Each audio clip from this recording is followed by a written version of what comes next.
Now I'm only pushing around 16 pounds of boost. This car has given me a good bit of trouble, so I haven't really felt comfortable turning it up until recently, and this setup is just begging for more boost. There's still a number of things I need to take care of on this car, and one of those things is the exhaust manifold.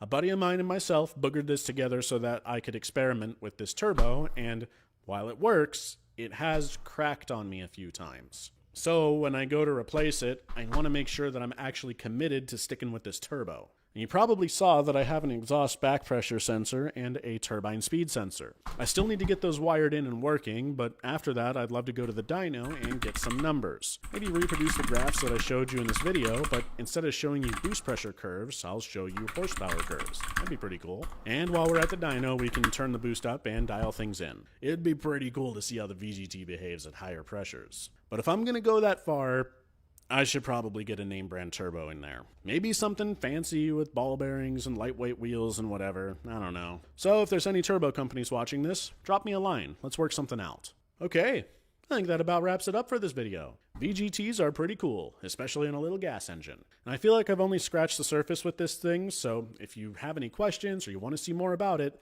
let me know in the comments and we can do a follow-up video. I also have a Discord where I'm pretty sure we'll be chatting about this, so drop on in if you'd like. And if you like this kind of content, be sure to subscribe or whatever. I have a bunch of other videos like this one where I go over things like VTech and tuning and all that. And I might have some more videos on the way if I'm feeling like it. Who knows? But until then, bye for now.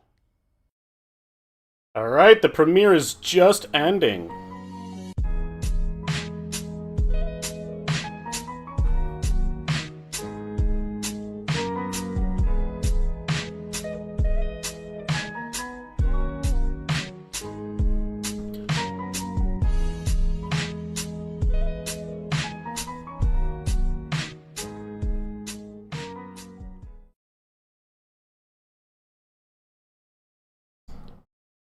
Thank you, Aiden, for your kind message.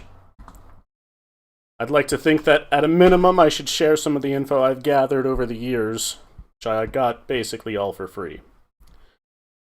Okay.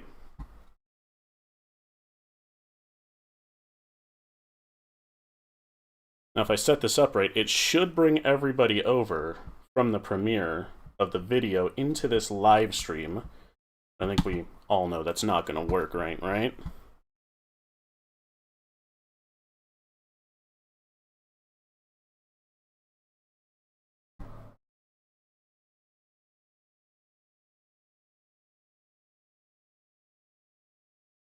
Okay.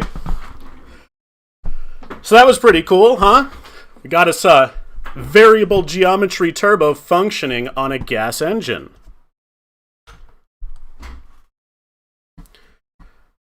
Yes, Jake. Oh, geez. Yeah, the KSwap was, to put it lightly, a nightmare. As you probably know, I have an LS swapped RX-8 as well. And man, the LS swap was just substantially easier than the K swap was. For a lot of people that might be surprising, because the K swap is, the K is just a smaller engine. It's easier to fit into places, and no, it's not. It's just so tall when, the V8 is a V, so the heads are a lot shorter. So I had to do a lot of stuff to get that to fit right. On top of the troubles that I had just from me, not being super great at building engines and stuff. I'm just a guy in a garage building weird things. Do you think you could do a dual throttle body setup? That's a good question. Yeah, that's thankfully electronic throttle bodies are super easy to use, and even the newer Halttech ECUs have support for multiple of them, I think. So if I wanted to do it straight up from the ECU, that wouldn't be too bad to do. And if I wanted to do it with a custom controller, even then the electronic throttle bodies are super easy to use. So yeah, that would be pretty interesting. But I think somebody in the last chat had mentioned that somebody else had done that. So maybe we look into that. We'll see what they have to say on it. Yeah, electric power steering, Jake, works in both of my RX-8s. The only problems I have with it are what normal RX-8s have, which is those connectors tend to get corroded because of the way the stock cooling system works. Obviously, it's not a problem in whenever you swap it, but yeah, it works fine in my LS swap and my K swap because the Halttech ECU, as we can see here, supports the RX-8. Which one is this? This one. So since it supports the Mazda RX-8 here on this software, we can see it sends enough messages, it sends the right messages to be able to activate the power steering. I think all the power steering wants is just RPM anyway to know that the engine's running, so it's not drawing power with the, without the alternator running. I don't know. That's a stupid failsafe. That has got to be one of the dumbest failsafes, is to go, oh, I don't see the ECU on the network, just disable power steering. Nobody will get hurt from that. Stupid.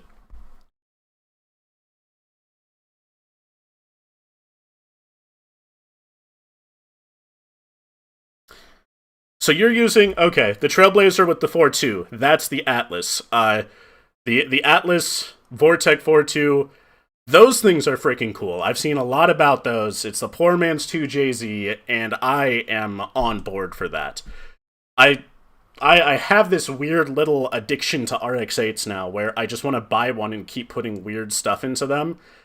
I don't think I could reasonably fit an inline 6 in an RX-8. If I had this much trouble with an i4, there's no way I'd have a good time with an i6.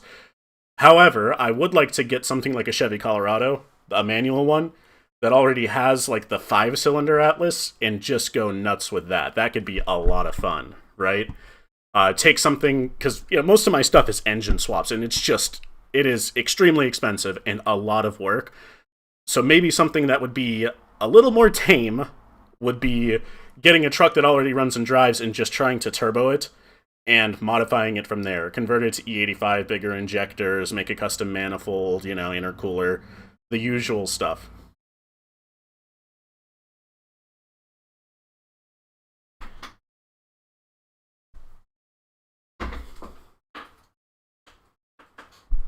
Oh, a 50-minute long video. That might be a bit much for today, but still, that would be... did I watch that? I might have, because I was like, just in general, it's like, how can we reduce lag with big turbo, small engine? I might have seen something about that, or somebody told me about it, but yeah, that's another really cool way to tackle this.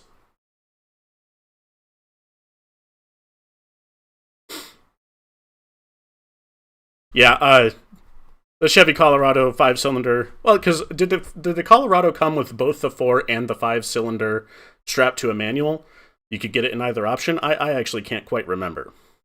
I don't know much about them other than, hey, those engines are cool. 5 cylinders is weird. And I like turbos and could use a truck that isn't gigantic like what I have now.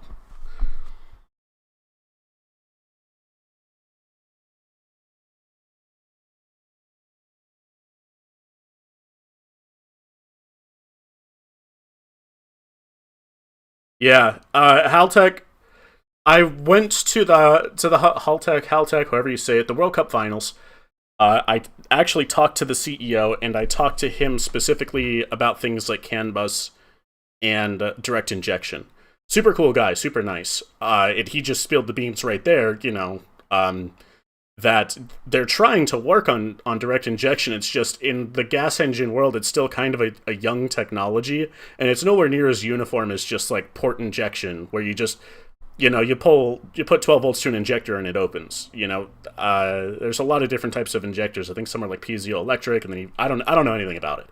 But even just like controlling the high pressure fuel pump alone is done so differently by every manufacturer that they can't come up to a nice uniform solution like they do with port injection. And I see why that's like a problem. I do, on the other hand, see that there's a lot of guys using like I don't know, there's like these control boards that BMWs have that will take a dumb high-low signal like our port injectors use and use that to switch the direct injector so it conditions the power properly. And I've seen Mega Squirt guys have success with that, which is pretty cool. But it's still very in the weeds in DIY, kind of like this VGT setup even.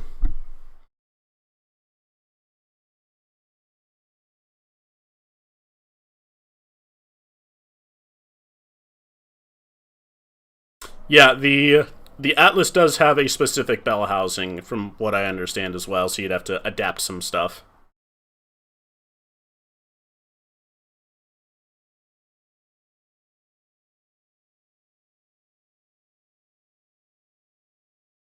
Yeah, Halttech's an interesting setup. And I should probably mention I support them because they're the first one that I went with. They make great products, you know. For my usages, 9 times out of 10 it works. And what we're seeing in this video was usage number 10, right? Where I had to make a custom controller, which is around here somewhere. I'm sure I just had it. Uh, and if they supported like agnostic CAN bus, kind of like I don't know, Link ECU does it, I think, where you can define custom messages and map ECU parameters like RPM or whatever to a specific message, and you get to do the formatting by hand of the message. That would have saved me some trouble, but I don't know how hard it would be to code something like the vane sweep, where every 30 or 60 seconds my vanes will sweep if I'm idling. That way, the VGT vanes don't get stuck, like I said in the video. That'd be pretty cool. If you could put like custom code into an ECU, like handwritten actual software code, not just like tables like we have here, for example. This is how the control board knows if the engine's idling or not. This is a hack at best, but it does work.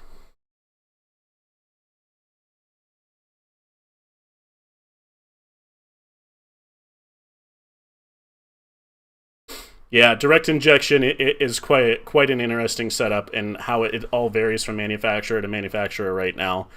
Uh, it's a shame because there's some cool newer DI engines like that Chevy V6 that I think was just mentioned in the chat. That's the LFX, right? That's a nice setup that a lot of people are running in their Miatas, I see.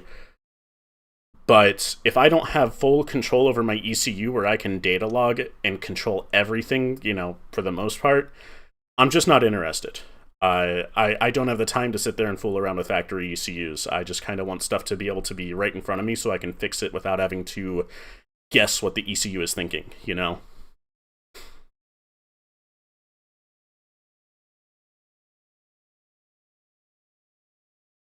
I should probably branch out to some other ECUs, but I have to draw a line in my mind of how much time I'm willing to invest in a whole new platform, and just invest into the hobby as well. Like I disappeared for a while there because I had a lot going on in my personal life, between work and life, and honestly, just how tough that KSwap was, and it kind of draining me. It's like, if I throw another variable in there, like having to learn another ECU, and people will say, and they're right, oh, well, the concepts cross over, and they absolutely do. But right now, I'm just so proficient with this software that I can just jump right in there and get what I need done. Not that I couldn't learn another one, but it's still just a lot of work. Yeah, so I actually learned a ton about how the math for volumetric efficiency works, not from Speedwino. I don't think it was out whenever I first got into this hobby, because I haven't been doing this for my whole life. I've only been doing this for maybe 8 to 10 years, and that's generous considering how little I used to be into cars. I think I read source code from, maybe it was Megasquirt, or was it Rusty FI, because they've been around for a while. Either way, that's how I kind of learned. I'm like, oh, so that's how engines work. It's not just you dump a bunch of fuel in and you get more power. You need air, too. That's fascinating. And it kind of spiraled out of control from there, and this is what you end up with, right?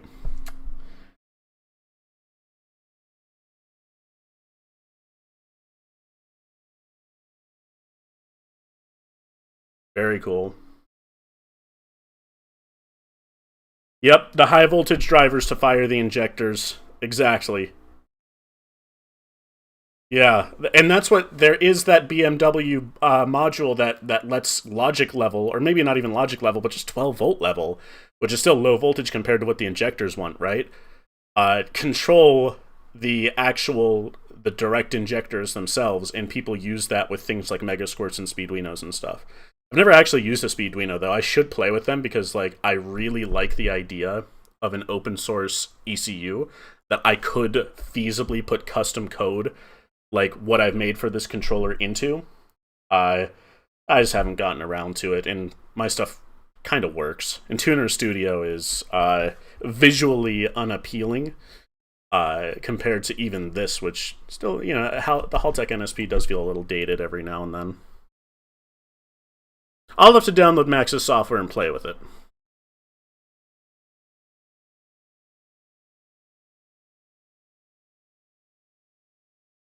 Yeah, I think there's a whole new class for drag racing on all the air you can carry on board in a compressed air tank, right?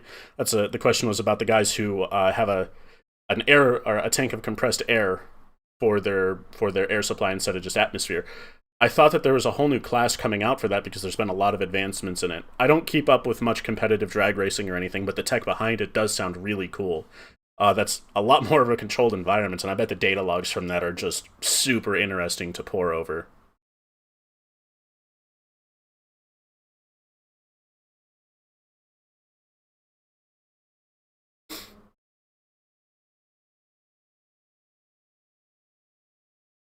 Yeah, so I'm still stuck in the old EJ land of Subaru stuff. I love the EJ engines. I give them, like, a lot of crap, right? That's what I do, though, is I give everybody a lot of crap. So, but in reality, my EJs don't really give me much trouble. So I slap them everywhere that I can, like the daily driver. That wasn't a joke that old blue Subaru is my daily driver. I take that thing everywhere, and it gives me zero issues. Unlike the EJ25, the 25D, the veritable head gasket destroyer. You don't get one of those things without it having problems. They either destroy the head gasket or jump timing, in my experience. But that's, you know, that's just normal EJ things. My turbo motors don't give me a ton of trouble anyway, though. So yeah.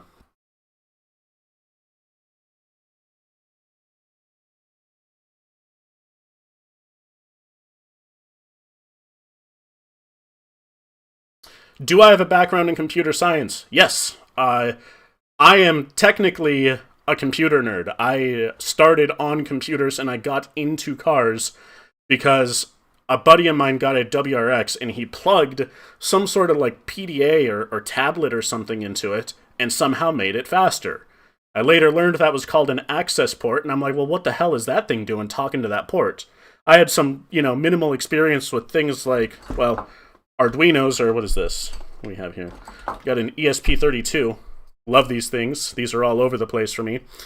I wanted to see what exactly that PDA was doing, and that's how I got into cars. I was like, oh, there's this thing called OBD2 and a manufacturer-specific protocol, and they can flash different firmware, and holy crap, they're just raw-dogging the machine code, editing the tables. That's really risky, but I like it. Let's play. And it spiraled out of control from there. No joke. That's how it turned on. I remember I bought a WRX after because that's what all my friends were doing, was getting into cars. I got an access port, and back then you could download a program called Access Tuner Race and tune your own stuff. And I tweaked some parameters, like I enriched the fuel by turning up the MAF table, and I'm like, holy crap, the car's running richer now. That's really cool. Like, you could just make the car do different things with software. That blew my mind. And then they removed Access Tuner Race. They said that if you want access to it, you have to pay a lot of money for some course. And that was right after I bought the access port. I was like, I just spent a ton of money on this access port thing, and you just yoinked this software away from me that used to just work. You just said, nope, you don't get to do that anymore. You have to give us more money. And I'm like, that's not okay. It didn't make me feel good. So I started looking into how do I get unvendor locked, Like, I don't like being vendor locked to things. And then, honestly, I think the reason I found Halttech was because of a Mighty Car Mods video. And I don't watch a lot of automotive creators, but I was researching standalone ECUs.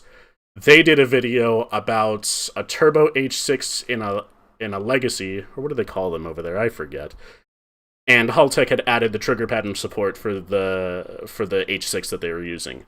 Old video, but they mentioned that you could just download their software for free. I did. I'm like, oh, I can pretend like I'm tuning without even buying their stuff. And that's what got me. And I've kind of been with them ever since. But yes, I do have a background in computer science. That's a long way to go with it. My day job is I'm a software developer. I write code. My job has nothing to do with cars. cars. It's just a hobby for me, and now a little bit of YouTube stuff. The Liberty, that's it. Thank you, Imagine Wagons. I'm so sorry. But yes, that's why, for example, like maybe later we'll go over this, but I've got the code. This is the code that runs for the VGT, and the really cool part that everybody wants to see, this is garbage code, which is why I haven't posted it yet, is in here somewhere. Where is it? Hey, there it is. This is where we send the position to the VGT over CAN bus, and it's like, hey, you get to have your position of the thingy moves. Oh, it's really cool, and now it makes boost noises and makes boost earlier. Wasn't that radical? Yeah. Turbo EJs are great. I give them a lot of crap, just like I give Honda owners crap for me blowing one up in a Subaru. But in reality, I love them. I think that they're great engines, Yes, Cobb did yoink flex fuel. Another thing, they just, you don't get to plug your car in again without losing an entire functionality. That's more of, I guess it's a political thing. I don't really keep up to date. I know that's what caused it, but at the end of the day, it's my car. Nobody, Cobb or the government, really should be telling me what to do with it, barring some limitations. Like, I paid for the car. I understand if you're in a really heavily populated area that you need to crack down on that stuff, but guys, I'm in the middle of nowhere. It felt really horrible that we were starting to get affected by that, and I think a lot of people in this chat would agree. Yes, C++. Yes. C++ is cool. My day job, I write C#. That's what the app's written in. App's written using Blazor.net, C#. Which I think Blazor just lives inside of Xamarin, or however you say it. It's pretty cool. So if people want me to, I'll clean this up. I'll put it on GitHub. I don't give a care. There's nothing special in here. It's just, I wouldn't want somebody who's reviewing my work professionally to see this and be like, this is what he writes? No, this is what I write in like a weekend. This is me just trying to make stuff work.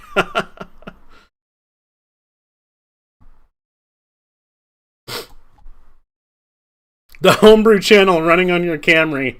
They gotta get XBMC on there too, just, it's tradition.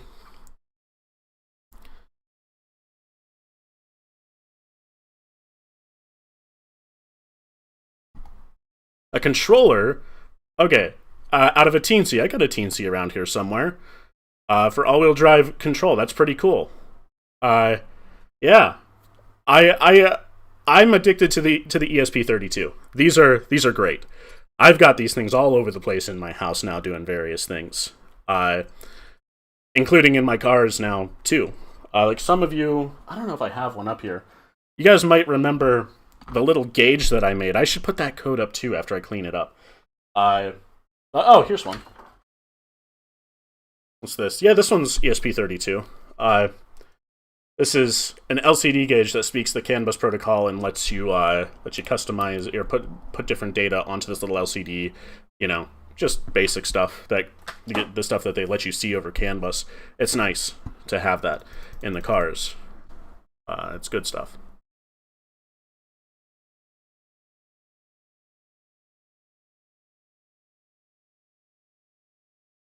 Yeah, it's best to think of C++ Pocket VC as having generations, I don't think I've used a single smart pointer in this project. I don't even know if the ESP IDF has smart pointers implemented. I don't even know what version of C++ they're on, but doesn't matter.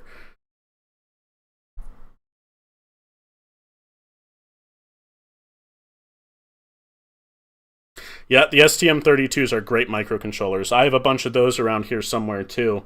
That is what I used to use before I became addicted to the ESPs and Bluetooth Low Energy. They're actually, hold on. No, this is for my electric go-kart. This one also uses an ESP32 now. I switched it over. I forgot. But it used to be an STM32 F103, the old one. Those things are great. Yeah, that's the reason Imagine Wagons, because you said banks would sell you that gauge for $800. That's the reason that I made my own. It's like, it can't be that complicated, and it's not. If you're looking for like a really good way to get into embedded dev, that is easily one of the best projects you can do, is try to make a gauge. I already lost it on the desk because my desk is a chaotic mess. try to make one of these gauges that speaks CAN bus, right? It's not hard. These things are super simple to make, and they teach you just a ton of things about, doing painting graphics by hand and massaging bytes into actual, interpretable numbers and all sorts of things. So if you're trying to get into embedded dev, absolutely. Get yourself an ESP32, because they have a built-in, a lot of them have a built-in CAN bus transceiver. A CAN bus PHY. All you need is the transceiver, really cheap, and then you can start talking on the CAN bus and getting data from it, putting it onto a screen. Absolutely get into that. It's super fun. You know nothing about computer stuff. Tell you what happened to the KSwap Subi. Long story short, I sold it and used the parts to build that KSwap RX-8. Right? So I already have, a lot of people don't know this because I haven't put it on the YouTube because, by my standards, by what I do, it's pretty tame. I already have a swapped, an STI swapped Subaru Coupe, the Impreza Coupe. It's the first car I ever built. It's the one that taught me everything I know. And then I sold that car, the one that taught me everything I know, an STI swapped coupe. And I sold it to a buddy, who sold it to another buddy, who traded it to a buddy, who then sold it back to me. So I have it back. Great car. Wouldn't, give it up for the world again because it's super cool. But since I had two coupes, another friend of mine said he wanted to build a coupe and use mine for parts since I had to cut it up for the KSwap, and I said, sure, you can buy it. I would prefer that somebody else do something with it. Yeah, I did some rounds. It's funny, like, they all have videos of them each individually racing it in, like, drastically different styles. Like, one dude's street racing it, another dude's got it for, like, autocross, and he's lifting tire. They beat the hell out of it, and that's the first car I ever built. Forged internals, not junk, JDM STI turbo. It was so much fun, and I got it back. And I haven't told you guys what I'm most recently working on. Let me catch up on chat first. Well, first of all, let me see. I have a bunch of photos here from the KSwapped RX-8, and let me just get the one that really shows you why it burnt me out.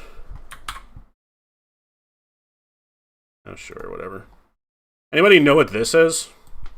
This is a head gasket from the KSwapped RX-8. This was the head gasket I put in along with while I was doing the forged internals, so if anyone can tell me what that is, you'll know exactly why it frickin' burnt me out. Yeah! Head gasket leak. Immediately off the rip. That's what I get for making it. Like, I made a t-shirt that says this blows, so that's on me. That's some sort of karmic justice. But that was really demotivating. So, yeah. No, the head didn't lift. This is my fault. I'm experienced in some area. I'm really new to this stuff. Like, I don't think I'm very good at building cars or engines. It's my fault. I did the normal thing. I got forged internals, good bearings, a nice, that's a kinetic head gasket you see there, head studs, put it all together, torqued the head studs down to factory specifications. One little problem, those weren't factory head bolts, those were ARP head studs. And I torqued them to factory specs instead of the little piece of frickin' paper they give you with the studs.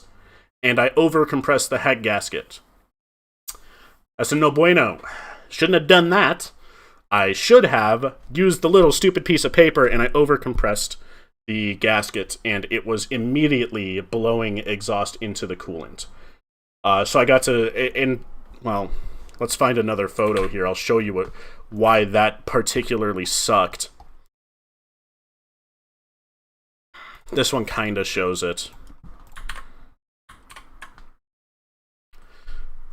You see how the head is under the firewall? Getting the head off and doing a head gasket job on this wasn't as simple as just, taking the head off. I should have probably pulled the whole engine, but instead I just kind of lifted the whole engine in trans-assembly and jacked it up in the engine bay and did the head gasket swap that way. But this was after, months of arduous work trying to get this thing to work. Because there was a lot of custom stuff that had to be made. Just a ton of custom custom parts. Like I cast my own transmission mount, like a transmission spacing mount block thing. It is a ton of work. So real kick in the balls there. Yes, Pocket PC, I did ask for it, so that it's just the nature of the beast, you know? And this being just a side gig for me, I don't even do work for people, I just do this for fun. It was really demotivating, and I bailed out of cars for a while and just built some other stuff. Like, I like to build robots and drones and all sorts of things. I don't really show them on the channel or anything. Maybe one day I will. I think I've said I will in past videos, but I haven't yet.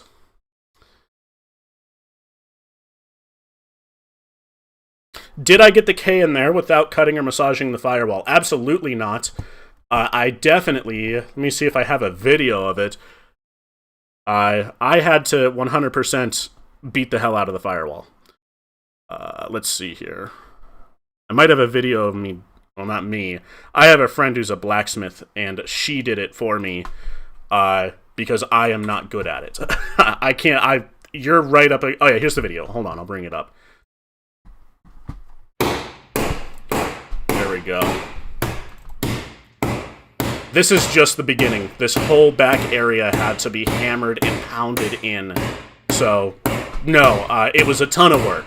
And you're right up against that windshield and against the wiper motor and wiper linkage. So, since she's a blacksmith, she can swing a hammer. She went at it, and I didn't have to. Or else I would have sent that hammer right through that windshield. Lots of work. Lots of work. That's just one of the many things that we had to do custom for this, along with like gutting the subframe, and I used a bunch of a good amount of LS swap parts for this as well. Like you have to lower the steering rack, and then you have to buy the things that drop the where the outer tie rods on the knuckle for the steering, and that's more money. It's expensive. It's a lot. And honestly, like this car really tore me up. But it's not going to tear me up as much as the new project. Let's see. I'm going to grab a photo of that because I just cannot keep myself under control. We'll see what you guys think about that. I have a bunch of photos here. Let's see. It is. There we go. Actually, you know what? I'll download the video.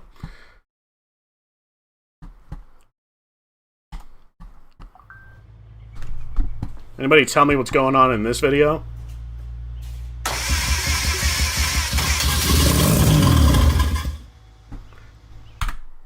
Yeah, so, what kind of engine is that? And what kind of chassis is that?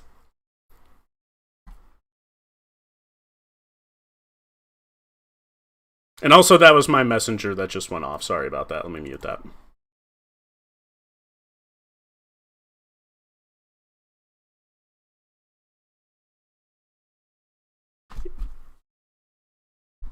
This is an Impreza.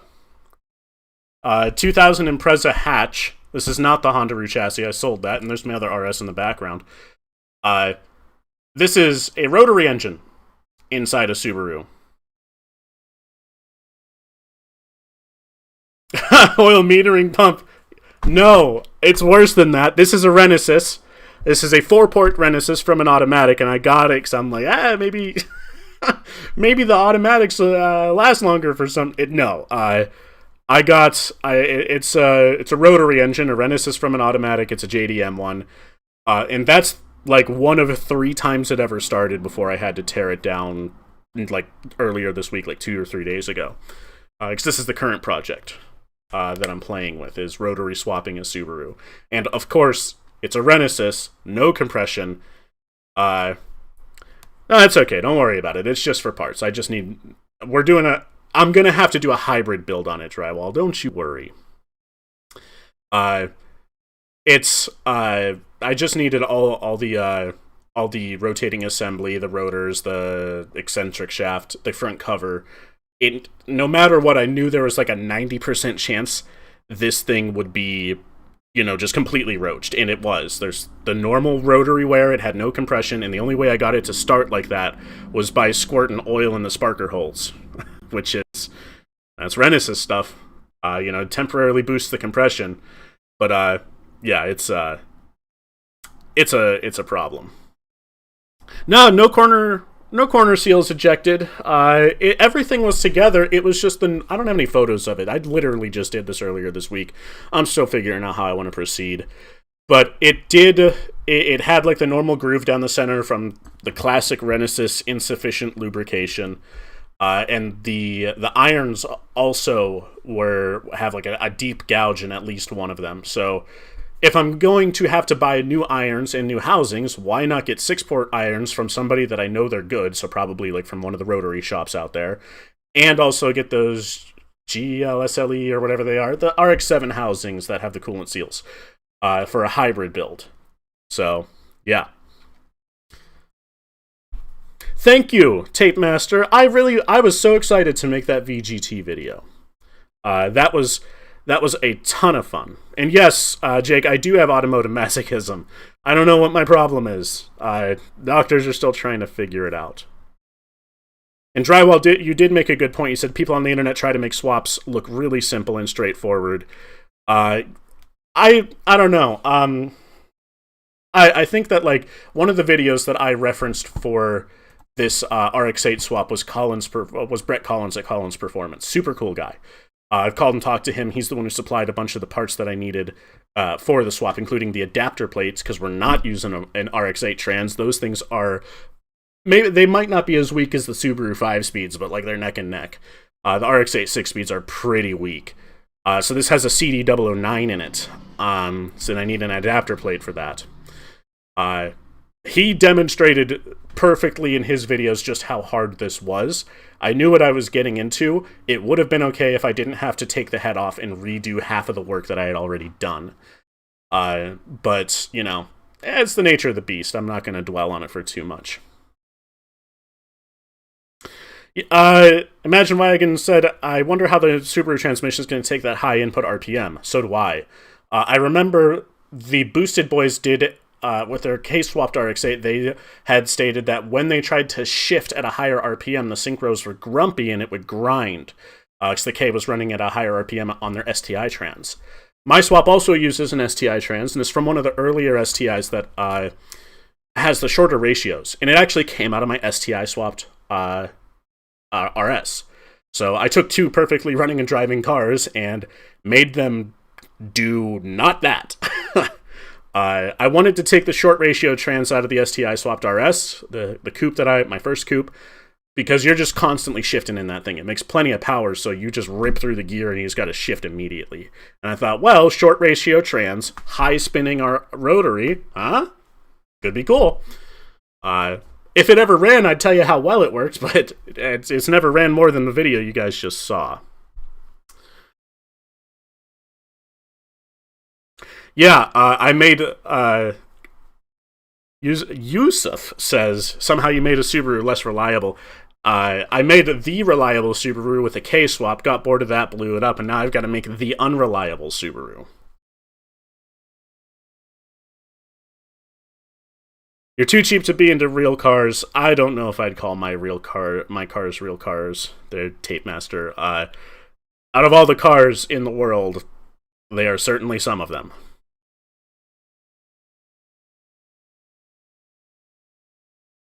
If you do a really common swap with off-the-shelf parts, it can be not too hard, but where's the fun in that?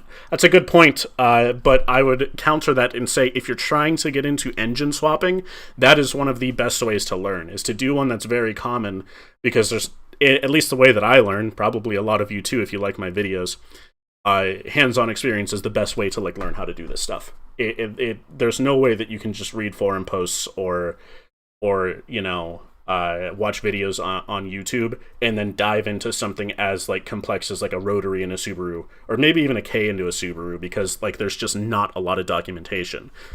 A lot of people message me and will ask me very specific things about the LS swap or the K swap or the other K swap here or whatever, that I would never think to document because I am just freeballing it. It's just, I'm winging it. What did you do with your cooling system? It's I welded a bunch of pipes together and made a cooling system there. There's no one way to do it, unless you are doing a common swap like an LS swapped RX-8, which you should do if you want to learn how to do it. That's why I am, I'd say that's why I'm a big fan of people who are new to this. Go turbo swap a Subaru. Go buy a late 90s, early 2000s Subaru, one that you couldn't get turboed, like that 99 wagon or the RS Coupe. Put a WRX engine in it and make it work right, you know? That will teach you so much on how to actually swap a car without challenging you with insane amounts of fabrication, because it's all bolt-on. Like, you're not doing a ton of fabrication. It hits you with some of the stuff that most people find to be challenging too late in a complicated project. Things like, you know, either money or how to wire or how to tune, or it's the niche stuff.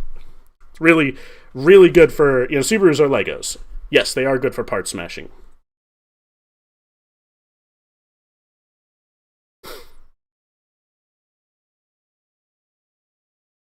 Yeah, the EJ207 did rev to 8. The Rotary, I don't know. I'm just going to figure it out. I don't even know if I'm going to port or anything. We'll see what the Rotary guys say.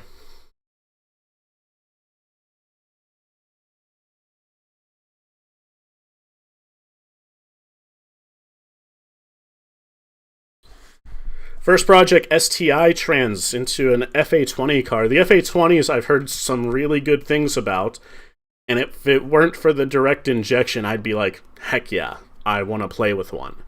But until the stuff that I use, or it doesn't have to be Halttech or anything, I'm not like brand loyal, that would be something that would get me to move away from Halttech, actually, is if somebody could do cheap, more universal as much as they can direct injection control. You know, the whole assembly, not just the injectors, but the high pressure fuel pump and all that, that would be, oh yeah, I would be into that. That'd be nice. Oh, the Ferrari, I did see that V8 Ferrari swap, Jake. I wonder what they're using for that. And that's one of the reasons that I had a lot of fun at that Halttech World Cup Finals, is you just walk up to those guys and ask them questions. Like, I was walking up to guys with twin turbo Lamborghinis and just being like, hey, how does your engine management work? They spilled the beans right there. Like, they were like, not even spilling the beans. They're excited to talk about it because they probably don't get that. But I'm like, what electronics are possibly controlling this insane transmission and the engine in this thing to be able to put turbos on it? It was pretty cool.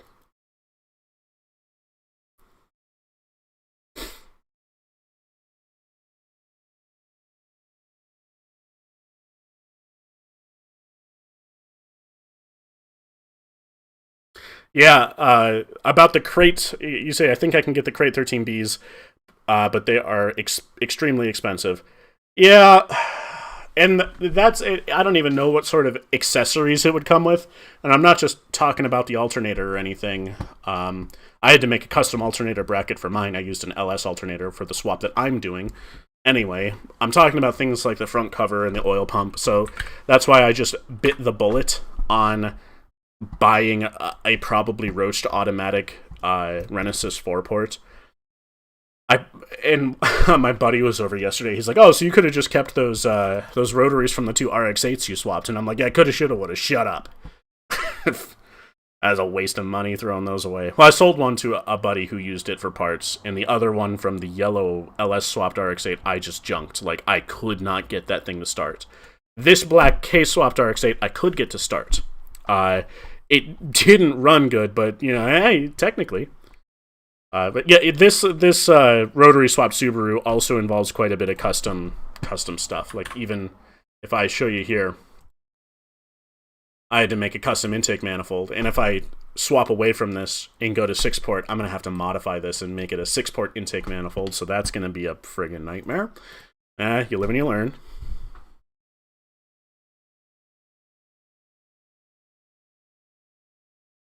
You can buy rotaries from Puerto Rico. Are they roached rotaries? Tell me more. That would be interesting. Because right now, I'm speccing out the rebuild, and for me to do the hybrid build, I already have to make a custom intake manifolds, because the factory rotary ones wrap up top, it would stick out of the hood. I don't want to do that. And I have to make a custom exhaust manifold for the turbo anyway, not a big deal. You know, good stuff.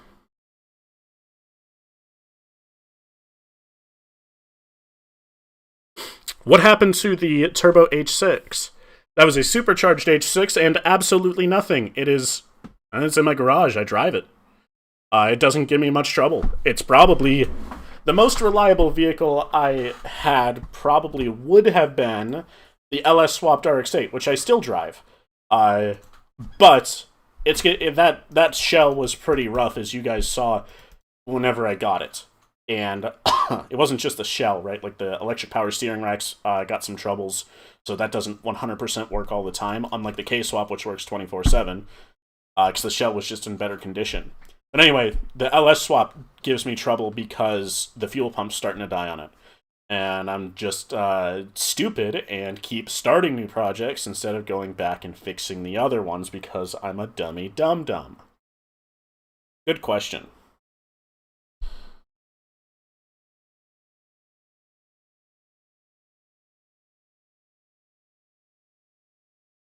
I know that the Rotaries are really popular in Puerto Rico because Puerto Ricans had a ton of them at the Halttech World Cup Finals. Any big drag event you go to, those guys put them in everything, and it's super sweet. And they're super cool about telling you about how they work, too. Like, again, it's really nice to be able to be a part of a community where I can ask them, like, hey, how does this work, or what are you using?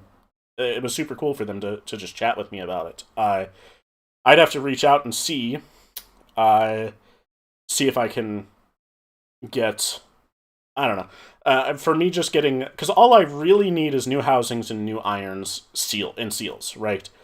And I have everything else that I need for the rotary swap here. So I'm gonna price it out. It's probably gonna be like $4,000 for everything, which, you know, I knew this. I went with a rotary. It's my dumbass fault. I should have known better. Is the gearbox in the supercharged Subaru, still grenaded? No, I swapped it out that weekend. I've been driving it ever since, but I still have to baby it because that thing just makes so much frickin' torque that it wants to destroy third gear at all times. I mean, you guys know how expensive STI trans are. And even like I know everyone's going to be like, oh, you can get the long box from the Legacy GT Spec B. Those are still pretty pricey, you know? And it does technically work. And I have too many cars, and that's my own dumb fault. Yeah, the Rotaries starlets that they run are just insane at the track. There's a bunch of them, which means the Rotaries have got to be good for power. Which is why one of the reasons I wanted to play with one of these Rotaries. They are just so freaking cool. Anyway, let's watch a video of it starting it up one more time because it's laughable how much blue smoke comes out from me trying to start this thing with oil and the spark plugs.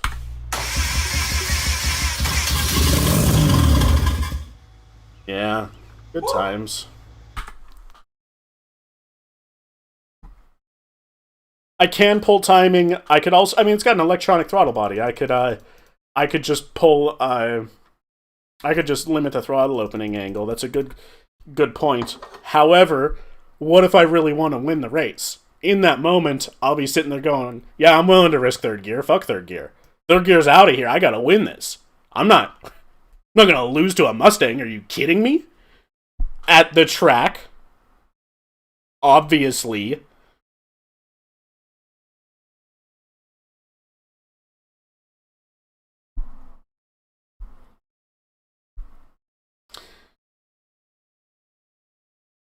So why didn't the Rotary run? It's a Renesis. It has no compression. It needs rebuilt.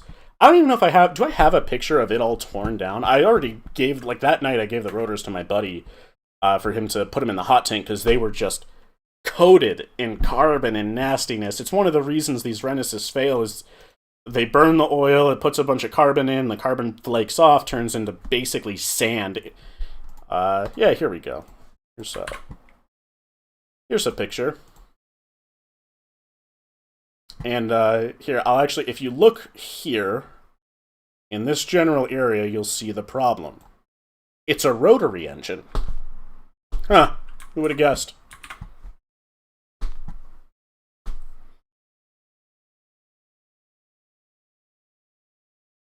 But no, you know, we'll see what we could do with this. I'm okay with doing weird stuff like this hybrid build where you use the RX-7 housings with the RX-8 irons. I think that'll be weird enough on its own. And then also it's in a Subaru, so there's that. But at this point, I'm getting you know, I'm getting used to putting weird stuff in Subarus. I should have gotten some closer up photos for this for you guys, because this is, I mean, you can see the wear marks where that insufficient oil isn't, I guess.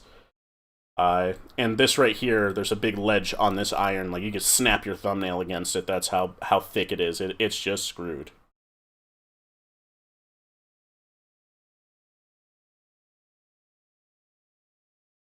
Are there any kits to build the Subaru 5-speed that are worth the money? I mean, I'm sure they're worth the money, but they're more than STI's 6-speeds. Like, the PPG makes some insane dog boxes for the 5-speeds, and they sound ridiculous. They're incredibly stout, but I definitely don't need anything like that, you know? It would be a huge waste. So I'd probably, if I had to go with it with the H6 supercharged build, I would probably go with just the long box out of the Legacy GT Spec B, which is probably what I'm going to go with. Because what I did was I took the short box, the short ratio transmission, out of my STI swapped RS, put it into that car that this Rotary swap's going into, the 2000 Impreza hatchback. That way I'd have the short ratio trans with this Rotary engine, which revs out long. And the plan is to put the Spec B trans into my STI swapped RS so it's back on the road, because that thing is just a joy. It's just, I don't know if I'm ever going to build a car as good as that. And it's funny because that's such a tame build, right? Like, there's nothing to it. It's just, oh, you put not even an STI engine, it's an EJ20X with forged internals, put a nice strong transmission behind that, a happy turbo, doesn't have to make all the power in the world, and the thing's just a joy to drive everywhere, you know?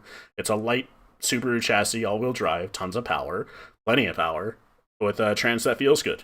What more does a man need in this world? What more does a woman need in this world?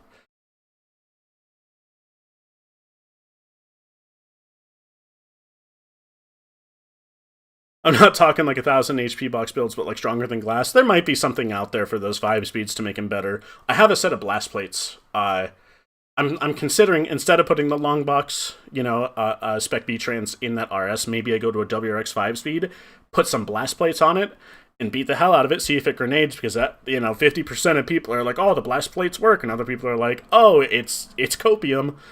Might be, it's a Subaru 5 speed. I blow those things up regularly. So it would be fun. You know, I'm willing to sacrifice another WRX trans to test it, is what I'm saying, right? This is a thank you and I'm sorry. Yeah, go ahead and leave a like. Hopefully that like will convert into $4,000 for my Rotary budget that I'm gonna desperately need, because, oh, these things are so expensive. But the good news is after I build it like that, it's going to be a pretty reliable amount of horsepower that it'll flow, which will justify the STI trans, right? Like, you wouldn't want the amount of power, you know, let's say 350, 400 on a stock WRX 5-speed or any 5-speed, right? The split case transmissions. Because, mind you, the newer WRXs have 6 speeds. Those are still a split case. They still suffer from the same failures that we encounter on the older WRX 5s, or on the older Subaru 5 speeds, not just the WRXs. Damn, I thought the Japanese units were, imported units were clean. Yeah, me too. They actually have a video of them compression testing it, and that thing was spiking up to 90 on their little analog gauge. They did it the way where you take the valve out, the Schrader valve, so that you could see it spike. I watched the video. It was going above 90. And I wasn't doing that whenever it got here, so I'm not going to point fingers, but it's like, did they put oil in the sparkers too? And then send it to me? I didn't even check. Like, it's my moronic fault for not even thinking about it. I'm like, I'll be fine. Who cares? Wasn't fine. Oh, well. The fact that you can see the wear despite the pixels is almost more impressive. Yeah. It's... also, this, I know there's pixels, but that's just a big chunk of carbon. This, like, area here, that's not, like, a cast material. That's, I picked that out with a pick. It's a big, just chunk of carbon buildup in that frickin' peripheral part. Ugh.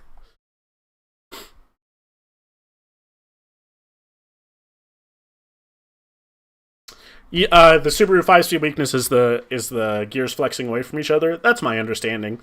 I've talked to a bunch of people who are more educated than I am with those Subaru 5-speeds, and I'm willing to believe that that's the case. So maybe the blast plates would fix that. I don't know. I'm willing to try it though. I can swap a Subaru Trans so fast at this point, especially in the cars that I've built. You know, that poor RS, the first one I ever built, has probably got disassemblitis at this point. Like, I've had that thing torn down so many times in like the 7 or 10 or however many years I've had it. So that just means it's really easy to work on. You know, I dropped that Trans out of there in like an hour flat, and I was, you know, messing around. The 6-speed is not a split case. They use like rings that stack on top of each other or something like that for the STI transmissions, yes.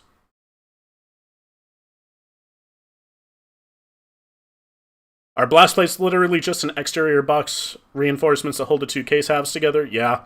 They're basically just two plates with little posts that stick out that push on certain areas of the external case. I don't even know if they do that. I'll have to look. I have a set outside, or else, you know, I'd show you. But yeah, they are easy to fabricate. There's a YouTube video of a guy fabricating his own. I bought a set on a group, or like on a deal where I got those, and ironically engine mounts for the H6 that I never put on because I just don't care enough to until I have to take that out again. Or, you know, drop the subframe or something. It's hard to get to those Subaru engine mounts when they're in the car.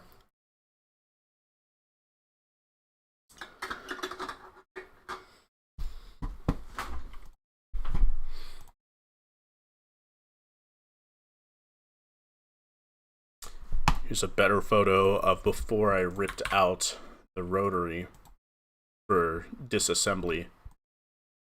Normally, the intake manifold sort of swings up and goes on top. That's why I built my own little plenum thing, which was pretty cool. I quite liked doing that. I might have to change up the design if I go 6-port, though. And I want to go 6-port because the difference between the 4-port and the 6-port was like 50 horsepower or something. And if I know we're boosting it, and we all love just turning up the boost, but if we do like a percentage calculation, I think it's like 190 was the 4-port, which is what I have in this photo, and it's like 240 or something, or 230 or 240. That's a pretty big percentage that I might be missing out on even with boost, so just napkin math. Hey bro, I have no idea how I found this channel, but I guess the algorithm is working. Love the Turbo KSwap build. Thank you. Yeah, the most of those parts from the K-swapped Impreza are now in this K-swapped RX-8.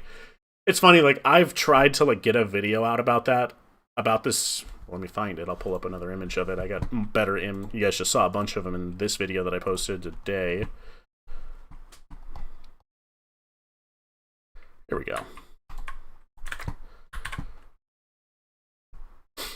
Anyway, I've tried to get a video out about this car like a billion times, but I don't know, it was a lot of work. There was so much, like, we filmed for like 5 hours, just like the talking head bit that you guys see, and then I put the B-roll behind it. We filmed that for like 5 hours. It's edited down, but just getting the B-roll has just been insane. Like, it was over an hour, and I had to cut sections out. And now it's like 45 minutes, and it's still just... That's why I just skipped it. I'm like, I'm not doing this, and I want to put something out. The whole reason, not the whole reason, but like one of the primary reasons that I built this car was for the VGT. I just want to show everybody, oh, check this out, it's really cool. I've never seen anybody do this.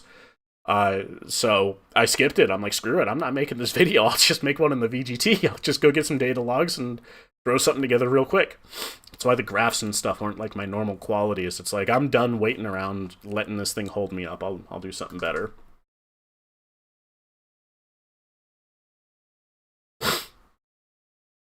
A Honda 1.5 turbo-swapped RX-8 into the 24 hours of lemons. I wonder about that.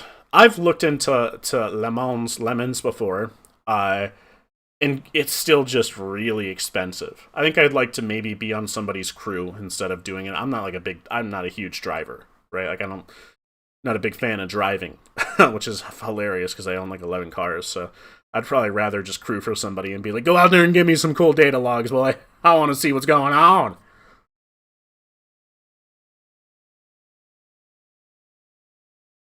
You never seen a video of somebody doing or putting a VGT in a standalone? Yeah, neither have I. When I first started looking into these VGTs, the closest I saw was somebody put, I think it was a Duramax VGT on a Mustang. It was one of the earlier Mustangs, I think. But he went silent after that. I think I saw him go on a Corvette too, a way earlier Corvette, like C4. I never saw them actually get the vanes to work. So I'm like, 50% of me is going, I could get that to work, and the other half's going, maybe the reason that they never followed up is because it didn't work. It was melting down, kind of like mine did. But mine's still working, and there's not a whole ton of EGT in it right now. But once I get it down to the dyno, I'll turn up that boost. I'm tired of being scared of hurting this thing over and over just because I had one little head gasket leak.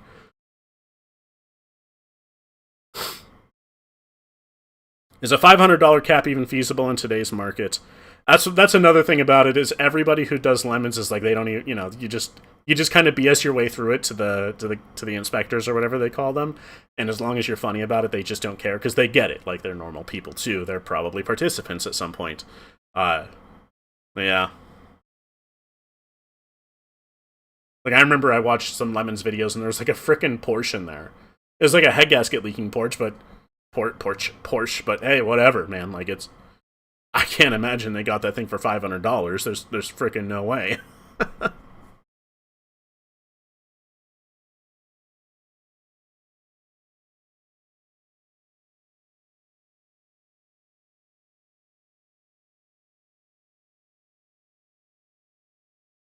Yeah, that's a good point. Imagine Wagon says you need to be in the spirit of it. That's my impression too.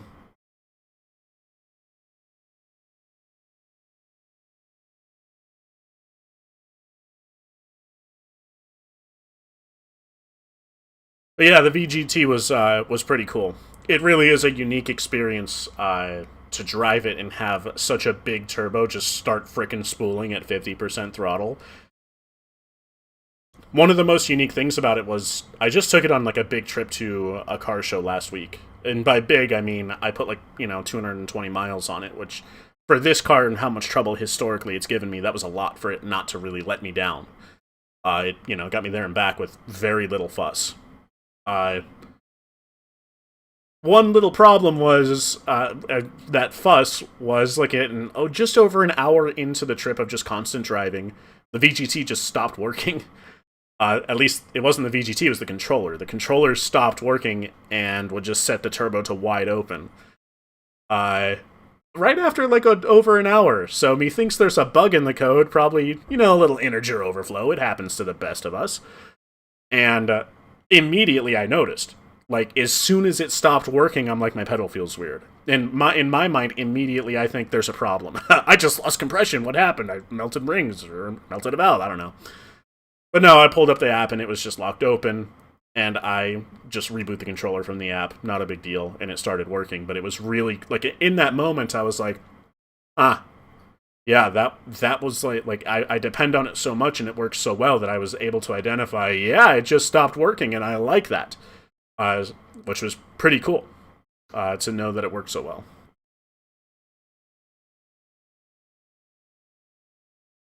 I know that feeling of dread. Yeah? Yeah, you're driving, the car feels one way, and then it suddenly feels a different way. It's like, okay, cool, an injector's stuck open, and now that entire cylinder is scorched. Sweet. Or something. I don't know. My oil is filled with fuel. The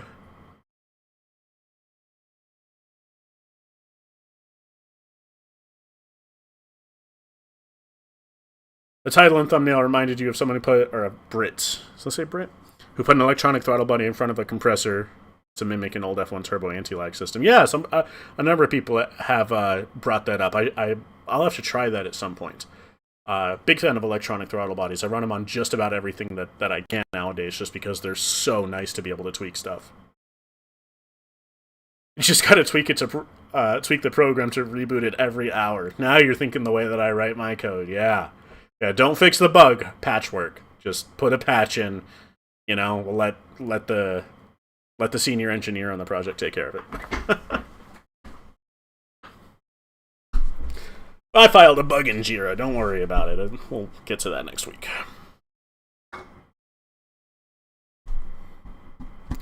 But yeah, I guess I could talk to you guys. I'll send you a video of the throttle body thing. Yeah, it's 50 minutes. I'll have to take a look at that. That is actually really cool. That, and I remember somebody brought it up in the Discord a while ago. I haven't forgotten the rocket anti-lag system. And in my mind, I'm like, I could build that. Don't know what I'd put it on. I don't have a car to put it on, but I could do that. I could talk a bit about how the controller works, and you guys tell me if you ever want me to post the code. I'll wait for the comment section on the video for a while to see if they want it. It's going to take me a good bit of time to clean this out, but basically, all it does is converts a duty cycle into the CAN bus messages. It converts 2 duty cycles into the CAN bus messages. Let me pull up that icky Windows VM. Give me a sec. Yes, a Discord. He actually just sent the video in the Discord right now. Integrate did. Let me see if I'll put the link in the chat. How do I do this? I'm so old. I used to be cool, I swear. Invite people. There we go.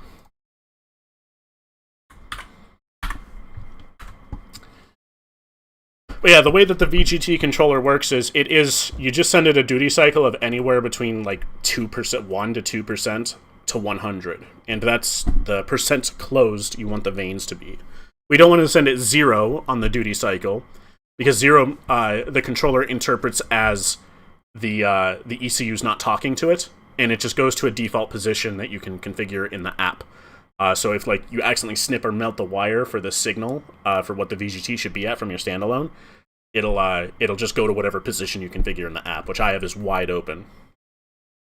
So that's one of the 2 inputs that my controller uses, and this is the map that I use. This is literally it, where in the lower airflows and the lower manifold pressures, I have it at like 80% closed, which is way too much closed. You can hear it blasting out that wastegate a little bit on some of like in these cells.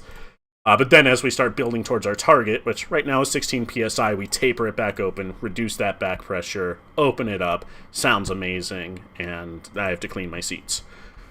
The other one, this is the other inputs that the controller uses. It's optional, it does work.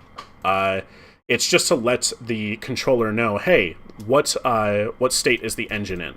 Is it stopped? Is it cranking? Is it idling? Is it running right now? Is it limiting, like there's a problem? Or is it, are you on decel? Are you decelerating? And the reason the decel signal there is because, like, hey, let's say I did get my exhaust brake to work, my turbo brake. I could use that to trigger it. Never ended up doing that, though. Didn't need to. Just haven't gotten around to it. Maybe one day. But that's literally all it does. It's very basic. The app was just me goofing around, and it has come in handy a lot. So, pretty cool.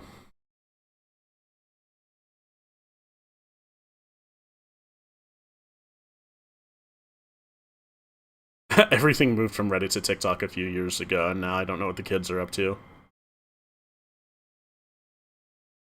Yeah, I'm not a TikToker. I don't really watch much short form.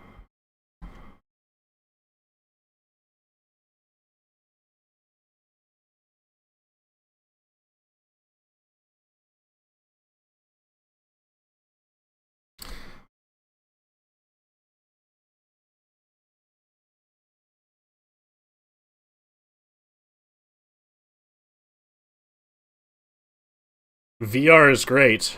I should show you guys the videos of the VR Roomba that I made. That taught me a ton just in my programming life. Maybe I have those somewhere. I could show off the VR Roomba. Let's see if they're accessible.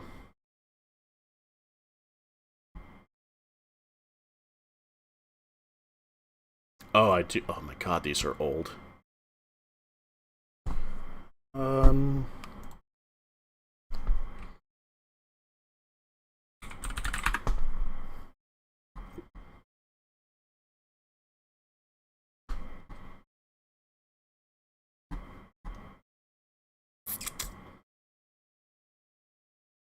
Don't know if I have any... Oh, wait. Oh, wait.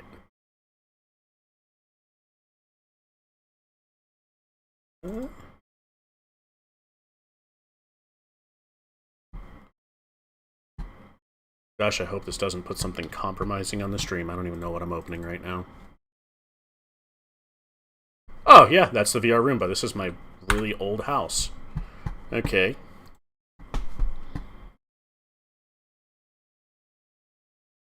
So this is a project that I did where I put a 360 camera on a Roomba. I'll show you a photo of it if I can find it. I just glued it. Raspberry Pi. It's a 360 camera. USB goes to a Raspberry Pi. I wrote a bunch of code to low latency stream the video to my computer with a VR headset. And then I have a controller. I actually revived this project recently and got it working again, but this is an old one. I don't know if I have any recent footage. Same concept. And you can look around. Since it's 360 footage coming back, you could look around you, and it was really cool. It was nice. Let's see here. This is what it looks like.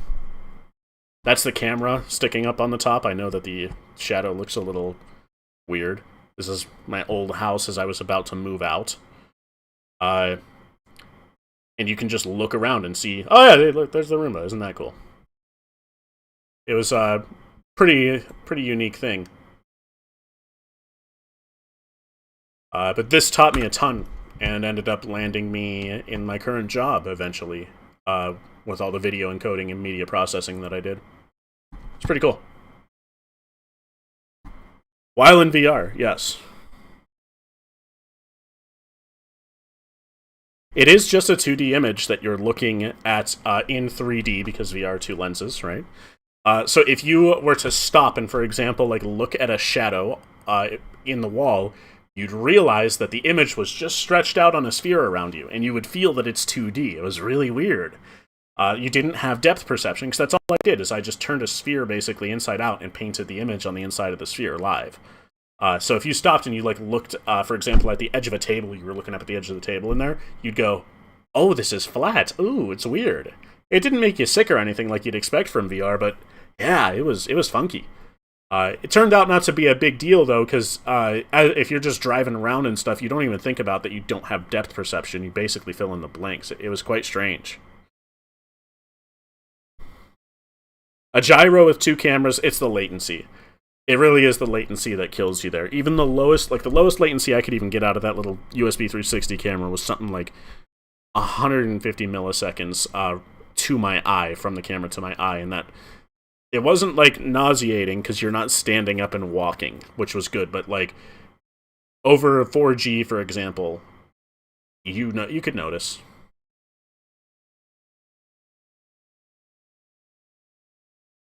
I do all the cool shit that you dream of.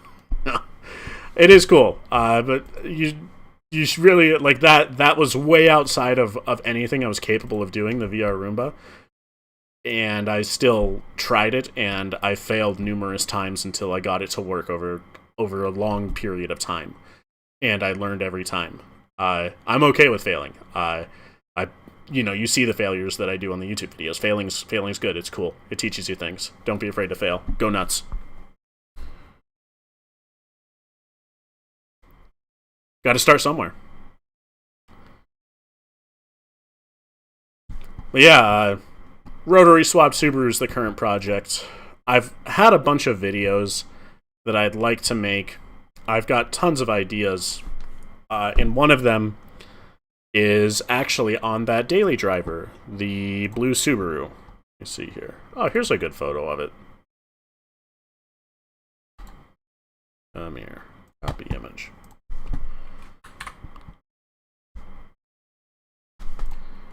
That's a good photo of it. Giving her a nice, good drink of corn. This is a really easy swap for me because I've done these swaps a lot, and I guess I've gotten pretty good at it. For somebody who's just getting into, like, trying weird stuff with cars that isn't just bolt-ons on a Fiesta ST, this is a lot. But it's the perfect way to get your feet wet and build something that you'll really enjoy. And I figured, what if I made a video about that, right? This is how, it's not how to swap one, right? It's the same way that most of my videos aren't how-to guides. It just gives you an overview of kind of what you need to know, and it gives you a good idea of what you're getting into. There's no such thing as a how-to guide on doing a lot of these things because there's so many ways to do it, and you should be, imparting your own personal preferences into the builds that you do. So I figured I could do it with this, and just emphasize how easy it is to get people to move on and transition from just doing maybe bolt-ons or being scared of trying something like this into actually doing it and, taking that leap. This was a $700 car. I paid way more than that for the engine in the ECU. It was already a manual. You bolt the engine in, swap out the subframe with the one with the clearance for the up pipe, or modify it if you're feeling like getting frisky. Really, really good, really fun.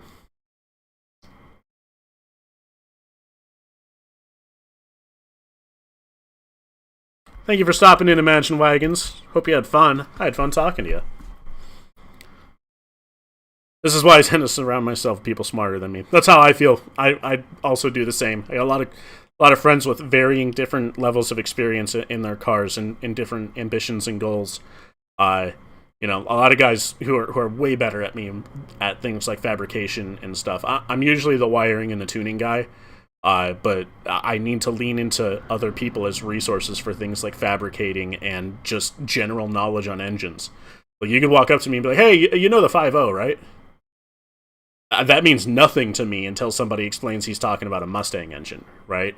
I don't know. I don't work with that many. I mean, I work with a lot of disparate engines on the channel, but for me, they're all basically identical.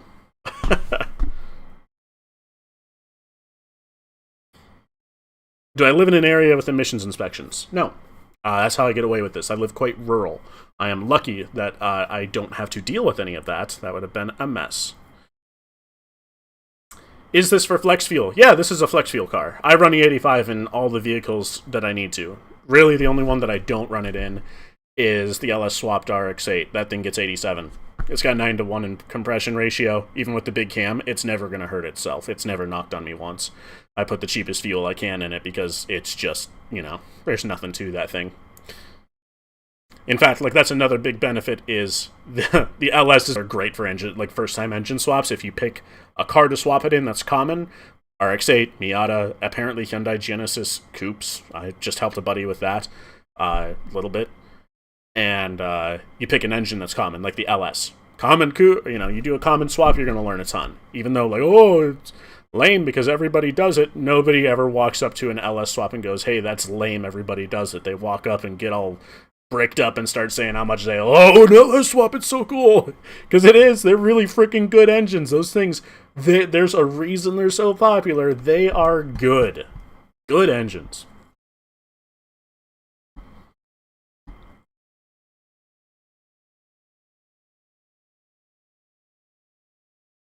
Nobody cares what you do to your car. Yeah, me either. It's pretty good. I love the way that there's downsides to living rural. I think there's positives and negatives to it, but obviously with my hobbies and stuff, I could never live in a more populated area. There's no way they'd let the cars there, and I like not having neighbors.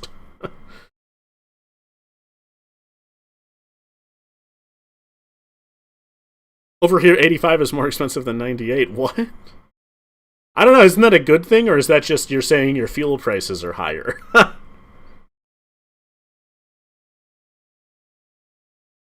I am back. Hello. Nice to see you again, Dom.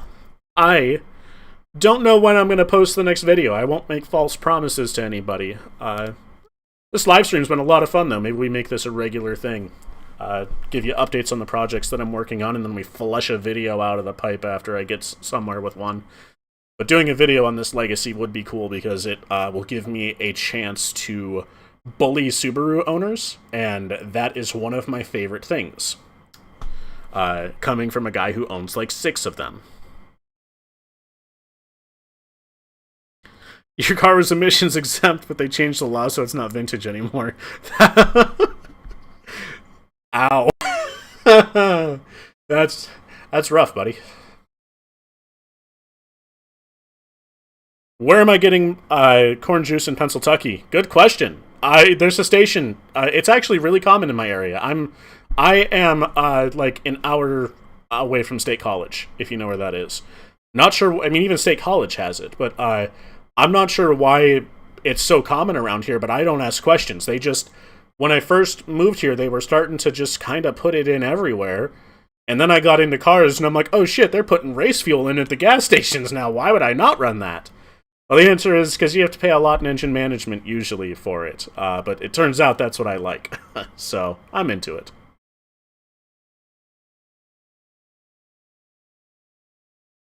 You said that's rough, buddy, literally as I was typing it. Yeah.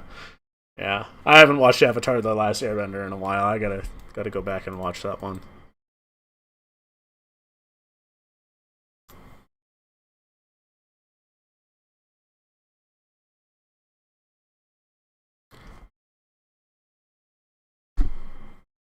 Yeah, E85 is there's a couple pillars of what I use to do my swaps. Obviously, standalone engine management is one of them, right? It's probably the most important one. And E85 is another. It means that I can be an absolute ham-fisted ape with the tuning and not run a lot of risk of knocking and just destroying my engines. And I can get away with a lot with it. Until you start making a ton of power, that is, but we don't really do that around here. We build weird stuff. We don't build super race cars. We, just try and make weird shit work.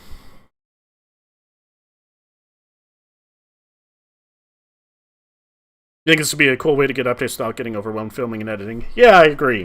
I still would like to find somebody in the central PA area that maybe could help me with it, because I'm okay with investing more money into getting videos out there. I likely won't ever see like a financial return on it, but I also never see a financial return on literally any one of my car projects, so you just get used to that, It's just kind of the nature of the beast. Have you seen the Rob Dom bit where he talks about rotary reliability improvements with the 85? I absolutely have. Wonderful question.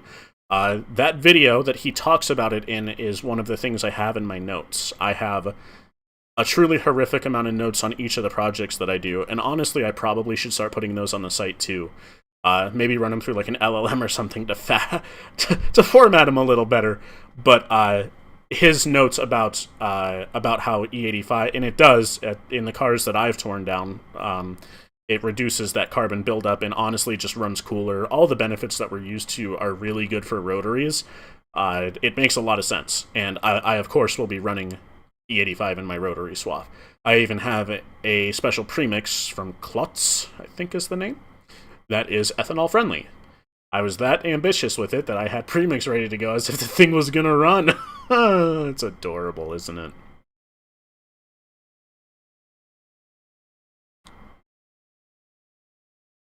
If you're building a rotary and not watching Rob Dom, you're doing life wrong.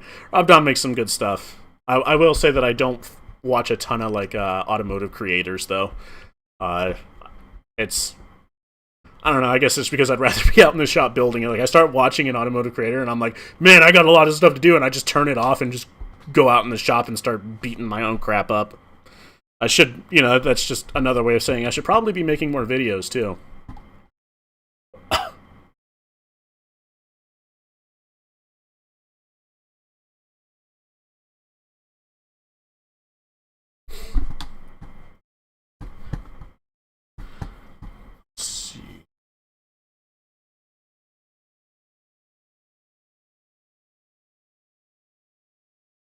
New video was, this is on the Discord, it says, new video was sick, hoping for some more stuff soonish. We'll see.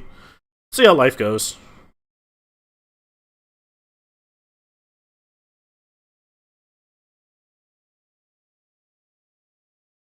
I want to see if I can find that video that my buddy's LS Swap Genesis. That was another car that was at that car show that I drove the KSwap to, the KSwap RX-8. And that thing was... Oh, yeah, this is it.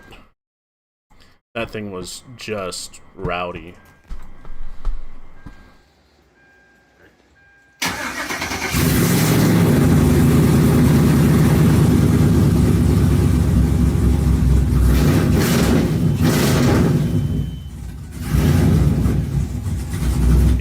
That's the good stuff.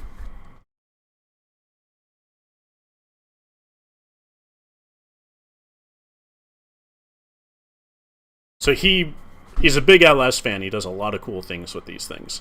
And this is one of my favorites because it's just in a chassis that you wouldn't expect an LS to be in. I don't really see a lot of genocide around my area very often, so it was pretty cool.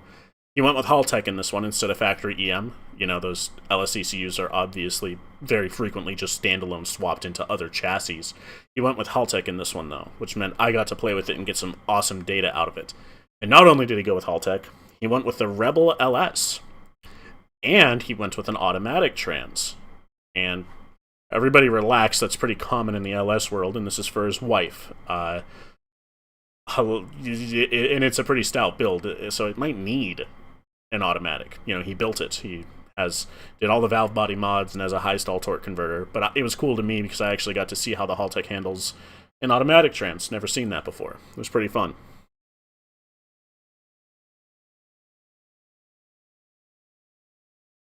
Guy had an LS Miata at Cars and Coffee once, but he has permanent hearing damage. I have a buddy with an LS swap Miata. He uses it for autocross, and he destroys with it. It is an incredibly, he loves it.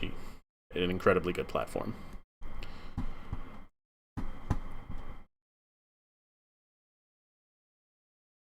I'm in a city apartment, and I borrow my grandma's driveway, but it's a 45-minute drive away. I used to have to do that too. I would, whenever I first got into cars, I lived in an apartment on just a packed street, a Pennsylvania street nonetheless, so it was on a huge hill. And I remember I'd try and do my own things like, an oil change. And it was, I shouldn't have been doing that. Like, it was dangerous for how steep that hill was. Like, it could have just started rolling down if the e-brake failed or something, Should not have done that, but you gotta start somewhere. Let's see if I have...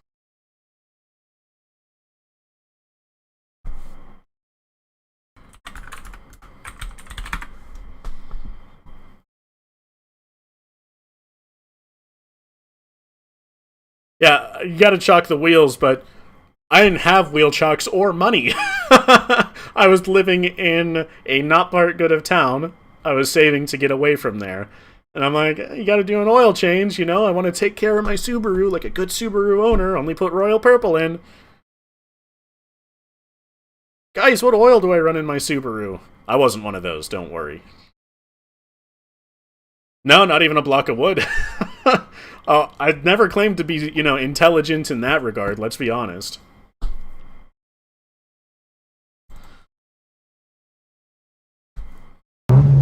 Oh yeah, this is the one. So we had this video in the video that you guys would have just watched if you just came here from the VGT video, right? This is my buddy's Evo 9. Halttech also, I helped him tune it a bit. Just dialing fuel, dialing ignition timing, and mostly boost control. And, of course, rolling anti-lag.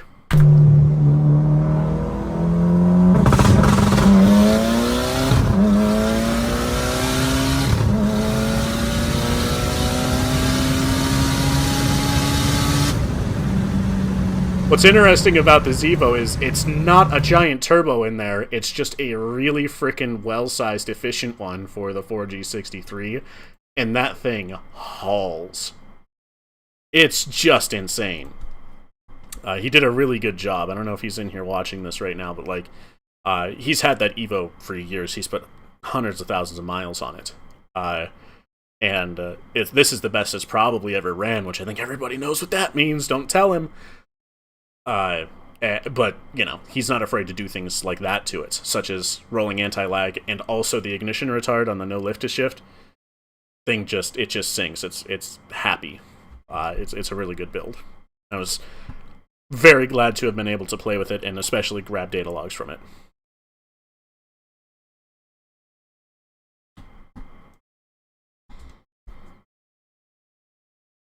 I almost bought an Evo instead of my Subaru. There was a nice one for sale. Yeah, there is a part of me that would like to play with something with a 4G63. I feel like I'm too late to the party by a decade because everything for them is so expensive. Like, the EVOs themselves are obviously insanely expensive, but I can say, like, I'd even love to get something like probably a Gallant VR4. Like, maybe one day. I don't know. But I'd feel bad about doing what I do to a chassis that's rare. Because I like to stick to the weirder things. That's why I stick with the cheaper Subaru chassis or RX-8s or whatever else I decide to pick up in the future. Because I don't feel so bad about destroying them. Like, I felt bad about hurting that one for the KSwap, the coupe. That was... I'm glad that it went to somebody who was using it to fix his coupe, is what I should say. But yeah, that thing, I had to cut up the front end, and I also cut up the rear end a lot because I was going to do another swap on it that didn't end up working out. A Gallant VR4 V6 twin turbo for sale. I bet there is, but I bet I can't afford it. I'm already in Rotary money land now.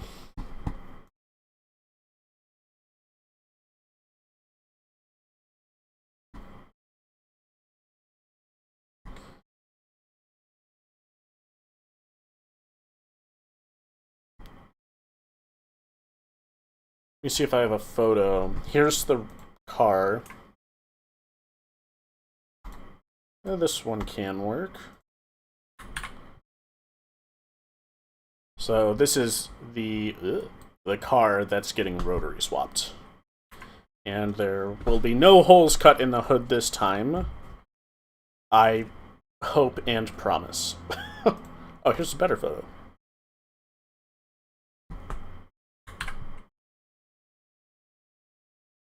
Let's note one little thing about this particular Subaru Impreza hatchback.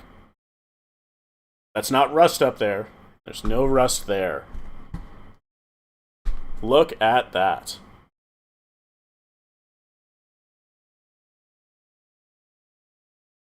It's only $6,500. That's a freaking hell of a deal if the thing works right. Speed holes are fun. Well, this Subaru doesn't have any either, so we're lucky there.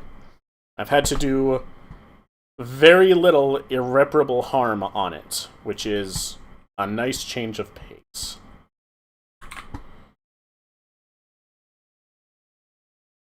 Look at that. And also, look at Big Bird in the background. I love that truck. So, you know, it's got normal age stuff, but not too bad. Thank you for stopping in, Jake. It was a pleasure. So, this is what the Rotary was in and was technically running. It wasn't automatic. Manual swapped it with the STI trans, which was nice. Had the automatic drive shaft. Just had to swap the trans in, do the normal stuff, rear diff swap. But this is, you know, the Rotary into it. Obviously, I put a front mount on. Had to destroy the front bumper cover, but it's not an RS bumper cover, so I didn't feel too bad. Had to destroy the front bumper too, of course, to fit the intercooler. But yeah, it's I'm excited to actually get this thing to work. It's just gonna be, you know, it's gonna be a good while before I can probably get it back together. The Rotary stuff is just expensive. I don't know if it's a while. I know it's going to be expensive, we'll put it that way. I'm going to do my best to allocate funds for this to get it working again.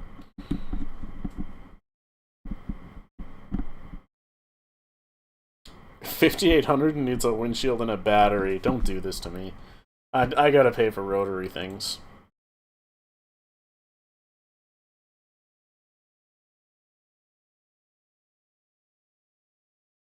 I put the link in general.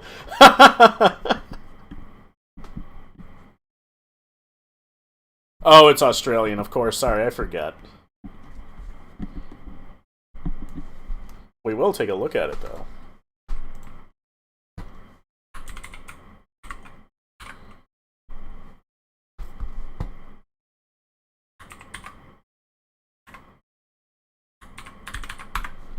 Oh, it wants me to frickin' log into icky Facebook. I think not. Wrong side drive. Americans wish that all the JDM bros would wish they could have a right-hand drive one. I was going to say, I didn't think we got any sort of Galant VR4 with twin-turbo V6 here, so somebody would have to do work. But no, it makes sense that you're just not in the U.S. Typical small-minded American, just assuming everyone's in the U.S.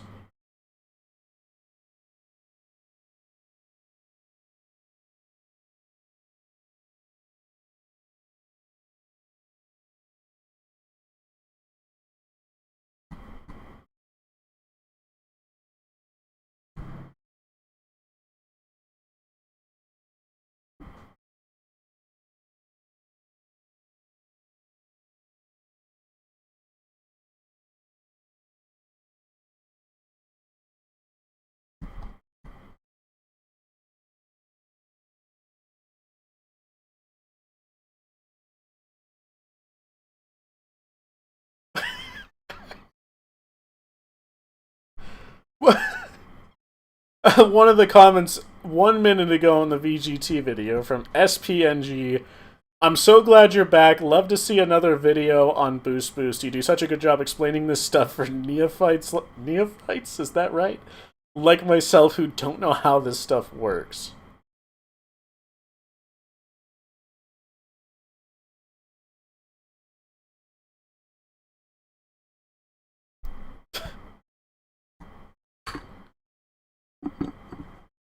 Yeah, that expanded my my vocabulary for sure.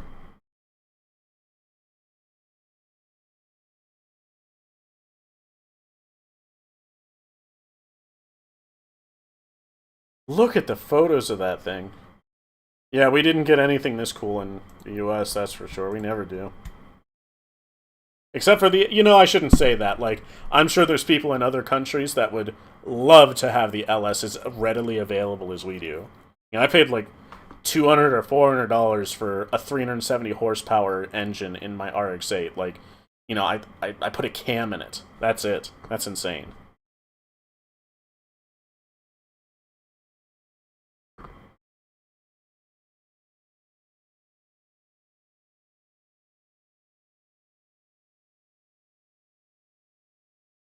3 hours before it started, someone had disliked it. I don't know, maybe they don't like the clickbaity sort of, I don't know, title or something.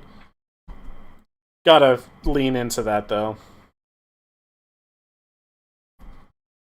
It's the state of the meta in YouTube right now.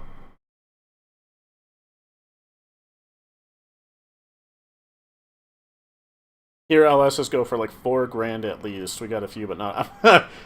All right, time to start a business where we start shipping LSs to Australia.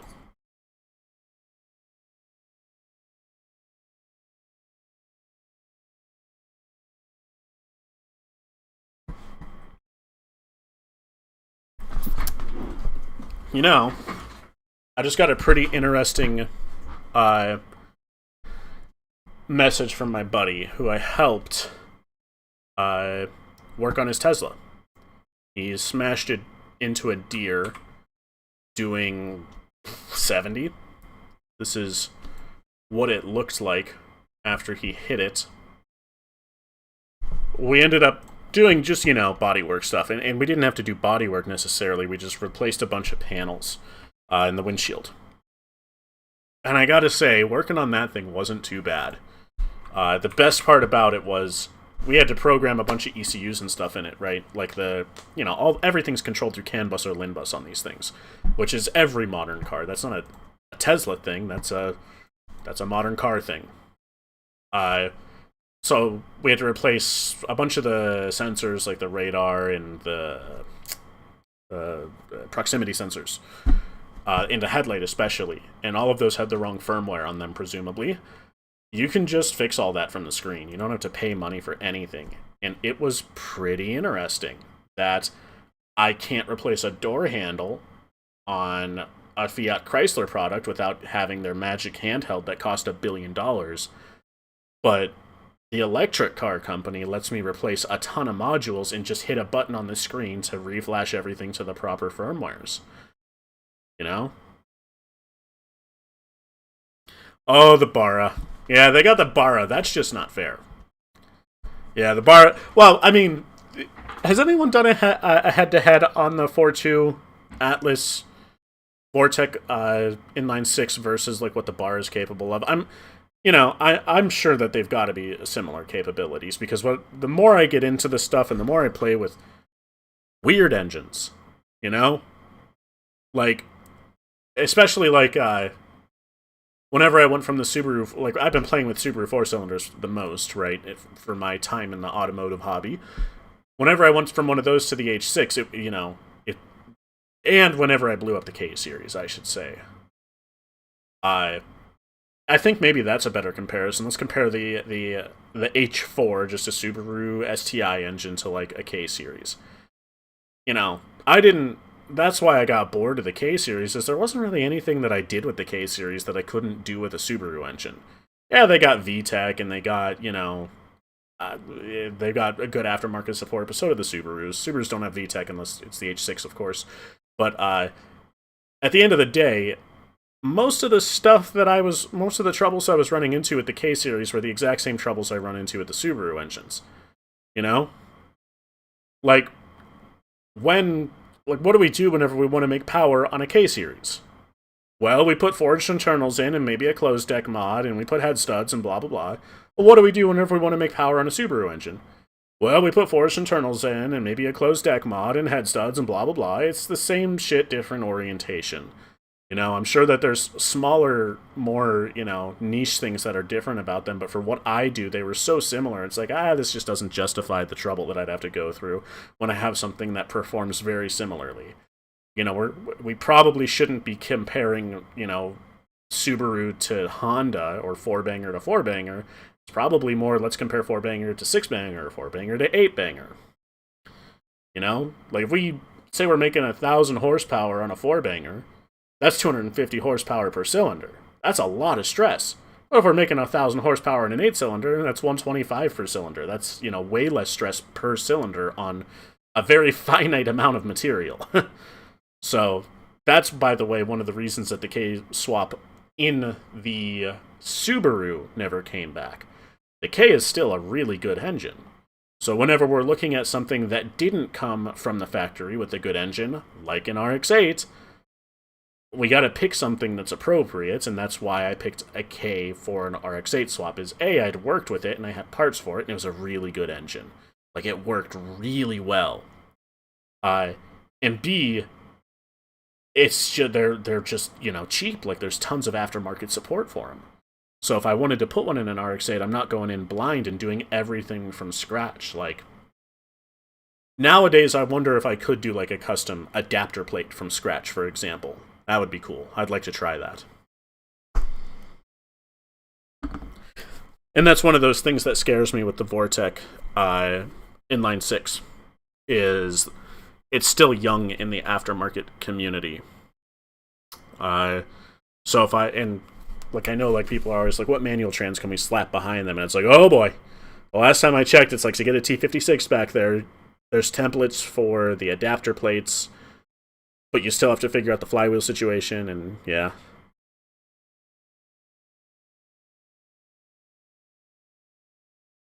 Civic drag racers blow their engines up so often. Yeah, I mean, there's a reason that you can go to the junkyard, grab any LS, and make 700 horsepower to 1,000 and not open it once, right? I think that people get too brand loyal, and I try not to do that. Like, I try to jump around a lot more, which is why we're going with a Rotary, right? I just was shitting on the Rotary, saying, "Oh, RX-8 came with a bad engine. We still gotta play with it, like we gotta. I don't make the rules; I just follow them."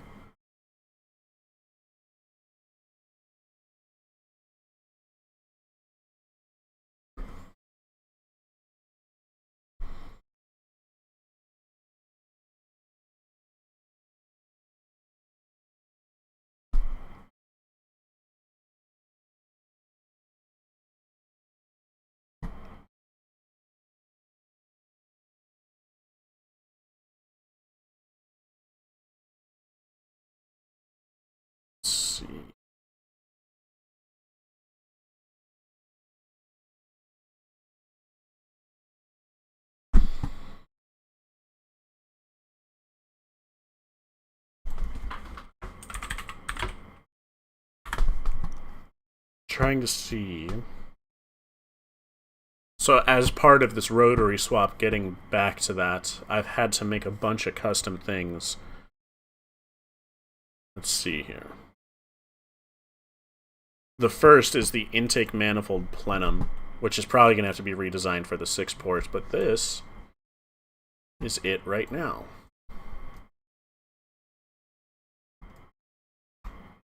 So this was plasma cut. My buddy has a CNC plasma cutter.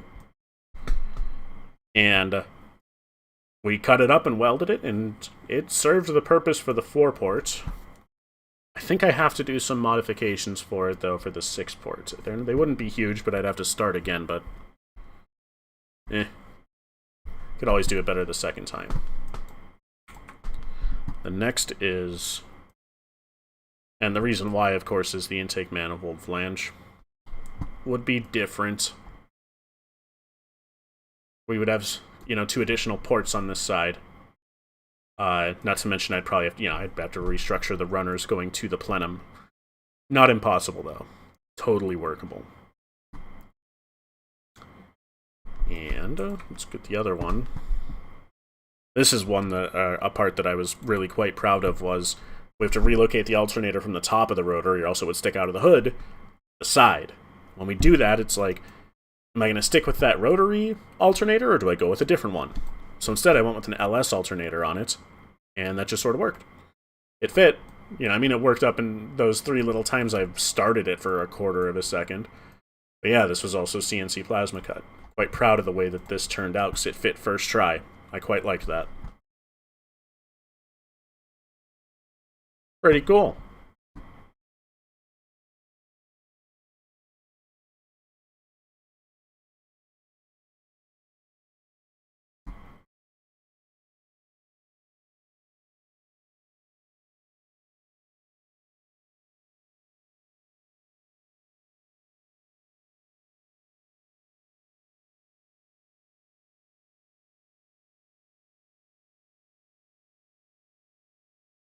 I think I'll get a job at a machine shop so I can use their stuff for free, so you can build your own dog box.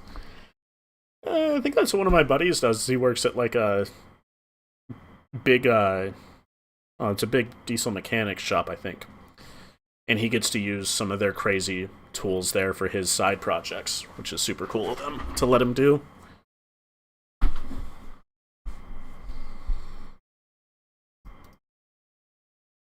How the 2JZ makes it into any built JDM car. Yeah, it's funny. The 2JZ's never been on my radar either. It's just too expensive. That's why the Atlas is pretty cool.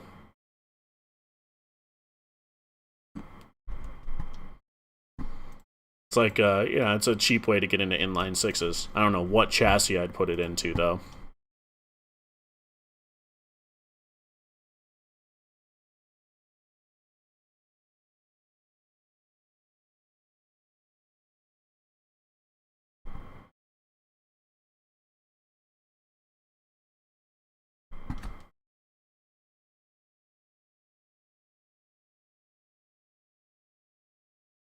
If you can cut the hood, you can cut the front bumper. Oh, poor Subarus. I've done horrible things to them.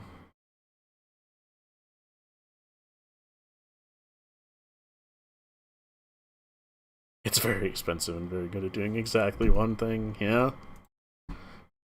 Yeah, me too.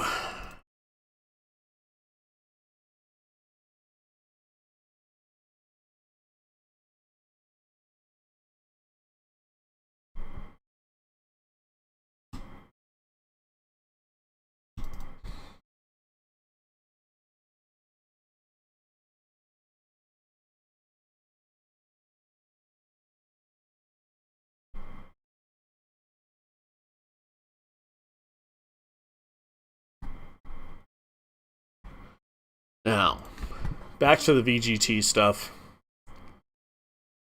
That is cool. So this is the data log. This is actually the last data log that I showed, the graph-wise, where when I stomp it, it does hit boost at like 4,500, right? That is just gorgeous. I'm so glad that that actually worked. I wonder if I can make this map just a little better, though.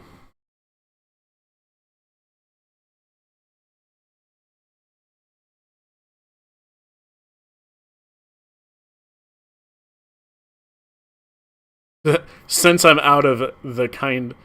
Or since I'm now the... Since you're now the kind of unique builds...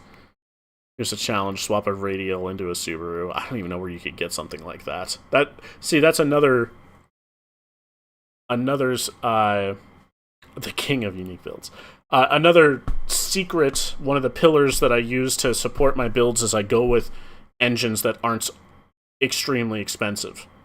You know, I'm swapping Subaru engines or Ks or LSs, which are pretty readily available for not obscene prices. That's why this Rotary is a step in a different direction for me, is it's going to be obscene prices, right? Like, I'm going to be spending $4,000 to get the thing back together, and it won't be able to hold anywhere near as much power as an LS, which is, you know, I mean, that's kind of the way, the nature of the beast over here in the States, at least, is. If somebody smokes you with an LS, it kind of feels like you're getting smoked by a sport bike. Like, of course you won. Yeah, of course you did. It's an LS. I get it. You put an LS in it. That's very, very nice. But it's pretty good. It's still, like, it's a good engine. That's why I built one. I have one, too. Do a collab with the Asian guy who builds engines out of fridge compressors. I have seen those videos. Those are pretty freaking cool.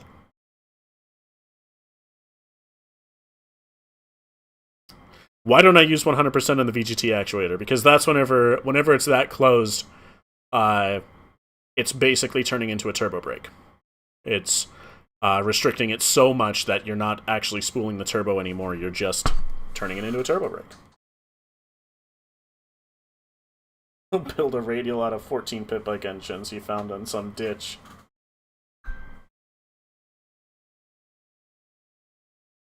Made the mistake of putting a Rotary in a classic VW.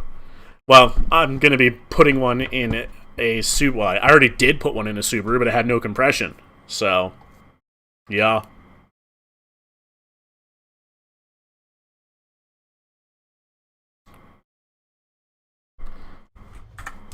There's the photo of it, and here's the video of it starting. I'm just going to keep watching this, by the way, for those who've been in the stream for a while as hardcore copium.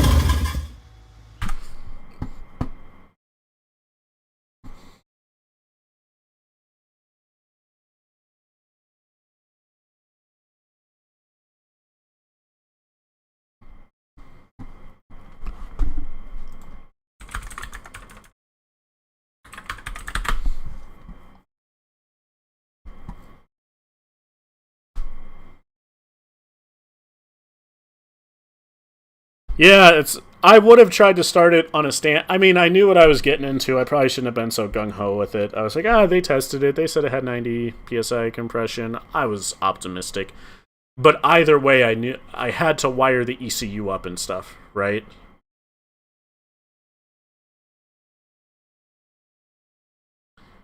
It cost you $2,200 to get the Rotary rebuilt.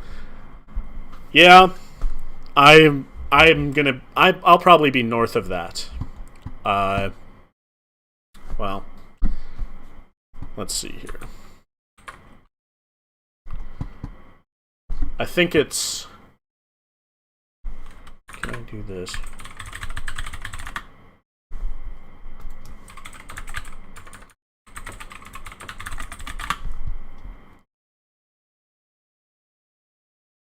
Do I have OpenOffice installed on this thing? Yeah, we do. That's nice.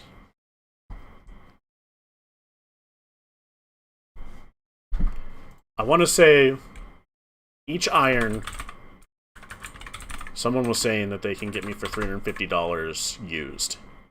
We're going to need 3 of them. I'm going to need 2 housings, and those were $750.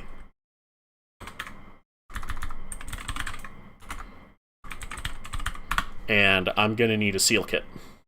$750. Or no, the seal kit was $400. So this is like your coolant seals, your apex seals, your side seals, corner seals, gaskets, Good night, Bobby Hoppy. I'll see you later, buddy. Only need one of those.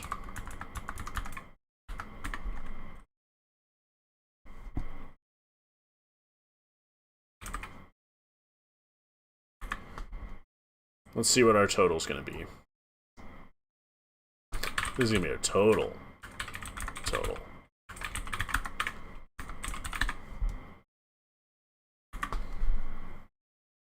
If this turns out to be right, I'll be at least $3 grand in, plus shipping. Not ideal. Not ideal. Carbureted straight port making 3 or 215. Yeah. You did that after buying a used engine. Said was good. Housings were crap. I feel ya, except it's my housings and my irons. That's a Rotary thing. That's what happens, right, guys? I signed up for this. I can't complain.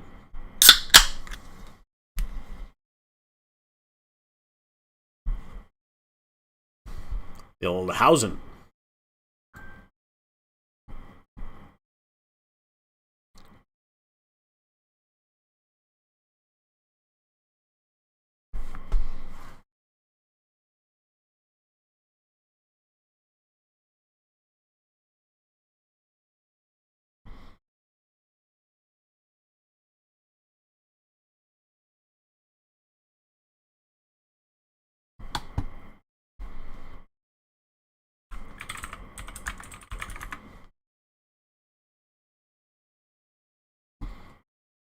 Okay.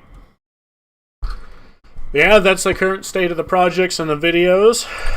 Actually, let me see what... For those of you who don't know, my videos are obviously all scripted and I use a teleprompter. There's a bunch of different scripts that I've written. One I wanted to do is like the price of the LS swap on the RX-8, but I think that's been covered pretty well already.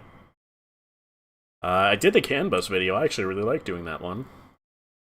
Did the one about the exhaust reducer. Yeah, the legacy turbo swap would be a good one, where we talk about how to turbo swap a Subaru, but instead generalize it to encourage more people to experiment with stuff like that. Converted your multimeter to run off of 2 lithium cells. USB rechargeable. That's clever. I need to do that with mine. Once I got finished, she flew out like a bat out of hell, and I loved it, but for going after civics. Yeah, good stuff. Good stuff. Yeah, that would be a good video about that, about turbo swapping an older Subaru. Another one that I wanted to do was highlighting how electronics are invading our privacy in our cars nowadays. And basically I asked the question, do you own your own car? Right? Like, I feel like I own my 99 Legacy because I can tune it and I can get in there and do whatever I need to. But do you own a car that's, you know, that has GPS positioning that anybody can use to track you? And whenever I say that, everyone's like, oh, he's talking about the authorities. You use the authorities will use it to track you down in your Tesla. No, I'm talking about, like, I found examples of, like, a woman whose crazy ex-husband tracked her down using her Mercedes app, because his name was on the title and not hers. And it's an interesting concept about the newer the cars that we go, the less we actually own them, and they're all, you know, it's one thing to not even be able to repair them because they lock you out of all the electronics, but it's another where you don't even get to keep your privacy anymore, you know? So that's another video I was going to do to highlight that.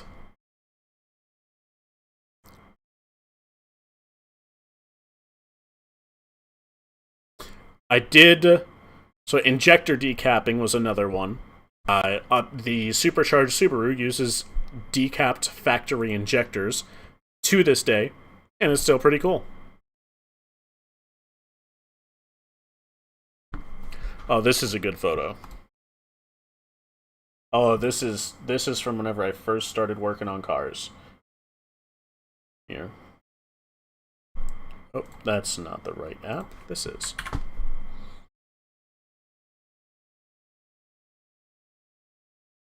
There we go.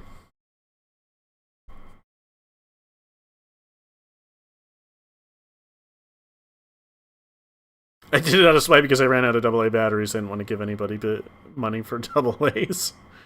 I had a bunch of old cells from vapes.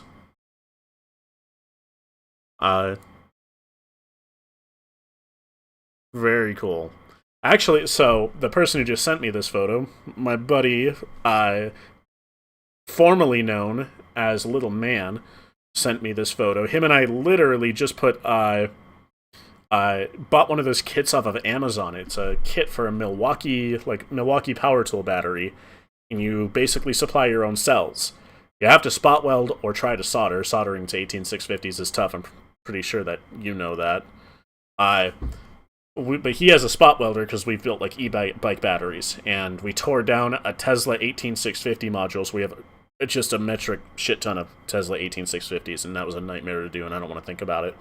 But we have all these 18650s, and I bought a new Milwaukee tool, like an automatic air pump, like a tire filler air pump. And I'm like, I need another battery. So I bought this kit to build it, and it worked. So really cheap. It was like $20 for the kits. I already had the cells. Just had to spot weld the cells together. You have to have the spot welder, and then solder on some balance leads. So that was, in that vein, I did something pretty cool. You should put a diesel direct injection mechanical fuel system on a Subaru. You know, the Subaru has a diesel engine, right? It's electronic injected, right? I think they use piezoelectric injectors like everybody does nowadays. And we have thought of playing with the one, but every time I look them up, man, it doesn't. Everyone's talking about like crankshafts snapping in half and stuff. They don't look good. And at this point, I don't know if there's something I couldn't swap into something else, but definitely like trying a diesel engine is way outside of what I've ever done. So that would be like a really fun swap to try. But goodness, I've never heard anything good about those Subaru diesel engines. I just see problem after problem. As the face of a proud man, it is a younger, much younger proud man. Much thinner too. Gosh, look at him. Little Man is the one who actually taught me how to work on cars. I know he's in the chat. He's watching right now, I'm sure. He's the one who actually taught me and got me started on all this stuff. He has a bunch of cool cars himself. His coolest car is a Turbo Baja, by the way. Manual transmission. Don't ask him how much he paid for it, because you'll be pissed. Not because he paid a lot, because of how little he did. God. He got lucky with that thing. Runs like a champ, too. We converted it. We put a Halttech in it, E85, stock turbo, new JDM engine. Oh, it sings. It's a good end. Well, actually, hold on. I gotta find the video of it. He knows which video, too. If you know what video I'm talking about, Littleman, you go ahead and send that over. The one of you in my yard. Oh, that's a good video.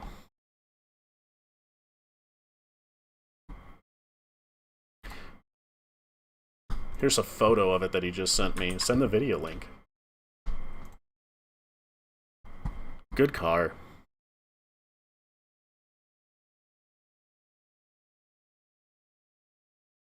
There's some good stuff going on with hot rodding Milwaukee and DeWalt tools with beefier battery cells. Agreed.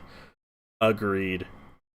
Also, now that's a shitbox. All my cars are shitboxes, and they should be in demo derbies, Robs. You're right. It's gotten so prominent that the brands themselves are now making their own high-output batteries and selling them for obscene price. Of course they are, you know? It's because it's a gas engine being ran on diesel. Oldsmobile did it as well. Yeah, they did. Oldsmobile did do it. Cadillac had one, too. My buddy's got one of those. It's basically a small block or a big block Chev that's just converted to run on diesel. It's pretty interesting. Still runs, though, and it's back from, like, the 80s. Over here we got 3 V6 TDIs. They're great. When you do their exhaust rate, they sound like an R35 Skyline. That's pretty cool. That was pretty cool. Best shitbox builder on YouTube. Thank you. Thank you. I'd like to think my cars are peak shitboxery, personally. Now, where is that Turbo Baja video, little man? Get that to me immediately. Check my phone. You guys are gonna love this if I can find it. I'm hyping it up and you're gonna be like, ah, that's mid.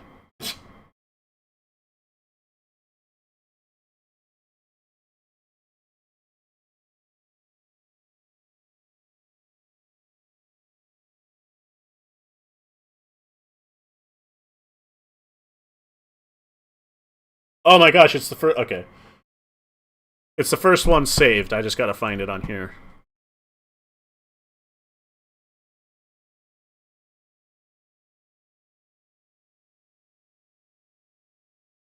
Is this before or after?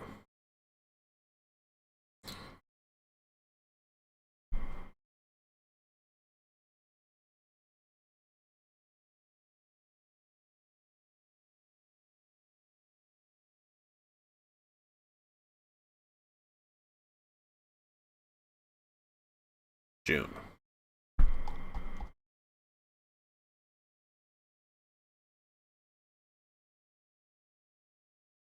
Oh, found it. This is going into the favorites immediately. It's downloading.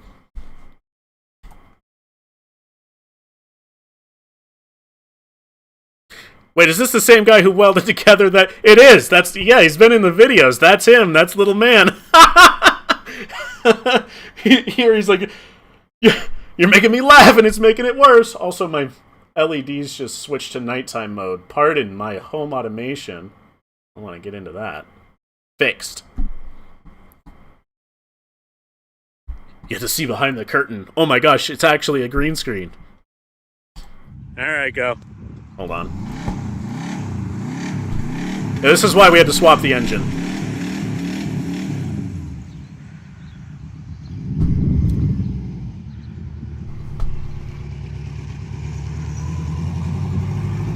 Oh, this poor fucking engine, dude.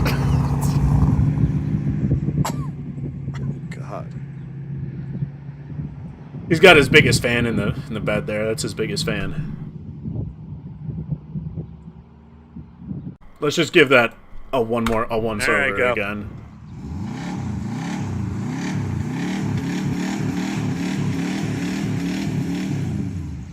This is the day. It's the average day in the life of a Subaru owner, right there.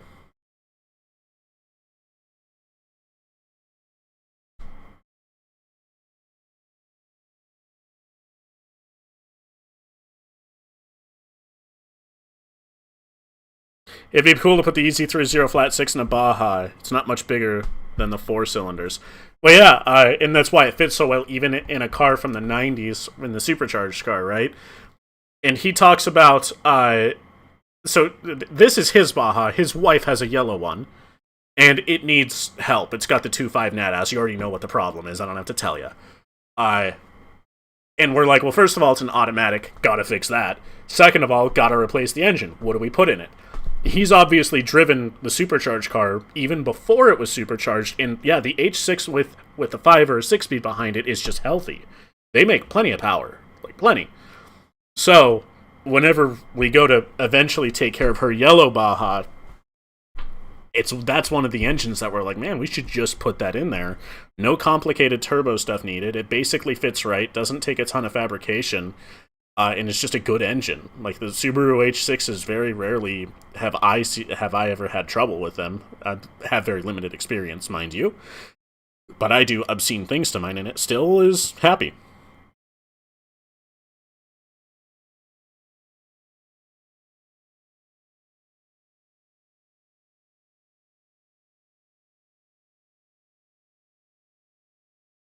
Rattly smoking amazing. She's cooked, mate.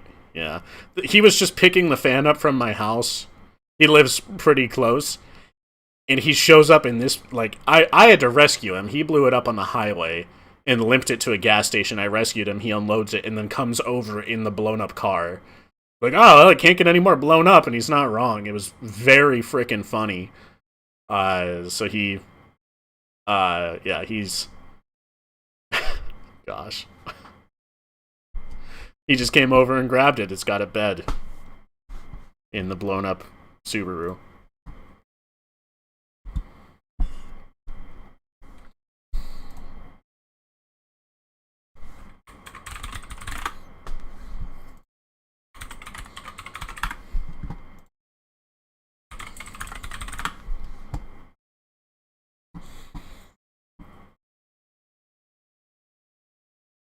It looks like a two-tone dustpan. That's a pretty rare insult.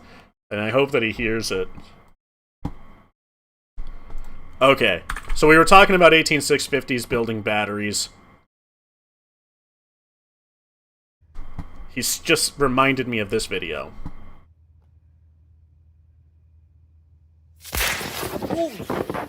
Oh my god! That's an 18650. Let's watch it one more time.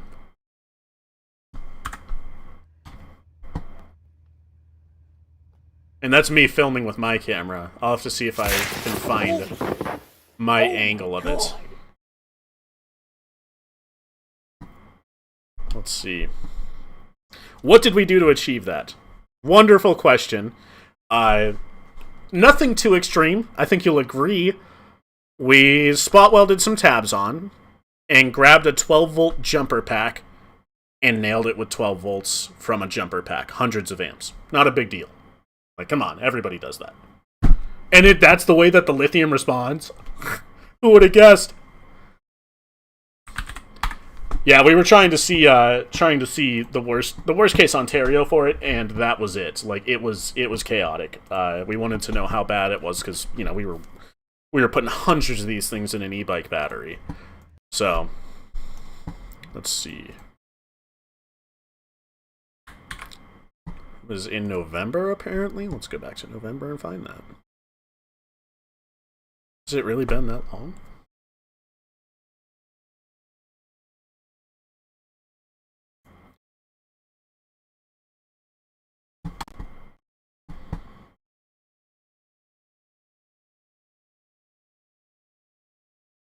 Oh, yeah, it was.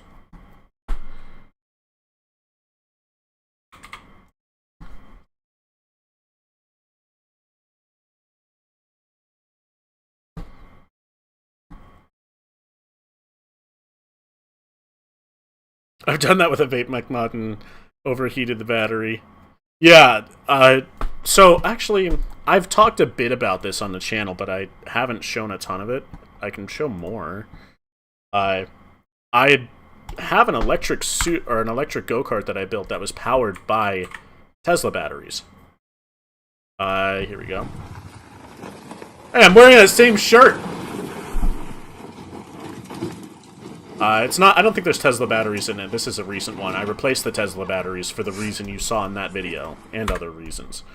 The Tesla batteries are your classic lithium, nickel, metal, manganese, cobalt. Nickel, manganese, cobalt chemistry, right? Extremely volatile. They will start on fire for any reason. This has lithium titanates. They are much more stable, and their worst case scenario, overcharge, puncture, is they get a little tiny bit smoky. They're much safer. And they also can dump a ton of currents for their density, which is really nice. But that's one of the reasons I went away from those Tesla batteries, and we ended up tearing one down for the cells, is because it's just like, golly, these things are dangerous.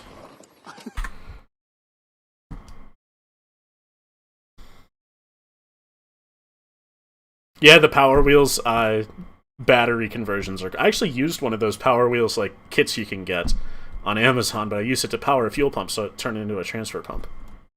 I can, you know, transfer from one tank to another with just an external fuel pump. I think I have the video here. Here we go. Yeah, we're connecting the jumper pack here. Ready to run? Yeah. We'll see what happens, huh? Oh, it hurts to even watch. Run. Hey, come on, you're telling me that's what starts a fire? That is entirely justified. What's interesting is... Run. Look how long it just sits there like this. It's just, you know, no big deal. It's, you know, oh, wait. Oh, no, spoilers. Okay, sorry, skip too far.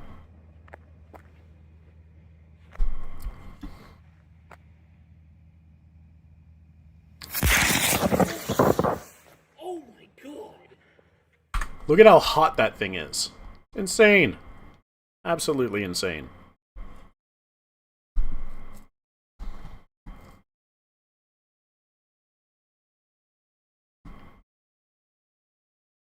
Unpredictable and instant is it's an interesting way to put it. Like, it is and it isn't. Like, he sent another photo, and this is a good one.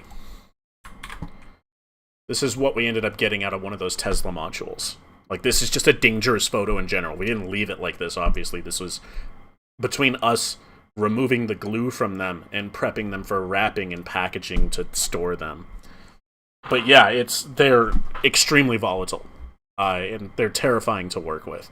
So, get yourself something like a lithium iron phosphate or lithium titanate if you're doing, it depends on what you're doing, obviously, but it's a shame that the most capable batteries are the most dangerous, but that's just the tech we have right now. The alternatives, like I say lithium titanate, they have a lot of benefits, but obviously the main drawback, as you'd expect, is their total capacity is substantially lower than Tesla batteries. Or than your normal, not just Tesla batteries, but yeah, their total capacity is a lot lower than your normal nickel, manganese, cobalt, or its variants of chemistries. They're also more expensive because nobody uses them for that reason. Yeah, there's a lot of, like, crystal battery, there's a lot of different, chemistry, or not just chemistry, so battery techs out there that I'm really excited for. Even ones that have been around for a while. It'll be interesting to see how it all evolves. I'm not an EV hater, by the way. I like EVs. I think they're super cool. I can't justify owning such a new car that's so expensive right now, so I don't have one. But I used to own a Tesla. I had one for like 3 years. They're fine. I got a fireproof bag for my lithiums in my fridge for 2 times safety. Careful putting your lithiums in the fridge. Getting them cold can degrade them. I'm sure you know. There's always some new tech being studied, and bringing them into production is the big challenge. That's absolutely true.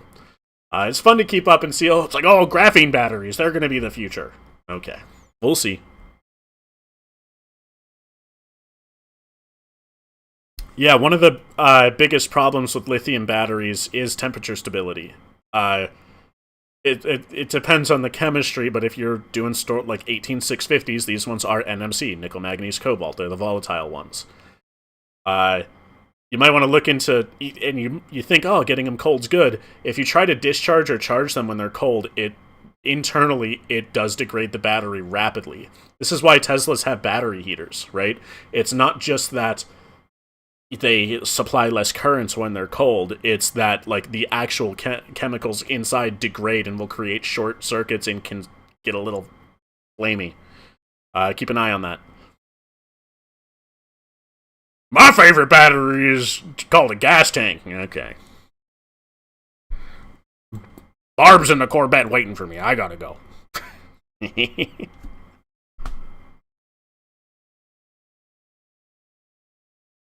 Yeah, driving too much is a problem for EVs. For my daily trips that I used to do, I just don't drive much anymore at all. I don't drive at all.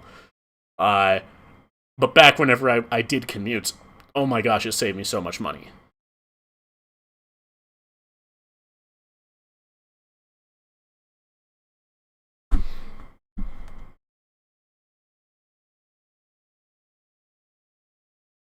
I feel like I'd forget the charger, go punch a wall when I wake up in the morning.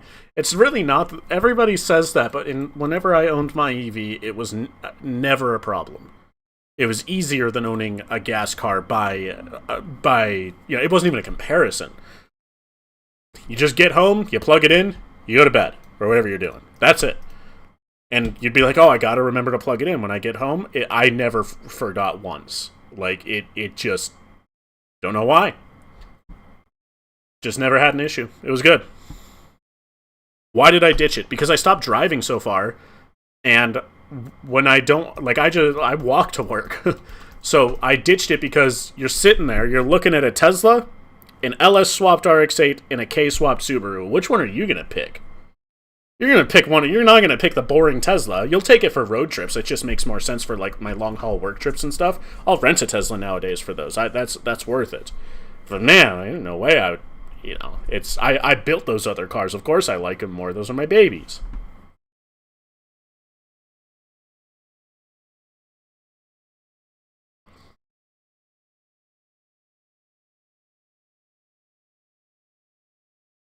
Your commute is 10 minutes, EV would be perfect. Yeah, the apartment charging, that's rough. That's rough. Unless you're commuting 100 miles a day, you don't need to plug it in every day. That's correct. The only times that I air quotes forgot to plug it in is whenever I just decided, like, you know, I was going to leave it outside and not in the garage with the charger for the night. Because that's where the RX-8 goes, you know. He's got the good paint job.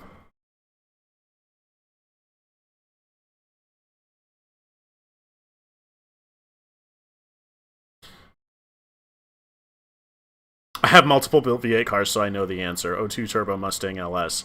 Agreed. Like, yeah, it's a tough decision whenever, and it's not a tough decision if you commute. Like, you're gonna have a hard time, especially with Tesla's self-driving stuff, if you can call it that. Whenever I go on like work trips, you know, across state borders, so we're talking far work trips, I would not want to drive my KSwap RX-8 that far. I don't want to drive any of my cars that I built that far, except for the Turbo Legacy, because I built that to be a daily, right? Like, it's, you know, cruise control works in that thing. Everything works in that car. The air conditioning works. But my LS-swapped RX-8 gets hotter than sin. I don't want to drive that thing for more than, like, an hour and a half. You know, depending on the circumstances. Not worth it.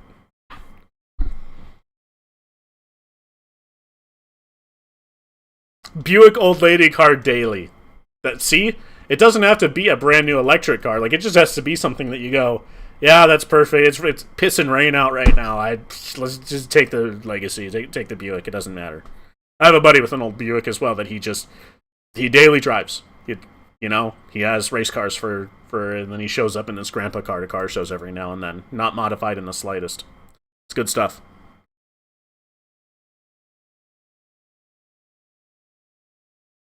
This is why my Subaru isn't getting mods until I have a second car. Hold on 1 second. We're just going to pin that message. Because more people need to read that. You know, you don't have to modify the only car you have. You're allowed to save money and buy something that you specifically keep for modifying. Like, I think I opened the video about that Turbo Legacy. Again, I haven't done the video, I have the script. But I'm making fun of myself for saying, I'm going to buy this car, and I'm not going to modify it, and I modified it like a dumbass. I shouldn't have done that. I mean, I tell myself I shouldn't have, but I also own a bunch of other cars, and, you know, I own like 6 or 7 cars that run right now. If all of them can't get me to where I'm going, I'm doing something wrong. Eventually, you pass that threshold of like, yeah, I've got like 3 or 4 cars. I can modify any one of them, and the other one will still get me there. Just be responsible about it. But still, if you're a person, and this happens a lot with guys that are first getting into this, they'll buy their WRX or something, immediately start modifying it, blow it up, and go, now I don't have a car to get to work. You don't have to do that. You could just not do that. You could save your money, buy another car that's just for modifying, and not be afraid, you know, because they'll get themselves stuck in this situation where they're afraid to modify it heavily so they don't blow it up, but then they're stuck doing bolt-ons. Like, oh, I guess I'll get a burble tune today. Cool.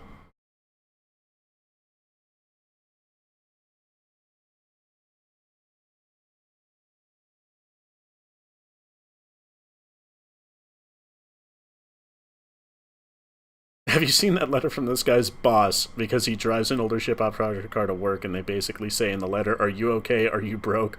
Can we help you? Why didn't you buy a newer car?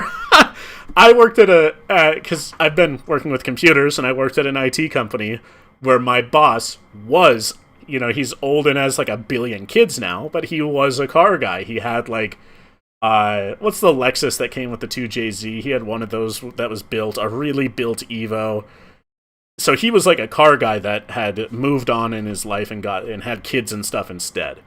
Like, he showed me photos of his wedding where he has his cars in the wedding, but, you know, priorities. I get that. I'm going to give him shit about it too much. But I would call him, and I remember once I called him, I'm like, dude, my car just blew up on the side of the road. And he just laughs his ass off. He's like, all right, coming to work tomorrow. He doesn't care. He gets it. He was a car guy. I got lucky. He's just, you know, that's why I got to Teslas whenever I moved on from that job. All I had was just really bad, like, shitbox Subarus that, like, the rust was about to, like, you know, almost not unlike that control arm video that we saw a while ago in one of my videos. I was like, I can't call my new boss and be like, dude, I broke down because my car's a piece of crap. So I got the Tesla to be a reliable vehicle. Boring, reliable grandpa car. And I bailed out of cars for like 3 years until I got my stuff together and was able to get back into it and build the stuff that I have now.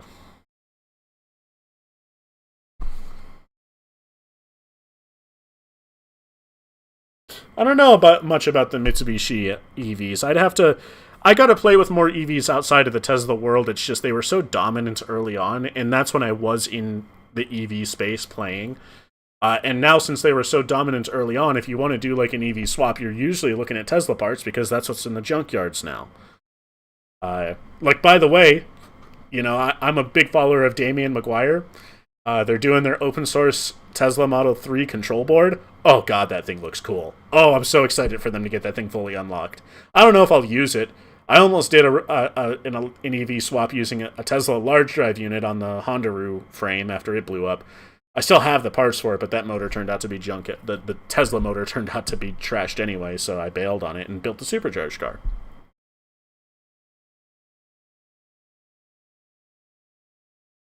It's an FA20. It's not going to break if I keep it stock. That's true. Those things do have a better reputation. I haven't worked with them enough to give them too much crap, but my instinct is to go, are you sure it's a Subaru?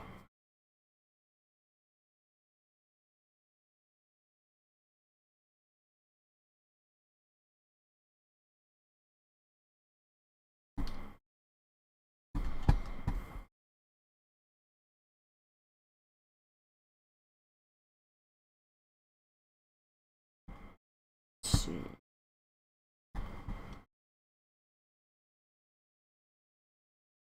I'm just going to put this up for the background for now. Yeah, the EV world is much bigger nowadays, thankfully. Yeah, I'm glad there's... back whenever I had an EV, I think the Mustang Mach-E come out, and the first thing I do is I go and look at, hey, what's its range? If it's less than 280, I don't care. It was less than 280, I bailed. I'm like, no, why would I? I think it was that, or it was like less than 300. I'm like, okay, they still can't compete.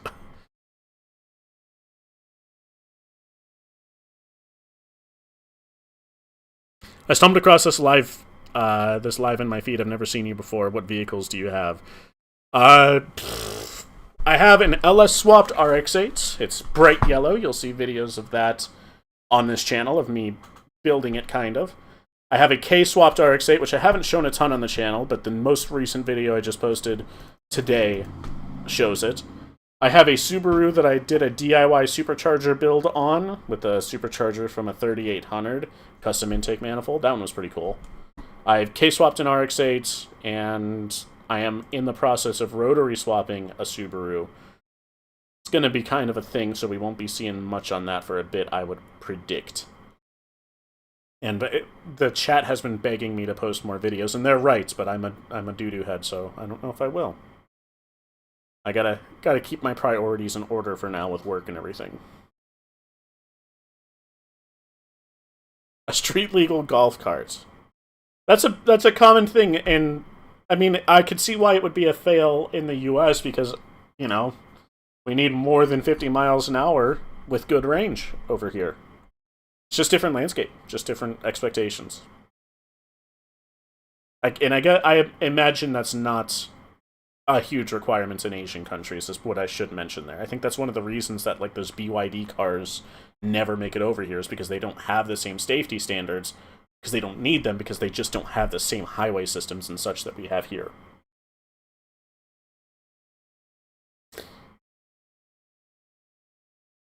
Aging wheels. I did see his dual Tesla drive unit build. Yeah, You're right. I do hope he gets it working. That'll be super rad to see. That thing's gonna be sweet.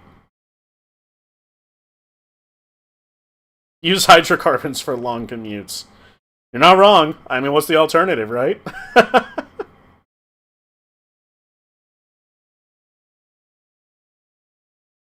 What do you think of my Daihatsu car? Yeah, I'm surprised they can hold stock power. Those Daihatsu Conrads were just little pencils. I would... I want desperately for you to just try and send it anyway, but we both know how it's going to end. I would not do that if I were you, unless the engines are as disposable as like a K-series, then enjoy yourself.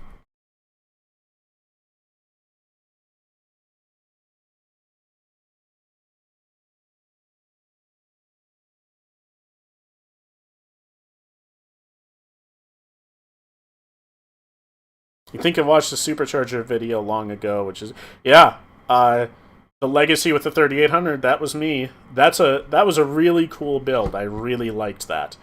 It was my first hand at ever trying fabrication that complicated, and I learned, as always, that's like my goal with most of this stuff, is to learn a lot. And I've learned so much from just designing and building that thing that I am now doing the same thing on my Rotary swap. And I wasn't scared, like, you know, like, oh man, what if I make a mistake? No, it's fine. Like, I dove right into this project head first, and would have seen success if not for Mazda Rotary things, but you know, right? This is what that looks like. This is another intake manifold that I designed for the Mazda Rotary. In CAD. We were showing that off earlier, too, I think.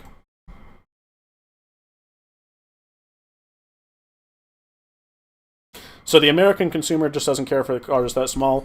I'm sure a number of people in this chat would disagree, me included. Like, I would love to have a K-Truck, for example.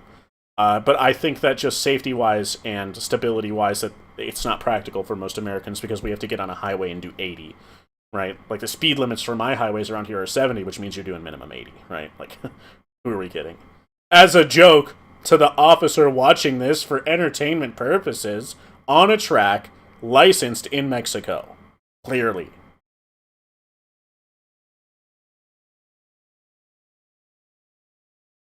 Have you seen the Brodozers on our roads? I drive one. Actually, hold on. You guys haven't seen my truck.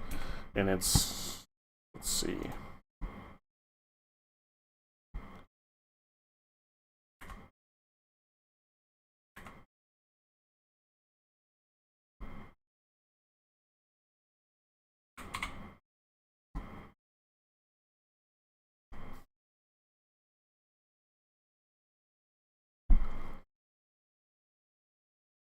Here it is. That's Big Bird! That's what I use to tow the shit boxes when I blow them up.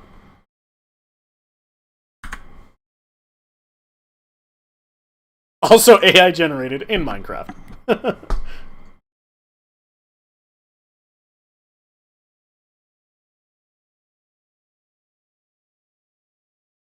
I love AI footage like from Mexico recorded in GTA 6 made in a blender using Unreal Engine 6. Yup.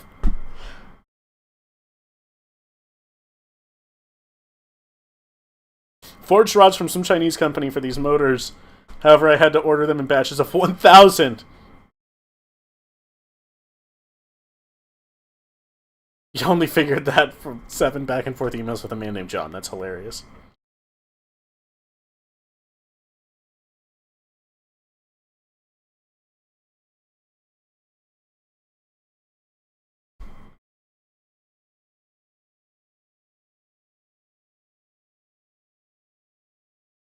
Is that yours, WTF? Yes, this is my tow vehicle.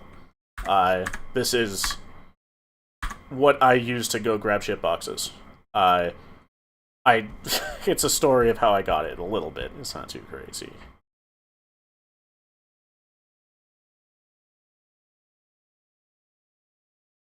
Do you see what kind of truck I'm driving? I'm clearly compensating. What video was that from?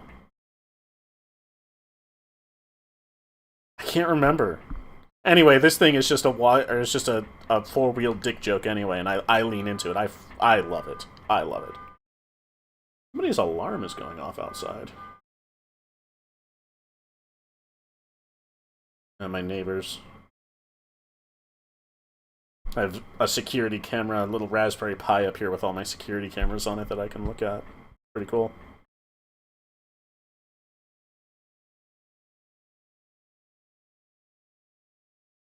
Mexico, I can tell because of the yellow filter. That truck's so absurd it wraps around it being awesome. Thank you. Unless you park it in a rural area instead of a cramped apartment parking lot and use it to tow. I absolutely agree. This does not come out unless it's for work. I think that's the reason that I justified it, because I don't like the Brodozer thing personally. It's not my style. And the way that I justified me getting this is I don't daily drive it. Like, I don't buy it and treat it like a Camry. Like, This only goes out to do work, like to haul stuff, you know? The lightest duty things it does is like haul dirt bikes off for me to go off-road and hurt my back because I'm an old man. I miss your videos. I miss you, Justin. I think that was from the video of you dynoing the supercharged lake. Yeah, that's right. I towed that. That was a long drive for me to go up there. So yes, that is absolutely true. And I am compensating for something, and it is the size of my wee-wee.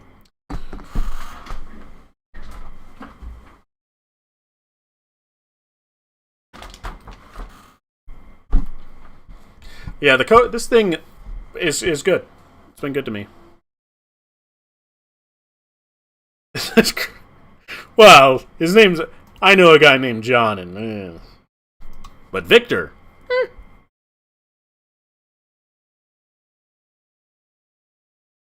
I squeezed my Subaru through so many tight gaps. Yeah, I just drove this thing through, like, the heart of Harrisburg to buy an electric motorcycle. And that was unfun. It was not an enjoyable experience, personally.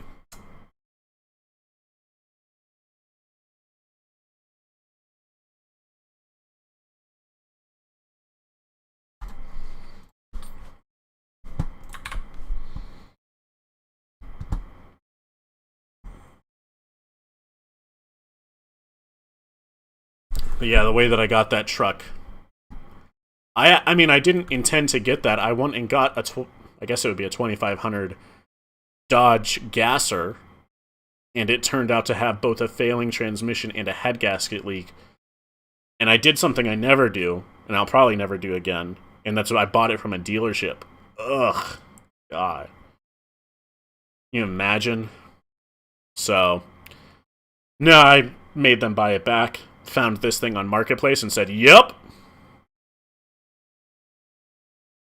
Did you have to do a custom oil pan pickup on the RX-8 to K24 and or a custom subframe? Neither. Factory oil pan fits just fine, and I just had to cut up and reinforce the subframe.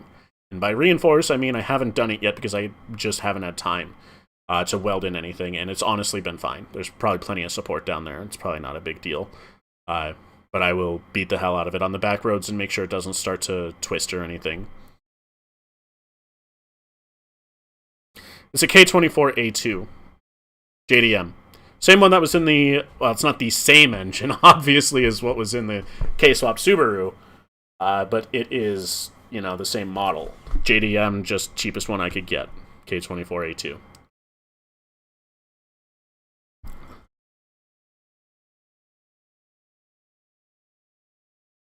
I did buy my Subaru from a dealership, but I wanted a warranty for my only car. Yeah, I mean, that's fair. Like, that's a daily driver. That's different. And that was my idea, getting, like, a truck from a dealership, was I'm buying a tool. Like, I need this thing to just work. I need a warranty, or want a warranty. And they immediately tried to screw me.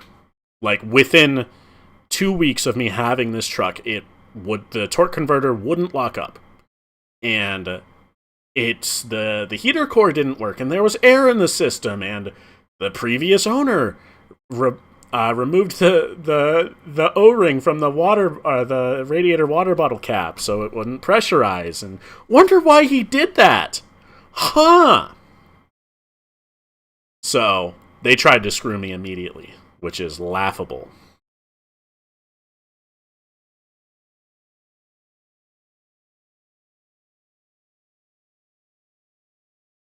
I thought my Miata's engine died and mathed out the whole process to swap it and decided I'd rebuild it and turbo it at one point. Yeah, I have a friend with a supercharged Miata, and that is a good car. You know, I don't think... I forget the engine code on the factory Mazda Miata engines, but I don't remember there being anything too crazy to write home about. But since they're so frequently modified, I can't imagine you couldn't just put good internals on it, slap a turbo on it, and enjoy it.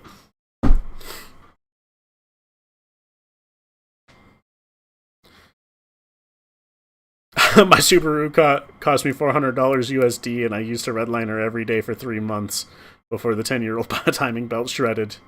Still ran after that. Good stuff. The Blue Legacy that you saw in today's video, the daily driver, that came to me with a head gasket leak and an oil leak. and also a leaking water pump. Fixed the water pump, left the other stuff. But the only reason I ended up WRX swapping it was not because the head gasket leaked, because if you just don't care, if it starts overheating, all you do is just floor it, just redline it real quick. Pop the clutch in and redline it, and that temperature gauge will go down because it spins up the water pump probably, cools the sensor down, makes you feel better. And I didn't care if an EJ25D blew up from a head gasket leak. I'm not going to lose sleep over one of those.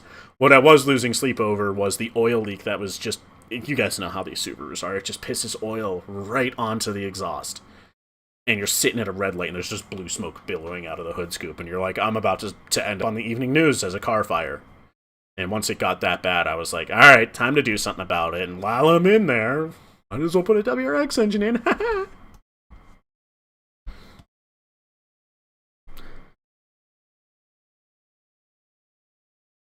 My Formula car is a fun car that isn't stupid scary. It's 100 horsepower, 1,000 pounds. K24A2 would have been perfect. Yeah, they're stout engines, naturally aspirated. I'm just a big fan of turbo fours.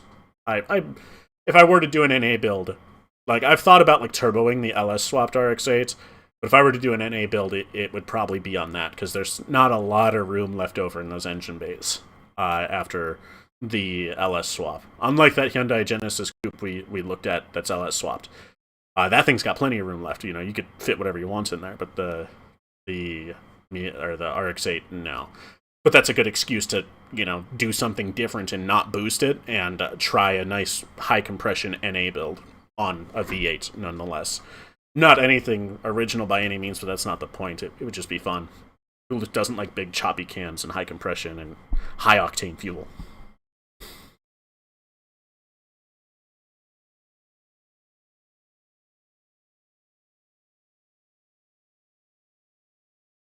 Mazda or Miata is always the answer. Yeah.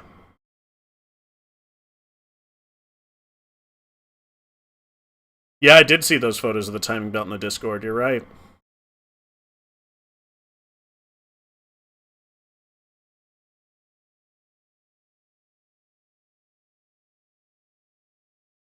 I strongly prefer naturally aspirated for feel, but if I'm too pragmatic, why not go for forced induction for half the cost? My 95 engine comes pre-drilled and plugged with oil and water feeds. I mean, you could also consider supercharging. I'm not going to say it has the exact same throttle responses, a naturally aspirated high compression build, but I love my supercharged build.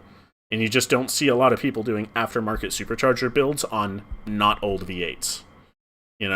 It's just not a common thing. I think that's probably one of the reasons that the supercharged legacy video did so well. Is it's like, holy crap, that's a Subaru with a supercharger, and it's still a boxer.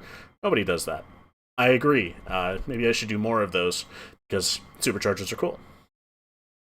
Maybe use that Audi supercharger that everyone tells me about. That thing looks sweet. I wonder if with my more refined designer skills, CAD design skills, I could actually make that work with a cleaner setup than what I have now. But I don't really have any desire to mess with that car just yet. The supercharged legacy just rips. It's a good car.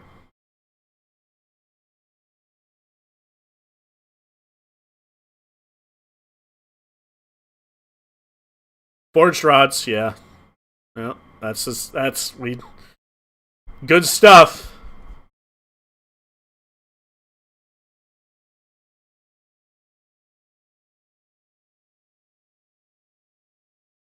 Our old 99 Legacy Forester rolls blue coal from time to time. I want to get my mechanic buddy to swap it. Are those NA JDM EJ2Os? So it's a single overhead I think you're talking about. Are they replacements for the 25D, 251, 253? That's what the JDM importers say. They even say you don't have to swap the ECU. And if it's a mass airflow car, I would believe it. The maps aren't going to be right. Your fuel mileage might go down a bit because the ignition timing won't be perfect tuned. But people do it. I see it online, and they seem to be like, yeah, it's fine. So your mileage may vary, literally.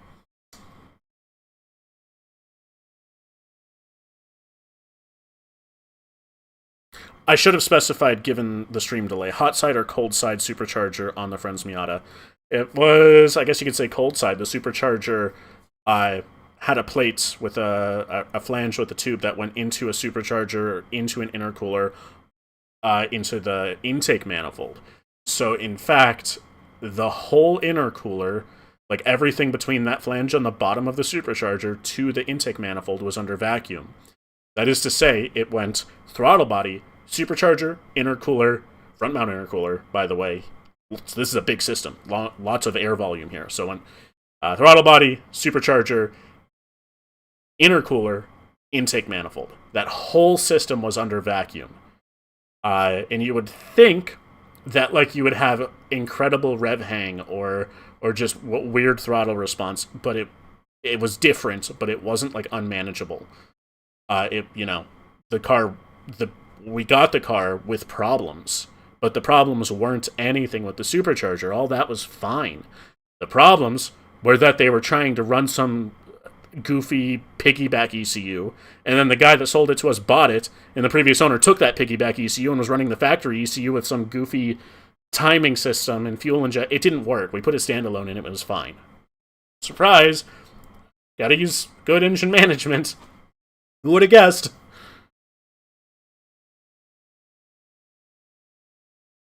Big Cam, 11.25 to 1 on the Camaro, 9 to 1 on Big Turbo with the Stang. Yeah, okay. See, you gotta try both. I really like that. That's interesting. So the KSwap RX-8 has 10 to 1 compression, E85, 16 pounds of boost right now. We'll turn it up later. We'll get there. We'll see how that goes.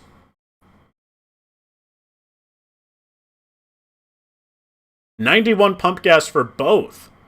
It doesn't. That 11.25 to 1 doesn't. Did you run into debt with that whenever you were tuning it in? I mean, I imagine on 91 you would, but still, wow. Supercharging was my intent, but the hot side kits you can intercool are out of production. Cold side kit they make can't get to 230 on pump gas. Yeah.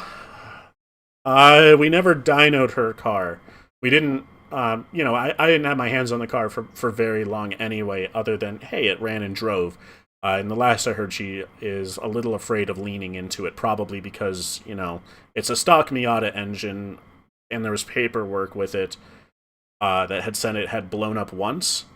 They didn't say what the failure was, but it was my interpretation that the failure wasn't because the supercharger was putting too much power into the engine, or that the engine was making too much power. It was because improper engine management was my interpretation of it.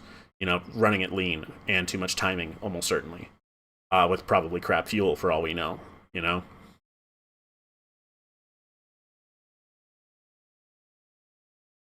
I need to do forged rods on my FA20 at some point. The stock rods and those are made of paper, unfortunately. What, paper or fiber reinforced?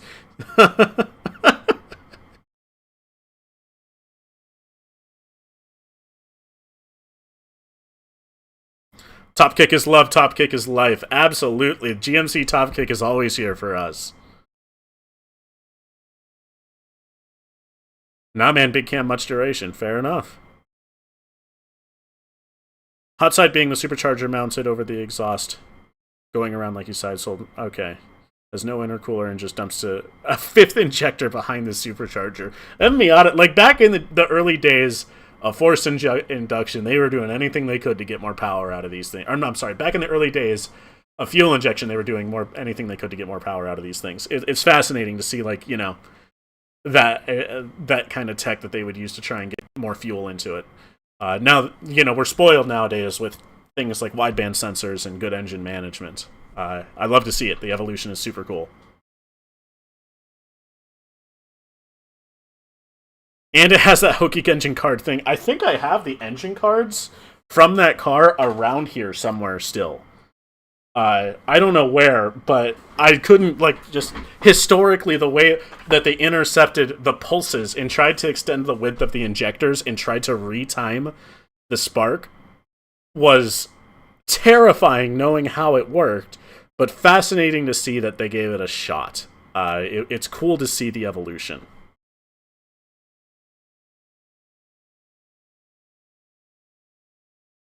Wideband O2 sensors are just such good tech. I cannot overstate.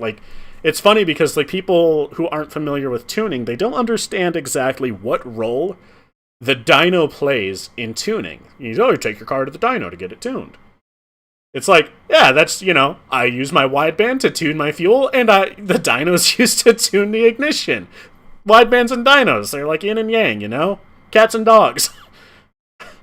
Have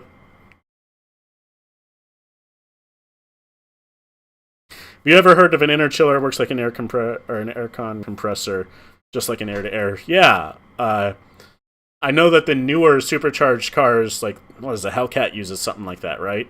Very complicated setup. Still very cool. Kits are really expensive, but I want to look into building a system like that. It would be very cool, yes. Sounds like a card that someone would want for the 24 Hours of Lemons, the $500. We were just talking about that earlier on stream, and yeah, it potentially would be. Yeah. Be careful, though. Read them plugs. Oh, jeez.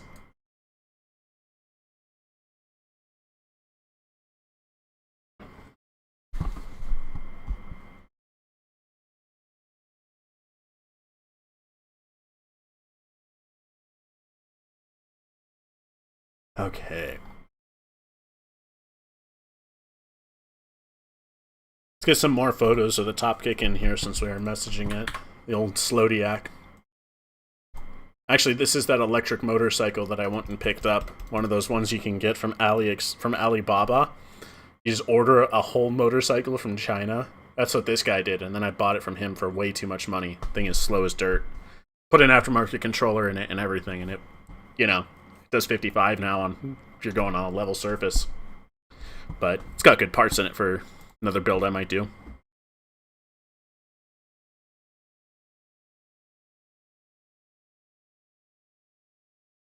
And widebands can make you feel good, but really your cylinder to cylinder can be pretty different.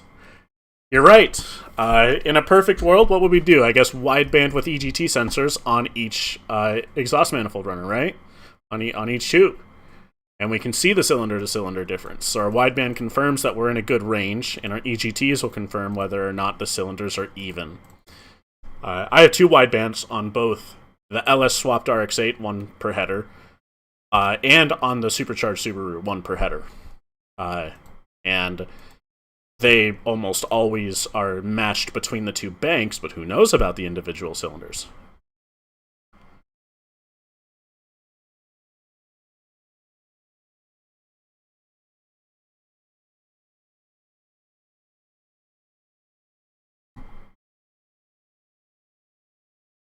Here's another shot, actually, of the intake plenum for the rotary swap.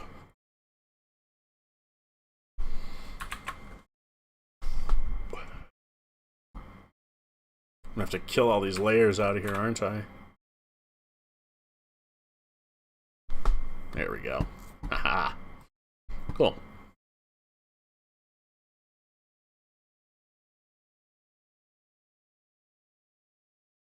We ain't got that money. Agreed. Just send it. It'll be fine. Make the tune nice and fat, and it'll probably be okay, you know? I run decapped injectors in the supercharged Subaru. I don't want to know what the cylinder-to-cylinder is on those. I want to see 10.5 to 1 on the AFR gauge, and I'll be able to sleep.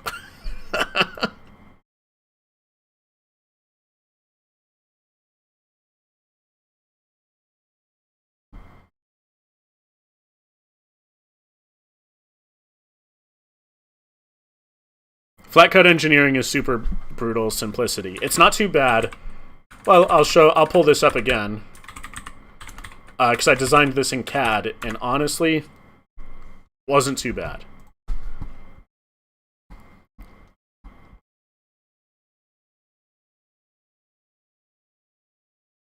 There you go. That's it.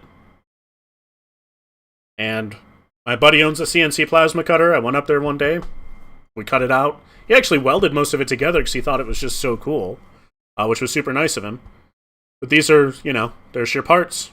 You can do bends and stuff too. Like these are bends here, and it tells you the exact angle of the bend for this top section because it has to come down a bit, which was really handy. I would do this again in a heartbeat, and I probably will. And this isn't the only piece that I made. This is the one I'm truly, really proud of, and that's the alternator bracket. Because I had to relocate the alternator, and I swapped away from the rotary alternator to the LS alternator. Let's see if I have a photo of that alternator mounted, because that was a really cool moment for me whenever that just sort of worked. Didn't really require a whole lot of trimming to get it to fit right. You know, because I designed this stuff on a whim. You have to try and fit stuff. You get it. Oh. It's on the wrong layer. Haha. There we go. And there it is in real life. Just bent metal.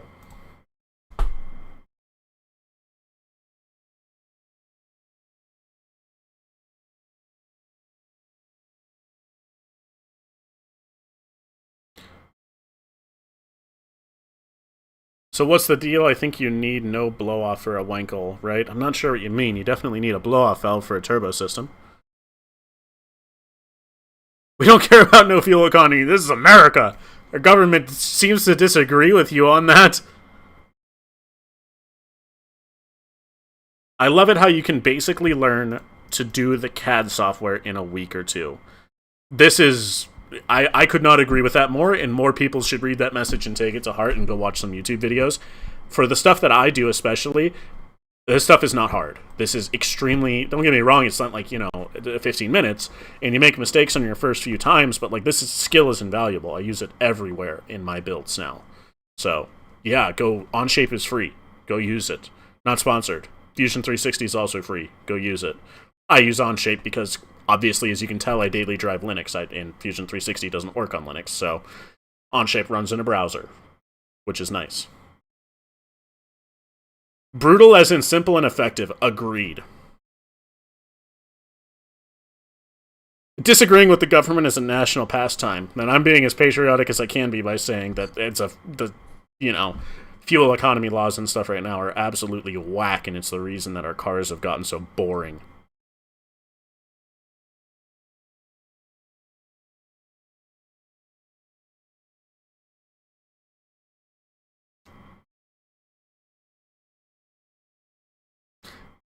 I had heard with Rotaries you don't need a blow-off valve. Engine type doesn't matter. The blow-off valve is there to prevent the surge of air from the inertia in the compressor wheel, and also the inertia of the air.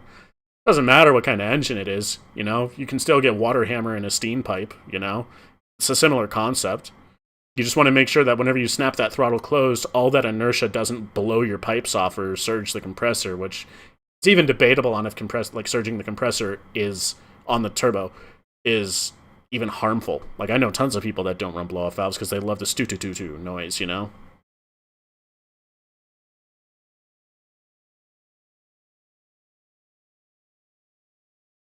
see blow-off valves as a trade-off, assuming not having one does damage your turbo, then the trade-off is your turbo health for more lag in between shifts. Does it cause more lag in between shifts to have a blow-off valve, or does it reduce the lag? Because one would assume that when the turbo surges, the wheel speed drops significantly, right? Which means you have to spin it back up. And it would surge without a blow-off. But if we do have a blow-off, that means the compressor can freewheel and gradually spin down. And then there's the third option, use no lift to shift. Heck yeah, God, I love it.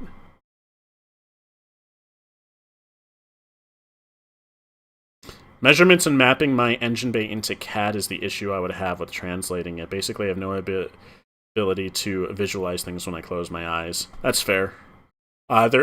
We used a process for the KSwap called photogrammetry, where you take a shit ton of photos of your engine, and then it creates a 3D model off of that. If Little Man's still in the chat, I'm sure he'll send me some stuff. Because he's the one who did that for me. He's got the processing power and a server for it. It takes a long time on my old desktop, but it's still possible.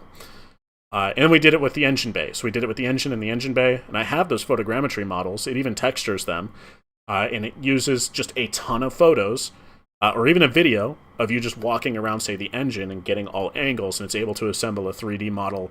The dimensions aren't millimeter perfect. They're probably not even, anywhere near 3 centimeter perfect. But it's enough for you to eyeball and see how things fit together. And we did use that to see how the K would really fit in there. And the answer was, yeah, that sucked. Still did it. It gives you more lag. There was a guy who did a test with data to show. I forget who. I would love to see that. Not doubting you, of course. I just like data. That's why we're here, right?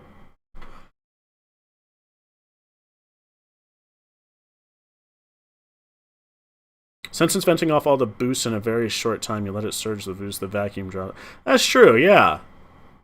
That's a good point. Yeah, that's something I should try and data log at some point, block off and see. Where's Dakota? Dakota, if you're in the chat, let's go ahead and remove your blow-off valve. We'll use your Evo to test this and set things on 40 pounds. It'll give us good resolution.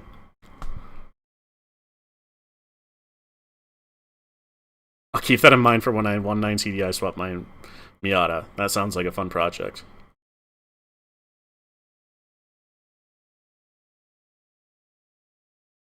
Do a video on it, see if it reduces lag and removing... Yeah, we could do that.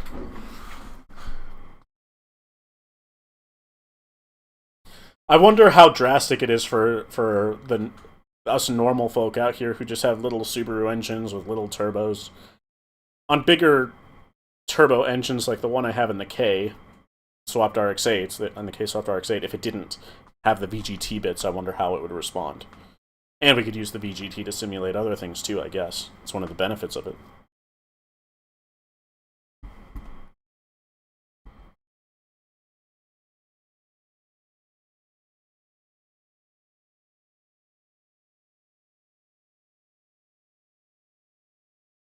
Oh, I just got a bunch of messages come through here.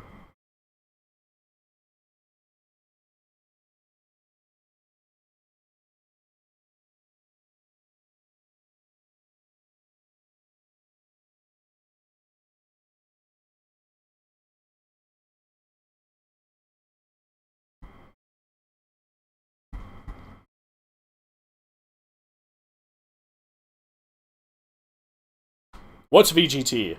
Well, that's the video that I just posted today that you might be interested in. It's a variable geometry turbo, like the diesel trucks have. And I took one from a diesel truck and put it onto a little tiny Honda 4-banger.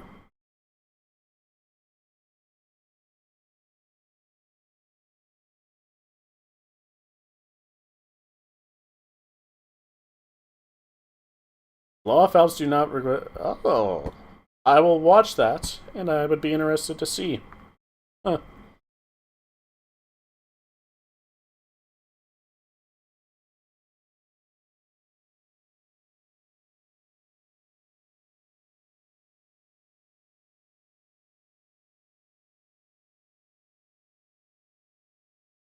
I love only 1.9 Jetta, but I wish there was a chassis with better suspension. Yeah. That's Mazda moment, right?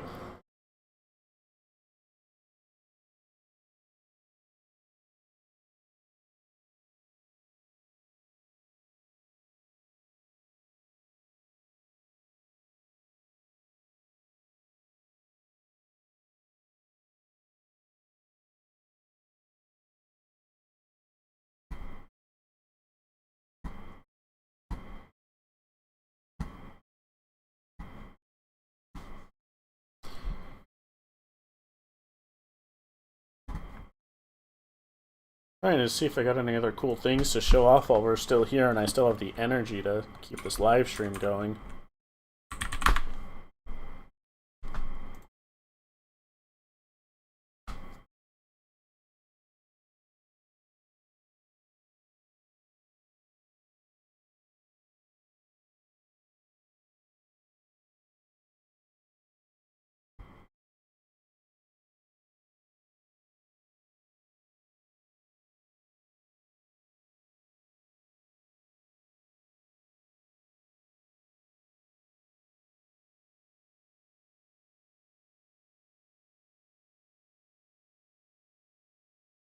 I was blown away with the handling of a BRZ when my boss borrowed it to me for the weekend. Is the Mazda Miata still good that way? I've never really driven both. I'm not like a strong enough driver to answer that, but yeah, I'm sure that.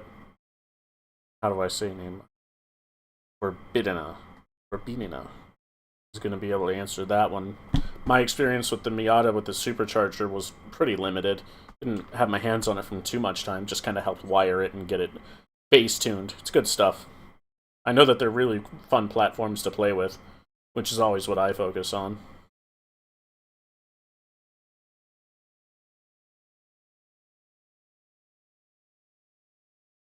Oh, here's a photo I forgot to put in the video about this VGT.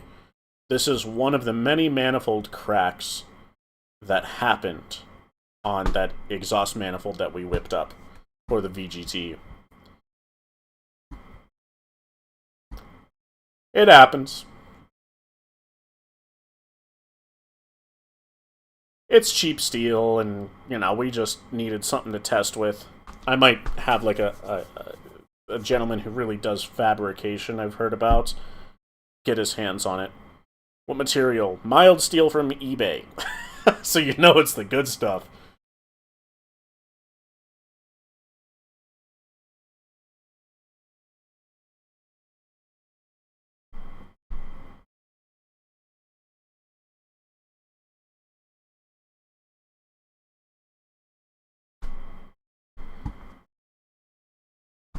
Yeah, it's done this a number of times. One of the things, I don't know if this is a problem yet. I got to drive the KSwap RX-8 more to get a handle on this, but it vibrates a lot because when I did the KSwap, and when I did the forged internals on the K, I deleted the balance shafts and went to the K20 oil pump. And they're like, oh, the vibrations aren't that bad when you do it. They're wrong. It's really vibrating, especially in the high revs. And I can't help but look at this crack and go, that's a stress crack caused by vibrations. And would that not happen if I didn't delete the balance shafts? Don't know.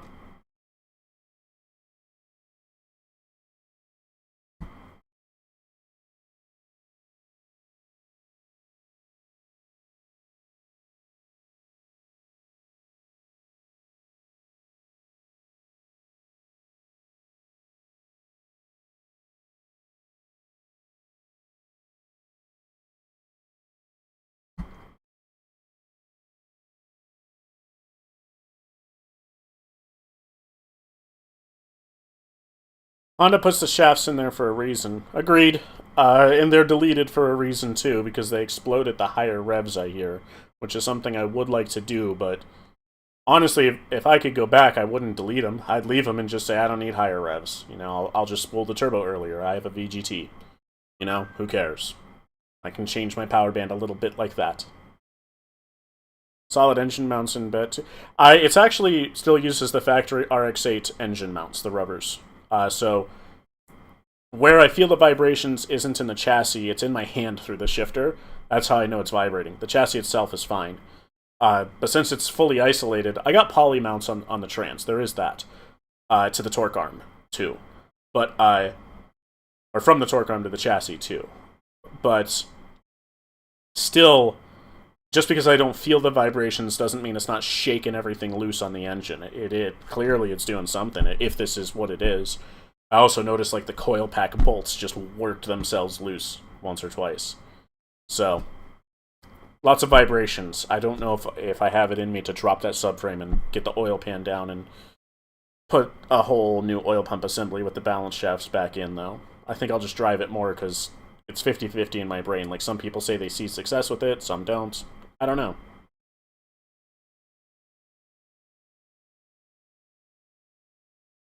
Crackheads don't ever talk bad about the crack. I gotta keep that. Oh, gosh.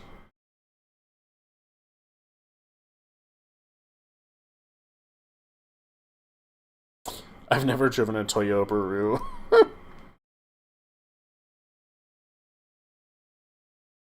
Some lock type should fix that right up. You're right, but it doesn't stop my manifold from cracking.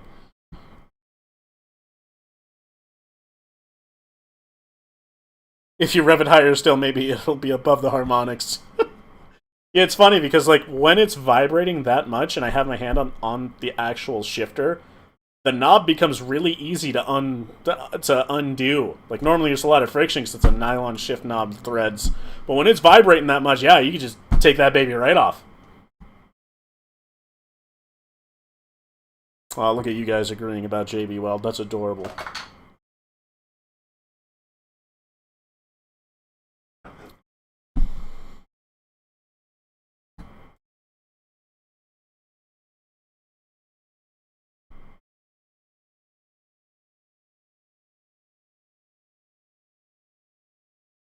Oh, here's a photo of something you probably haven't seen in a minute. Still alive and kicking, though. Oh, yeah. That's the stuff right there.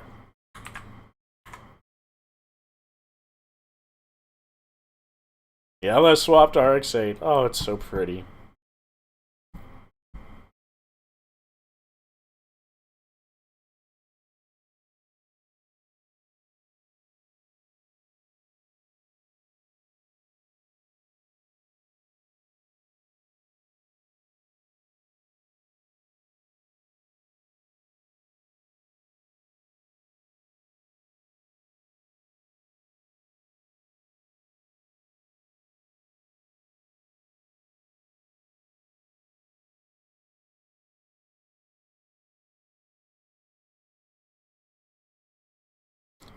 You replaced your drive shaft and it slaps the chassis heat shield.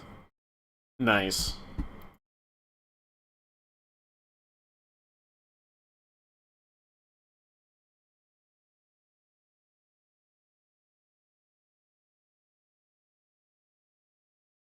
This is an interesting comment that the VGT video just got.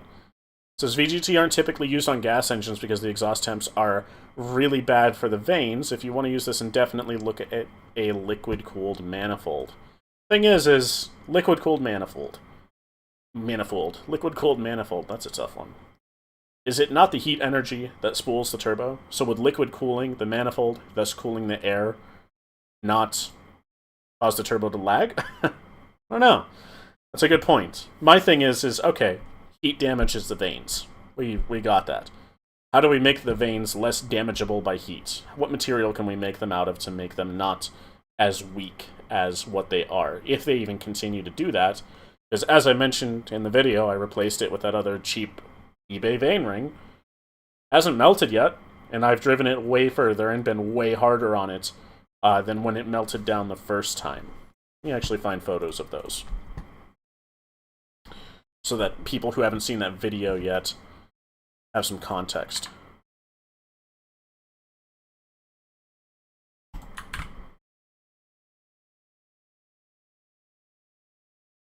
You can see that clearly there's something wrong with these vanes on this VGT. That like it's melted, and the tip twists off like to this like right here. Does that? Oops. Yeah. There's something going on there. I replaced this with a different unit that claims to be made out of better quality materials, and it hasn't done this since. So, I don't know, I'm just gonna ride it out. Thing is when I turn up the boost, EGTs are probably gonna go up too, so maybe that's when it has troubles. We'll see.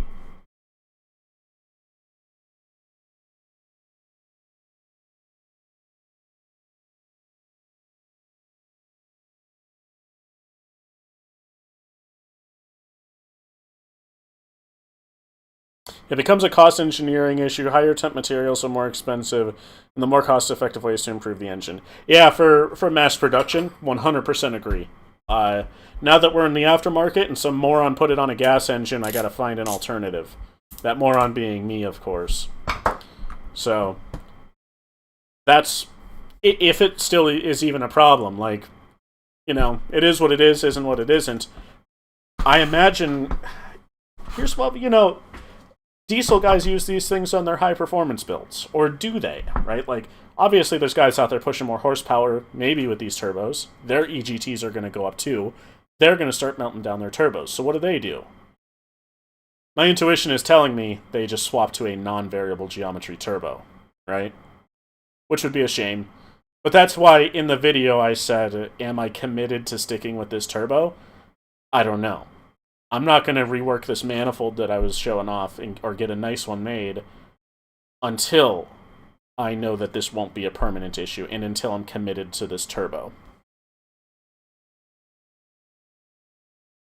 When's the Rotary Subaru coming? Dan, as soon as you just Venmo me $4,000 and I'll give you a video in a month. Maximum. Treading fresh ground is always fun, especially since you get to find the mines. That's a keeper as well.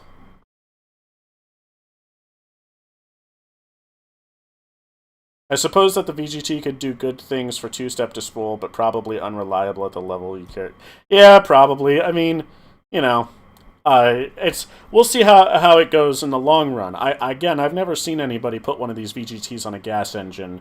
And by one of these VGTs, I'm not talking about like how Porsche did it with theirs. I don't know if that counts. Like, of course it works. It's from the factory, and whatever. That's not what we do here.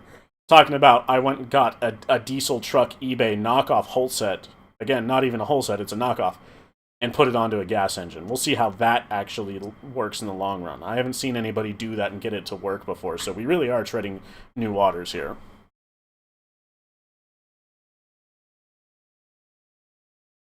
Twin charge it. Ugh.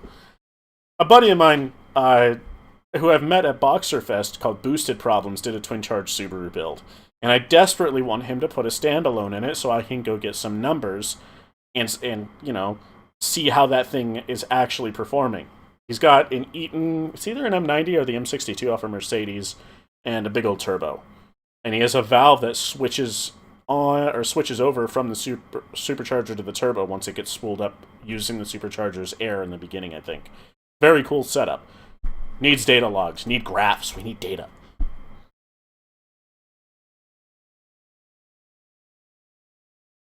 That's what makes you cool. Randy, you're cool, actually. Thank you. I have $2 in a ham sandwich if that works. Venmo me the ham sandwich. We'll work it out.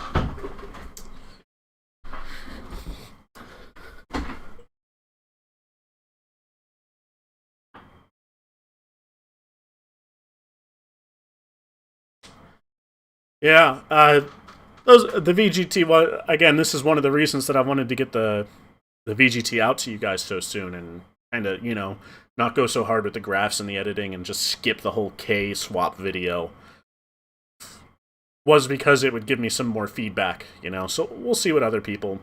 hopefully the video gets into the hands or eyes of either like people who work with these turbos a lot, like performance diesel guys, or... I don't know, maybe like some performance turbo companies. They'll be able to chime in about this specifically, because this video is particularly incriminating, or this image right here is particularly incriminating on what happened.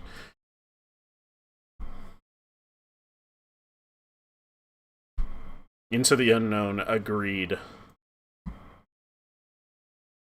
Yeah, here's the photo that actually compares the two. Let me see, this one does it justice? This one does it more justice, actually. This is the new one. I think it said this was supposed to be nitrided or something. Who knows, right? This is all eBay stuff. I didn't know if any of this would even work whenever I did this build. I wasn't even sure the VGT would help it spool, because, we have less than half the displacement than the 6.7 that this thing came off of. There's just way less air. Who knows how it would behave? Probably people who are good at, like, math or something. I don't know. But you can see, like, how this fin curves, and this one's all bleh. So that was the problem. But it hasn't done it again.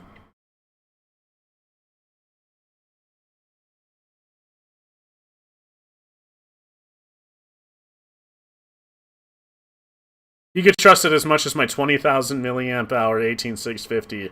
Man, if you figured that out, you're about to make a lot of money. I'll take 10.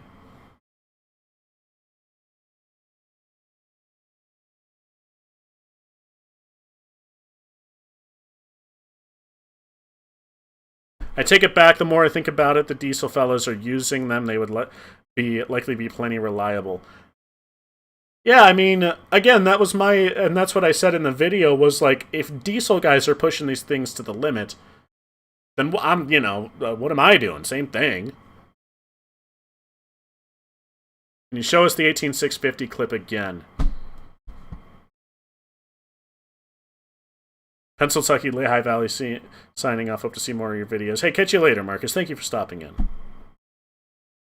Yeah, let me see if I can find my DIY fast charger here. That's Big Bird. That's not the DIY fast charger. Let's see. There it is. That's the first one. Oh my god!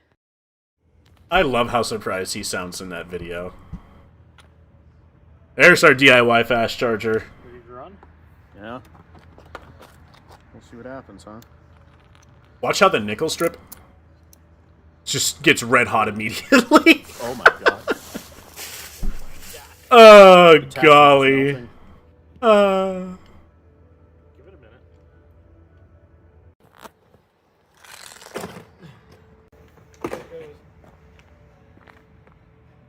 It's so funny that it just sits here for so long venting. And it must be that clearly the vents in the 18650 get clogged, so those weren't worth anything.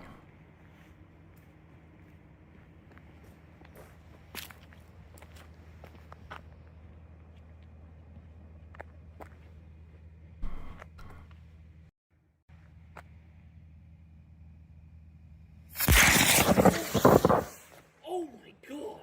Look at how red hot that is after it just bottle rockets.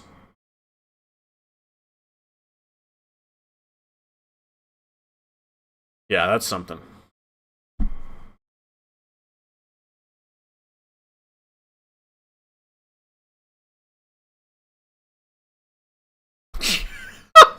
Hermagerd in the background, he goes nuts. I used to be freaked out, now I have a box of pouch cells in a drawer. That's a weird way to say that you're trying to get insurance money.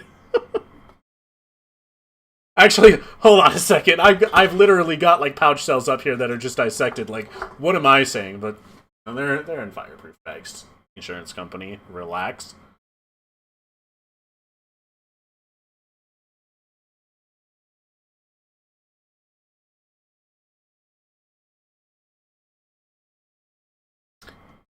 Actually, hold on. Let me see.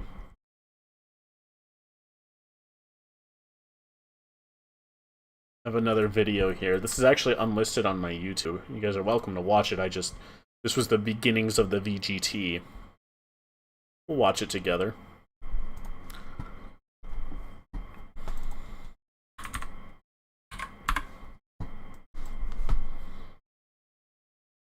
I just got control of this variable geometry turbo. Let me show you what I can do with it.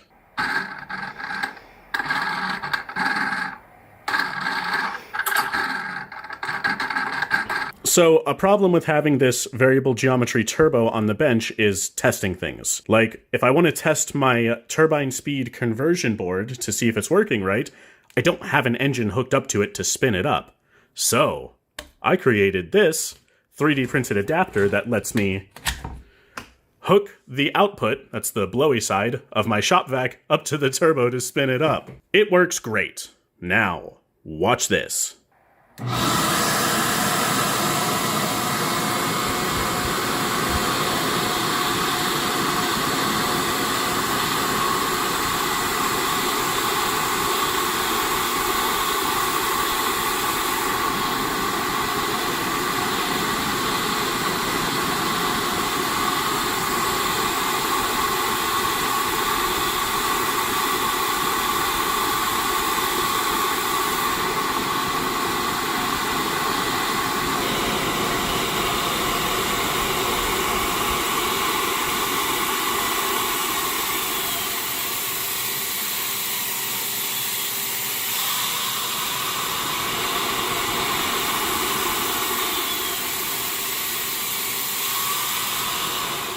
Now, this is part of a longer-term project that I've been sort of working on the side here, but I was just really excited, so I wanted to give everybody a little preview. And for your information, yes, it is going on a gasoline engine, so stay tuned for that.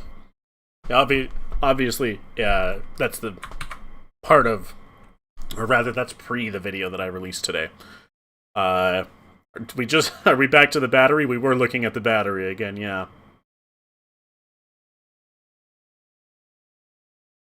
It sounds crunchy. Yeah, there's a number of gear reductions that go on in there. It's just a CAN bus controlled servo, basically. It's nothing special. The CAN bus part is what makes it hard. That's a fantastic testing setup. Agreed. It was hilarious. I turbocharged my vacuum. Please tell me you put some oil in there first. Nah, we did it dry. Yeah, I dripped some oil in there. Wideband your carved Camaro, and it was on the dot. We love to see it. And the VGT is slick.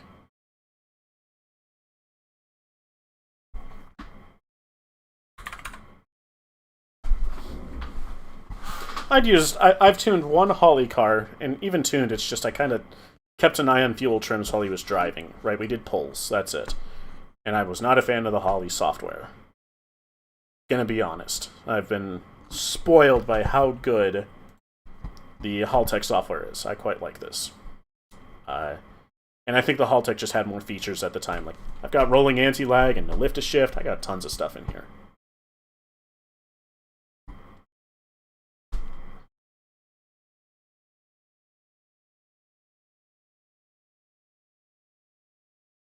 Explaining the difference between boost threshold and transient lag. Yeah, you know, it's whenever I was first writing out the script for this video, I was like, I've got to be able to differentiate the two. Everybody uses different terminology, but there's probably a good amount of people out here that might be confused by, like, boost threshold, so I'll use minimum RPM. I almost wonder if I should have used boost threshold. That's a better term. I don't know.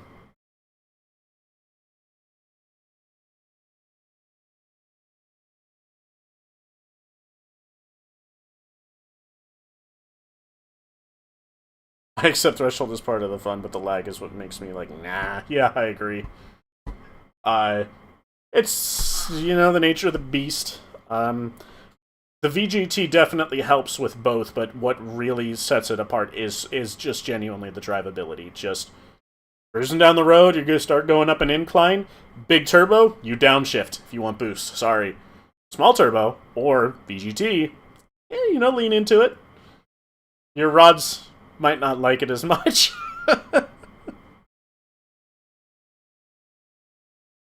Threshold is just cam choice on naturally aspirated. You're not wrong. I know he means naturally aspirated, but I'm like, nah. Which is why I wanted to get. Did you? Okay, so did you happen to see the video of the Subaru H6 that I did? What's the title of it? Hold on. What happens if VTech was always on? What if VTech was always on? That's the one. That's VTech is cool, and Subaru engines have true VTech as well. At least the H6 does, right? That was a cool video. I really enjoyed doing that one. Really enjoyed that.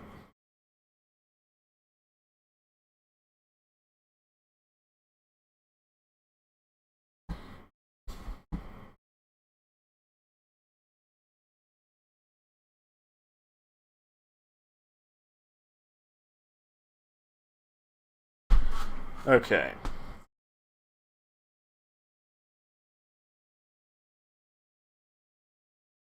Yeah, learning a ton about how tuning works by watching that. That's a side benefit that a lot of people mentioned. I guess, you know, a lot of people don't know the workflow of make a change, do a pull, review the data log, make a change, do a pull, review the data log. I wouldn't have known that either, I guess, whenever I first got into this. So yeah, that was pretty cool. The day I learned VVL is the magic acronym is whenever I got interested in 2ZZ swapping at 3rd Gen MR2. Yeah. Honda guys think they're the only ones with VTech. And then what you do is you're like, no, other people have VTech. And they're like, no, no, no, no, no. What you're talking about is changing the cam timing. And you're like, no, I'm talking about having twin cam lobes. Like, you're not that special. This isn't the 80s anymore. VVT is good, but it's just peanuts compared to VVL. It genuinely, yeah, they're just two different technologies with two different purposes, right? I agree.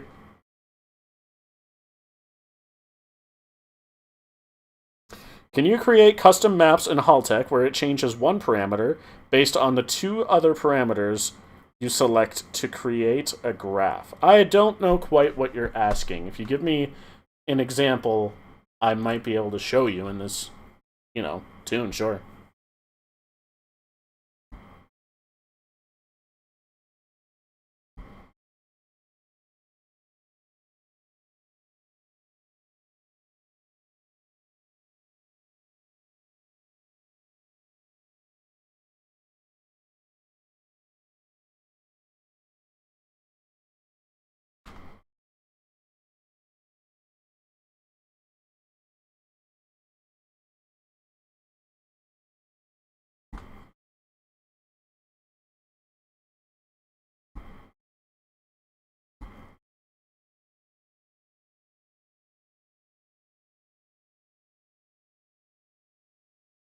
Like the VGT thing you made, I doubt it has that just built into the software, the map for it. No, it absolutely does basically just have that built into the software. The only difference is Halttech can't really communicate to over CAN bus, so I had to do my own thing. So like, let's say we had a throttle position valve that we... a drive-by-wire throttle that we wanted to open and closed based on like that example that you guys were talking about earlier with the throttle body before the turbo to put vacuum into the turbine to keep the RPMs up, right? We can go here. Let's create a generic output. Generic output 5. There it is.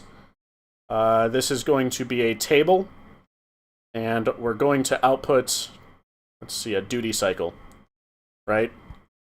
I salute you. I wanted to let you know I'm late, but I watched your video about this. Keep doing your thing. Thank you, Melee TV. I had a lot of fun doing it. Thanks for stopping in. But let's say, back to what we're talking about.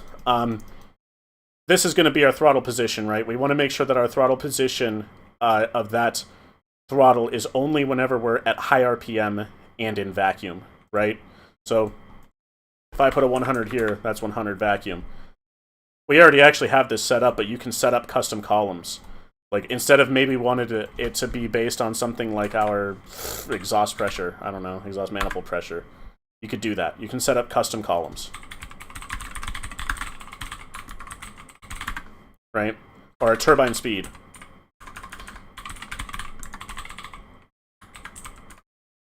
I don't know if I have that enabled here. Turbo speed 1. And then you can just make custom columns. That does generally work that way.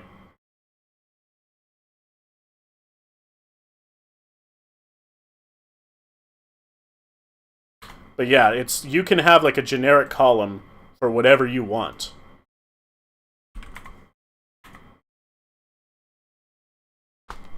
Yeah, Randy, it's good software. Again, every car guy is used to their own little niche. I have used Holly, not a ton, but I didn't like it. And their new stuff with the way that you can make custom dashboards for their digital dashes, the LCD dashes, the screens, is pretty impressive. They got good stuff there. Is Halttech able to do 3D maps? Yeah, absolutely. I can't do it here with this specific output, but we can come over to, let's say, our fuel tuning.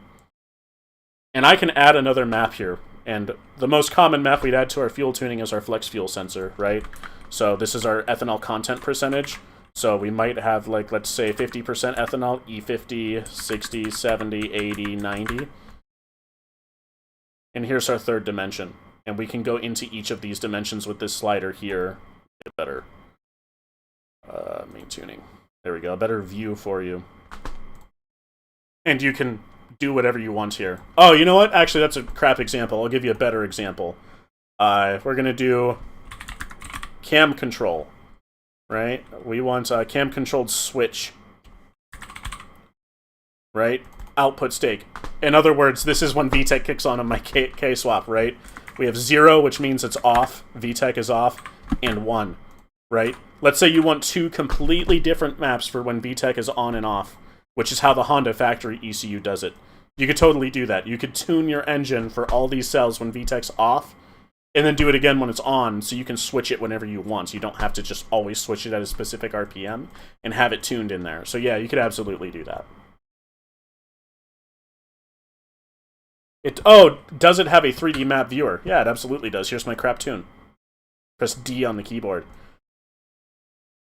You can see the areas that I've tuned with how much boost I've gotten up to in those RPMs because they're higher from me building boost earlier. This is the Rocky Mountain tune. This thing's dookie.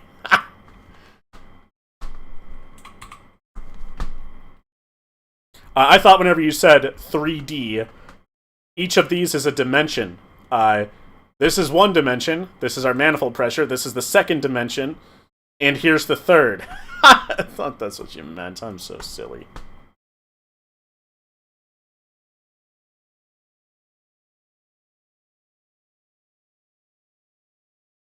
Looking into ITBs made me decide that induction noise wasn't worth the fiddling.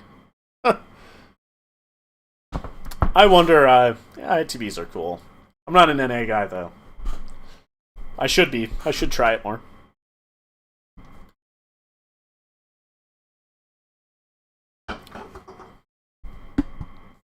Oh, you know what? This is a data log of a pull. Here's what we could do. Let's see how crap my Dookie tune truly is. Right?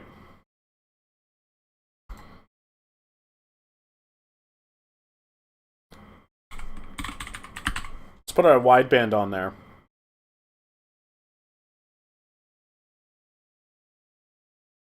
Make sure these are the same.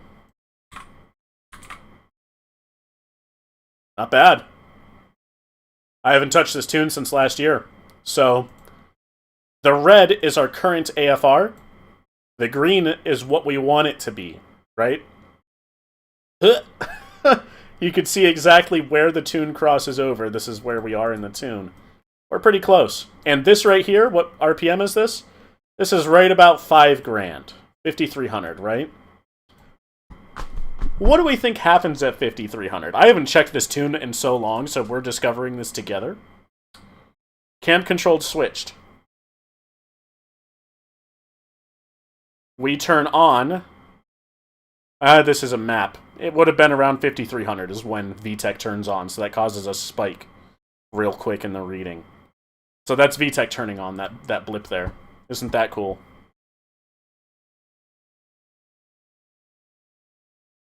I was bummed when you cycle through the slider. What the hell is this barbaric crap? Yeah? Yeah.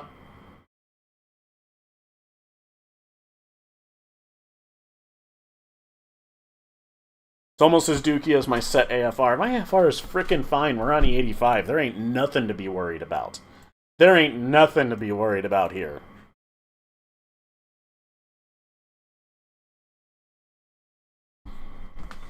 Let's see.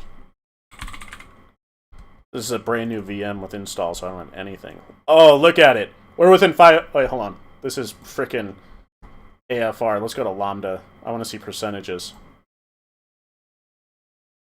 Where is Lambda? We're within 5%. That is perfectly fine. You know, ignore when VTech turns on. That's normal, okay? I promise. We're within 5%, and we're on the rich side. That is Jolden. Jolden.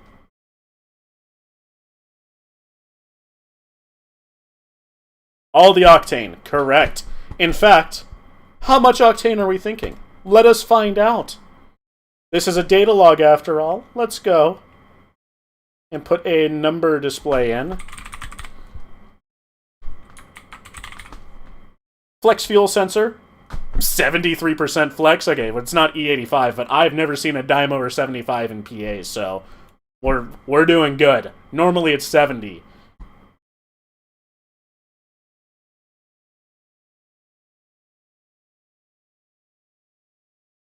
I wish we had E85 and flipping Canada square tire driving apes.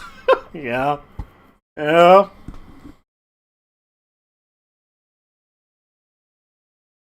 I think it's 105 octane for E85, isn't it? Or is it? It might be 135. I mean, it depends on your ethanol content, right? But, yeah. That's our E85 right there.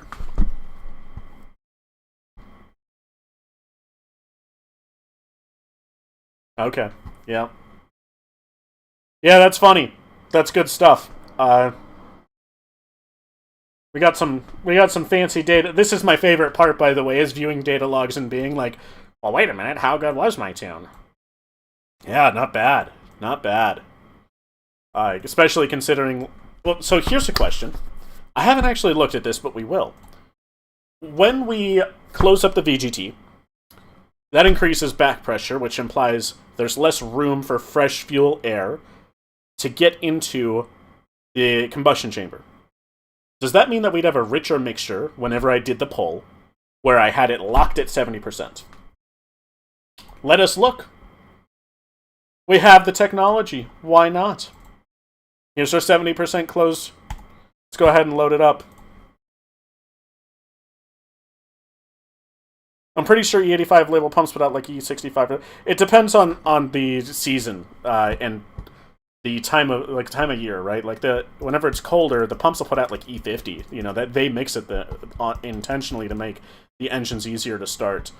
But just in general in PA, I've never seen above 75% on the warmest times. But they do adjust it on a yearly basis too. Ignore all my driving. We're just interested in this bit. No, it doesn't. It doesn't make it any richer. That's okay. I was curious about that. Also, notice the car doesn't have a head gasket leak and isn't overheating anymore, so that's a nice change of pace. It's a much more even graph there, though.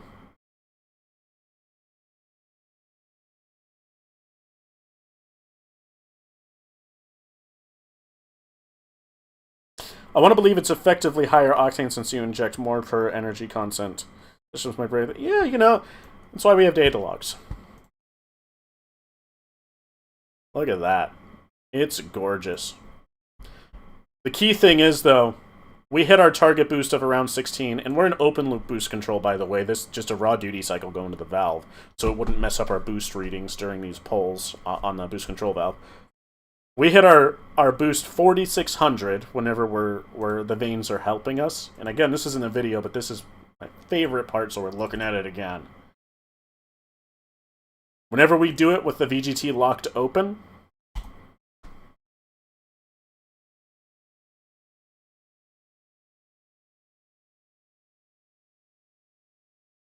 let's see.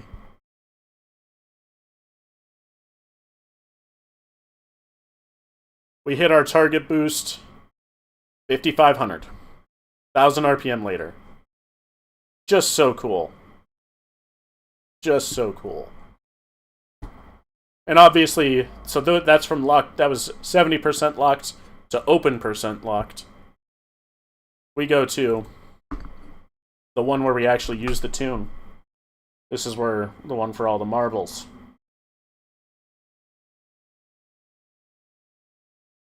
Look at that. 4,500. Basically at our target. 4,600. That's noise. Wonderful. And actually, what is... at 16 PSI, right up to basically redline, our injector duty cycle's 50%. That's it.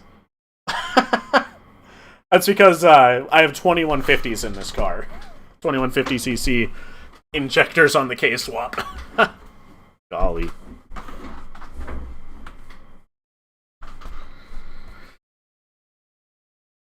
E85 cooling effect is an yeah, that's one of the you're right. That's I wonder how much of an effect it really has. You say it's not huge. I'm curious about that. I'd love to know more. It's just super cool to me that's, you know, it's more volume of fuel, so it would imply it gets cooler. That's just the nature of the beast when it evaporates.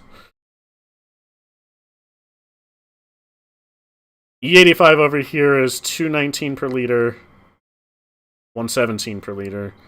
That's in, well, is that your highest octane gas? Because we're using E85 for performance. So whenever I compare the price of E85 here at the pump, I'm comparing it against 93. Because if I'm not running E85, I gotta run 93 on most of the stuff that I do. Right?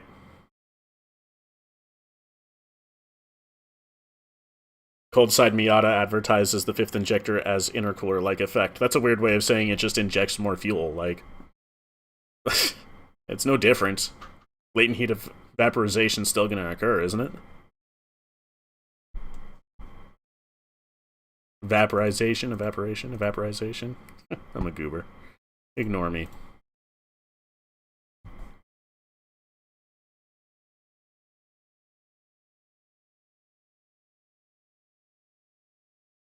I say our highest octane because our octane rating is different. It goes 91, 95, 98. 98 is the good shit, obviously. Yeah. Okay. I remember whenever I put my video out on E85, a ton of people were like, it's still more expensive. It's like, maybe if you're comparing it against what our 87 octane is, but in my area, I only really compare it to 93, and it's never been more. 93 has always been more expensive per mile, even than E85. We're not talking about per gallon, we're talking about per mile, because 33% or whatever it is, right? The additional amounts we need to be stoic.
So, little man heard us talking about fuel prices, and he sends me this frickin' photo.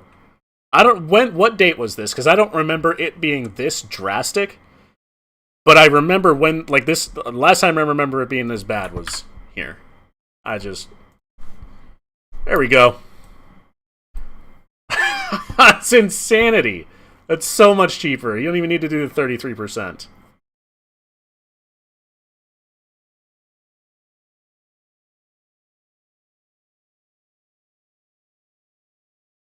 Okay, so this was a while ago, right? Oh, that was like 2 years ago. Okay, still. I think I have photos of the gas pump. Because I just take a photo. Let me pull up one of my recent ones. We'll do a real price comparison.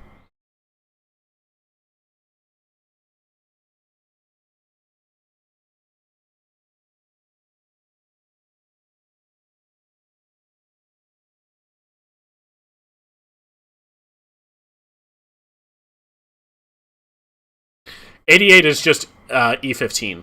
That's their way of begging you to please run a higher ethanol content in your car to make it to save you money. It's just E15. And then later, whenever PA got hit with some serious gas issues, they ended up changing all of 87, 89, and 93 also to E15. They forced it on you.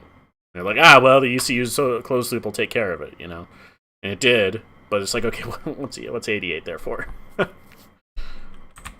I'm looking to see if I can find a gas pump.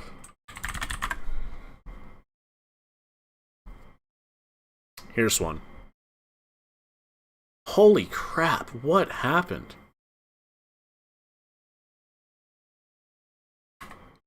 That was from the crisis. No, that's old.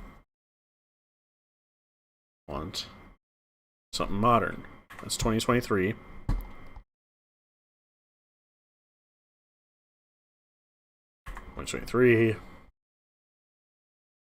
Got a lot of photos.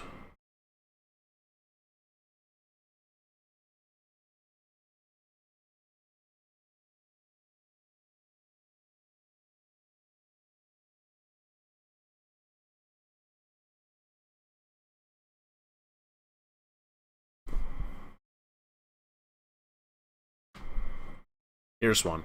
This is a recent one.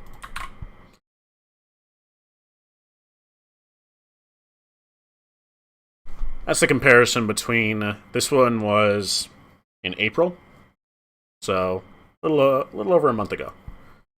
346. What's that? Yeah, 346 to 446. $1 difference between 93 and E85. And let's see.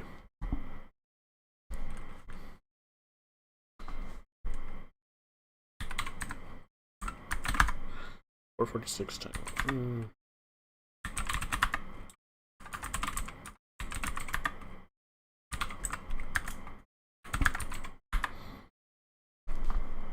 And that maths out to let's see. 30%, 4.4 minus 1.313. 93 per mile maybe would still be cheaper here on this day. I don't know. The 33% loss in fuel mileage.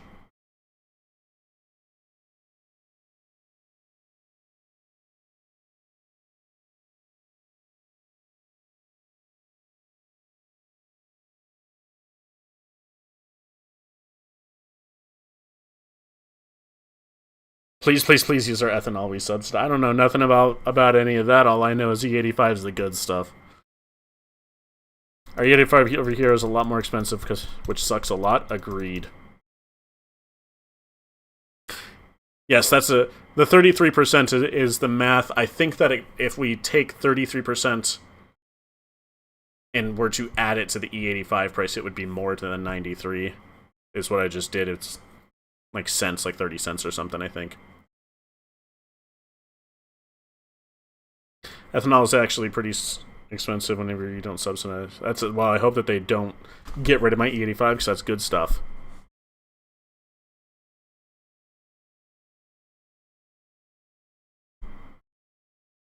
My 87 is $1.30. Well, we're in Pennsylvania, and they destroy us. Like, we get screwed. Our gas taxes in PA are very frequently above what California even has. Like, it's a race a lot of the time between who's more expensive. That's just, yeah. Did I see what you said about the 2 injectors per port? I think I did. Wonder if it would be possible to run 2 injectors to get more fuel in, assuming you build your own intake manifold. And it doesn't matter, right? We don't want to. Our goal isn't to inject more or less fuel. Our goal is to inject the right amount of fuel, whether that's from 1 injector or 2. The only time you should care is whenever you can't get a big enough injector. There's 2 things there's 2 reasons that you need a bigger injector, right? The first is because you need more fuel because you're flowing more air, so like turbo or supercharger or a big cam or something. The second is because you're running a higher RPM. You have to be able to inject the fuel every time the engine comes around, right? So if it's running faster, you have less time to inject, so you need a bigger injector to shove it in. That's why rotaries have 2 stages of injection. So not only is it possible, you have to wonder if it'd be possible. Yeah, you could totally do it. It's called multiple stage injection. Rotaries have 2 injectors per port. And big setups, like big drag cars and stuff that I've seen, they have like a K series. Yeah, you have 2 injectors per port, not a problem. It's called multiple stage injection. The RX8s, the 4 ports that my RX8 had, again, a rotary engine's not that much different as far as the engine management goes from a gas engine, right? The RX8 has twin stage injection. The automatic does. It has 2 primary injectors, which are like 380cc, and 2 secondary injectors, which are 480cc. In the manuals, so that's the automatics, the manuals have 3 stages. They have 3 injectors per port, right?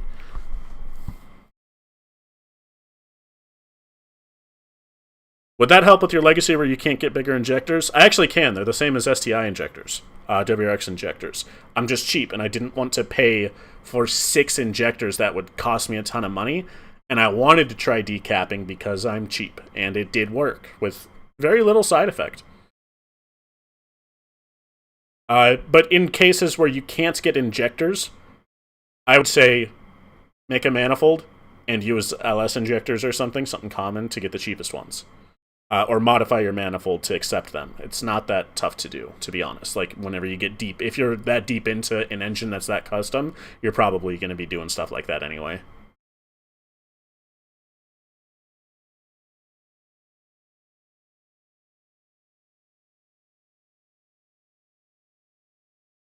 This is also something that comes up on DI engine. DI gives you much shorter injection windows, so higher RPMs can be a big problem. Yeah, that makes a ton of sense. We can't just like temporarily pool a bunch of fuel and misted fuel even in the port ready to be injected. That's a good point. That's super cool. Yeah, very cool.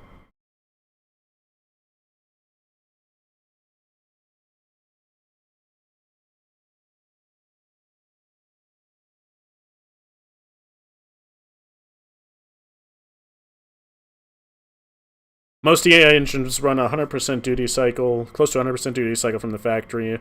Bigger injectors are hard to get a hold of, so adding a second set of injector on the ports at Watt is common strategy.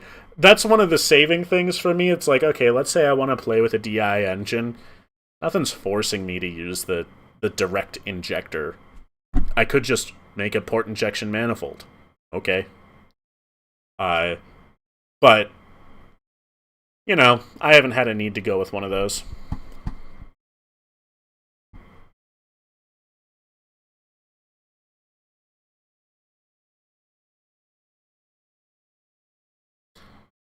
A man after my own heart being that cheap. Agreed, dude. I look at the stuff that we build over here. Like, you've seen photos. Hold on, let me pull up one of those photos. These things are hilarious. I just... Hold on.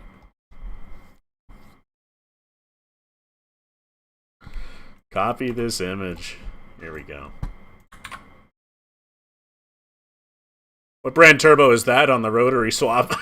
That is the cheapest turbo I could get on eBay. It's a T3 flange, $100. Yep. Simplicity of the H6 supercharger manifold was something I loved. It's that. Thank you for saying that, because that was the whole idea. Was if I'm gonna fab something from scratch, I've never done anything that complicated. I got to do it like this, right? And it totally worked. Like I'm so glad that car even still to this day just runs amazing. It was a good way for me to practice my skills, and now I've gotten a lot better at it. It does give me the itch to try something like with one of those Audi superchargers, but I gotta contain myself. I can't afford all of these projects. Max Peating rods. Max PP rods. Yeah, my beloved. Yeah, they they send emails to me constantly. It must be an automated thing for sponsorships. The heart is willing, but the wallet is soft and weak. Yup. That's where I got my TD05 for my Liberty. Agreed. Yeah, I have. So, I lied to you all. In the VGT video, I said that the blue Subaru, the daily driver, has a stock turbo. It does not. It is a 16G, eBay 16G, probably from Max Speeding Rods. Again, definitely not sponsored. Just, hey, they make, it's the cheapest stuff. It's not even a name thing. It's just I go on eBay and select the cheapest thing. I have a 20G on my STI swapped, eBay 20G on my STI swapped RS. And that thing is, I'll be honest, the 16G in the daily is not good. I don't like it. It spools way too late for the amount of power it pushes. Like, I haven't turned up the boost on it or anything, but I don't want to because it's a daily and I'm going to hurt it. I should have just stuck with the factory TD04. That's on me. But the STI swapped RS, the 20G thing that thing has, that thing doesn't mess around. It's healthy. At 16 pounds, it hits and pulls way harder than the 16 pounds on that 16G on the daily. I don't know why. But it must just be way more efficient. That's all I can think of.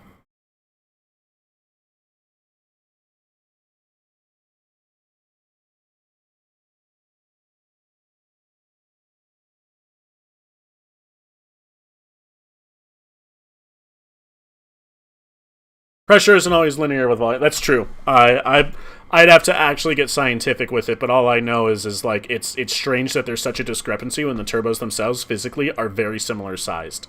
Like I would expect similar performance at the same pressure whenever they just don't differ in size all that much. But again, that's just a matter of efficiency at that point, and it's honestly out of what my education can currently support.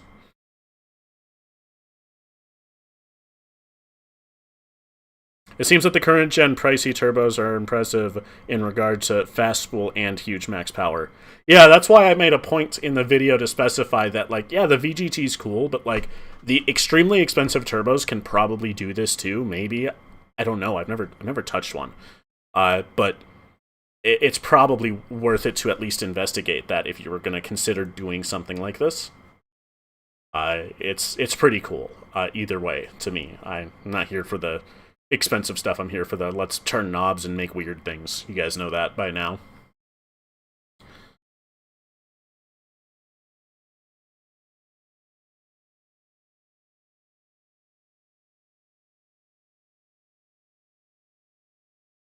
Yeah, there's a lot that goes into that turbine design that's hard to spot if you're not an aerospace engineer. That's the thing about the expensive turbos, right? Like, they have the resources poured into them.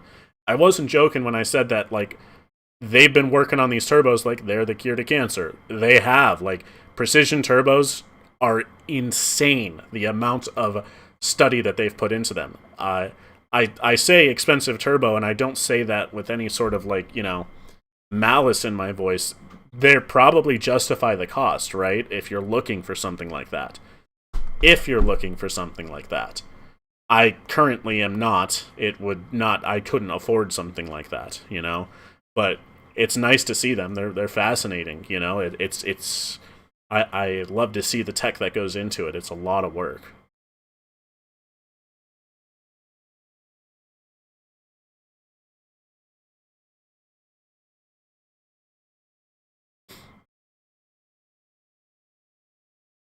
I mean, turning knobs and making weird things has a much larger cool factor than expensive things. I guess that's who it depends on who you talk to. There's a lot of drag racers that would probably either word that differently or outright disagree. But at some point, whenever you're just trying to make power, it goes from being something cool to just becoming a money-pissing contest, I guess. I don't know. I've never been that high up into it, so maybe if I ever got that far, I would understand what the allure is, but I don't right now. All I know is it's like, let's get a bunch of stuff to work and, let's make a board and let's, design a PCB and write code and then, oh my gosh, get to tune it from the VGT from the Halttech. That's so cool.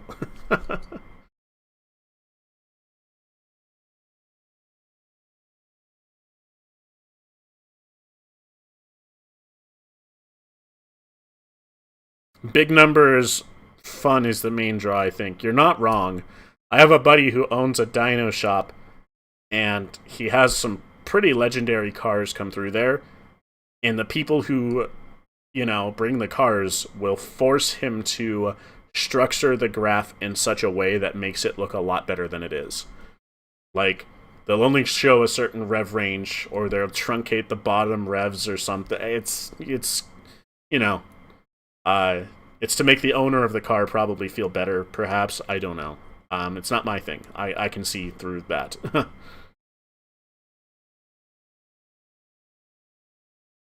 Or small number if you're talking about quarter mile times. Yeah. Again, I've never even been to a drag strip and ran my car there at least, so there's that.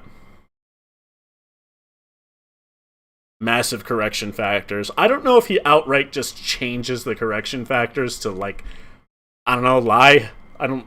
Maybe he does. I mean, if you're getting paid to do it, who cares, right? It's most of the stuff he does doesn't go out under his name. It's usually like aftermarket part manufacturers saying, "Here's a car with these parts. We need a dyno before and after to put it on the site or something," right? Maybe they do. I don't know. Hell, I bought a rotary engine that they said had 90 psi compression, and it had none, and I couldn't even get it to start without oil in the sparkers. So nothing's real.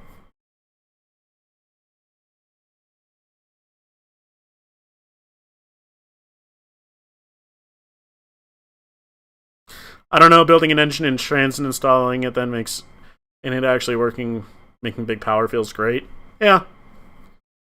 This is just another way to say, you do what you enjoy, and that's what I do. And I'm glad to have a following that also is enjoying it as well. Looks like the Discord link in the description to your website is expired. Ah! Frick! Is that true? Chat, we're gonna try the Discord link.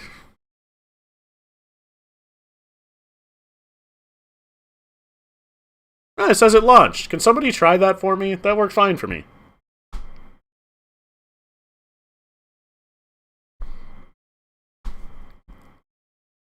At least it did from the website. I'll try it from the description of the video.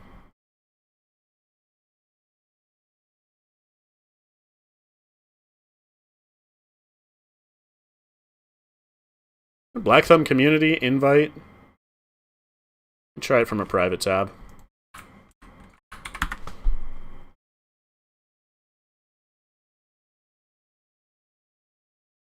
That just worked for me.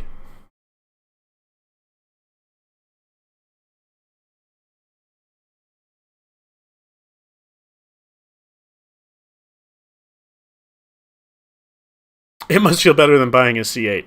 Agreed.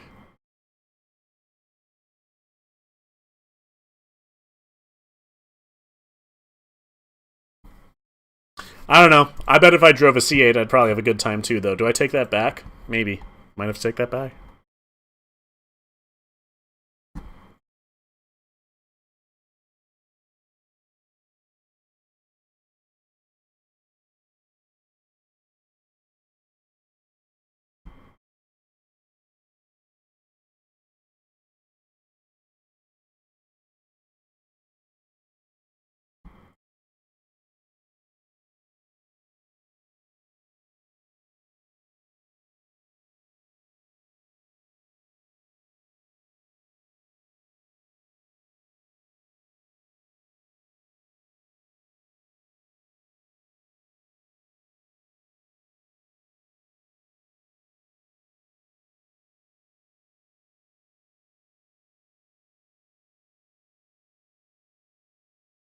Here's an interesting comment on the video. Alrighty, let me see.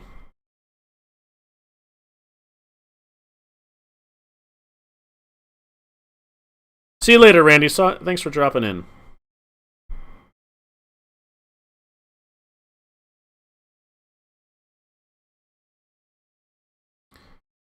Yeah, here's an interesting comment. I like this comment a lot from the video. It says, "Dude, this is incredible. I've really been going down the Speedwino, FOME, RusCFI route recently. Those are all open source ECUs, by the way. Super cool stuff.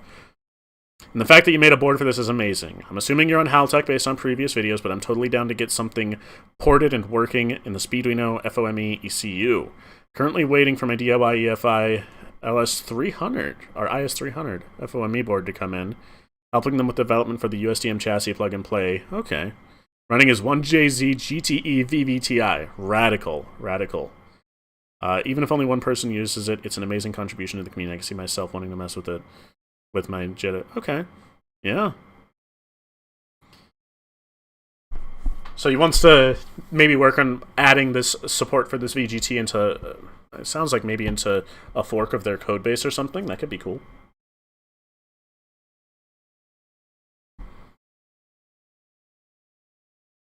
If they have agnostic CAN bus support and that CAN channel isn't used for anything else in the car, why not use it to control the VGT, right? Like, you wouldn't need a separate controller board like I have around here somewhere.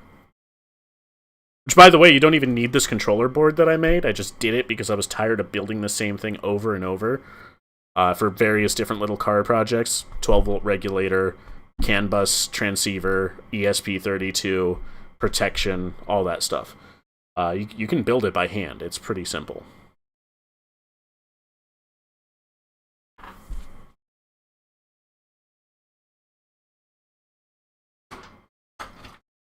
There's one.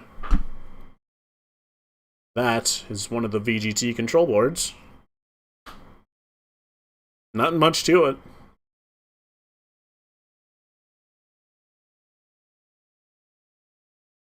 And it's not really for VGT control. I actually designed it to be more agnostic to do a bunch of different things. I built it as in designed in order to PCB, correct. Yes. I have a bunch of PCBs here designed. This one's meant to have relays to go on it to control my electric go-karts, like water pump for the water-cooled motor controllers, controls the pre-charge resistor and the contactor. I got a bunch of them. I'm not particularly good at board design or anything, but it's, you know, gotta do what you gotta do to make a car run.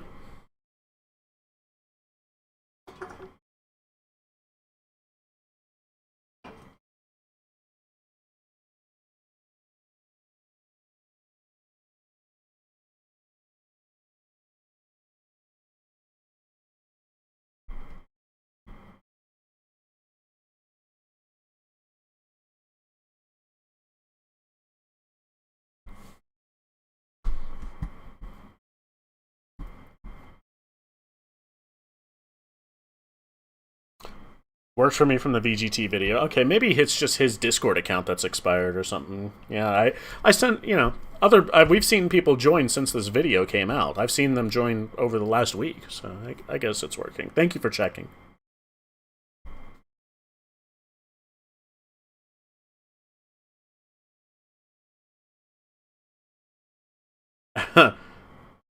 We went to this car show in Carlisle, Pennsylvania last weekend.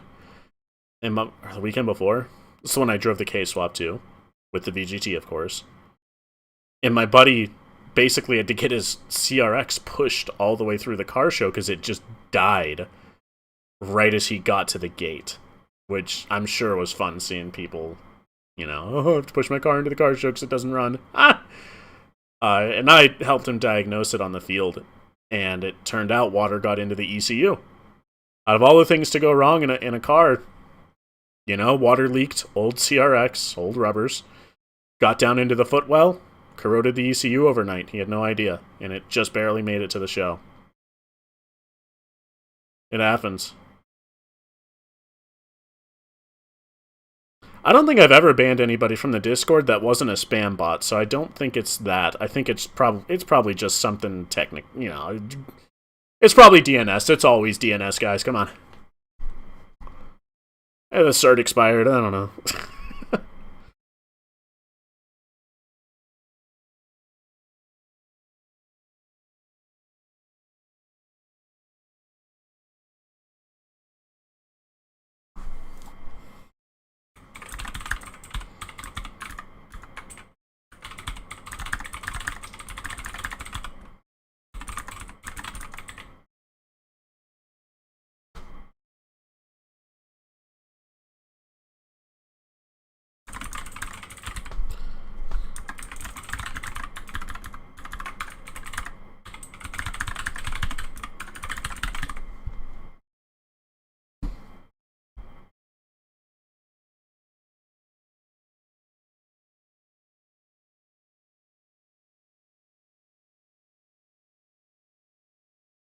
More fun is Flint mode being 30 horsepower, 60 miles an hour is a stretch. Yeah, I'm sure.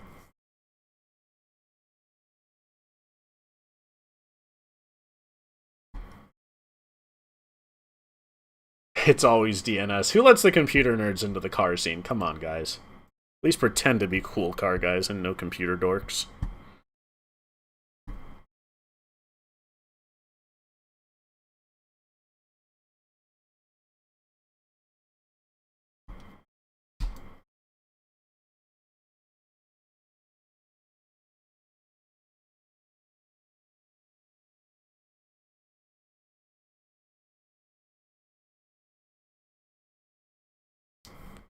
Speaking of being one to talk, let's take a look at my crap VGT code. Good point.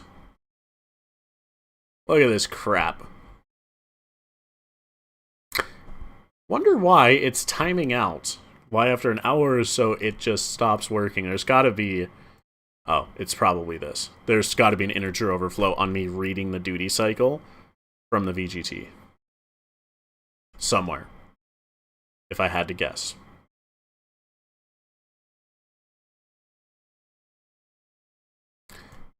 Is this even my fault, though? So I use a library for reading the VGT, so maybe it's a bug in the library.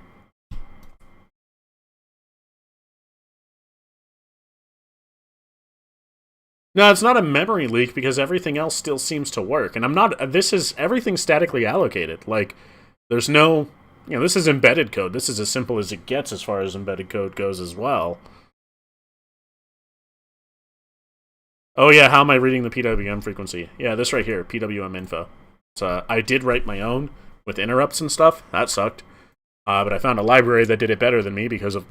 of course I did. That's how software development works. And it looks like it uses interrupts to time everything. And I'm wondering if their timer in here... Yeah, it's just using millis. It might be sensing that it's not alive anymore. I'll have to get it to do it again. In here, though, there's a way that it might also be me, because I check if the VGT is alive, and I might be doing that part myself. It's probably a timer rolling over, yeah. I think it's probably using what's the max value of microseconds, right? Because it stores it probably in a U-long. And microseconds are really frickin' fast, so it might just be overflowing that. I assume that's what it is. But, is input alive? Return get VGT alive. Yeah, it just checks what their library says. So their library checks if it's detecting a duty cycle, right? And that's just how long has it been since it's seen a pulse. It should be seeing them really frickin' often, 60 times a second. But they're using millis, they're not using micros, so I don't know.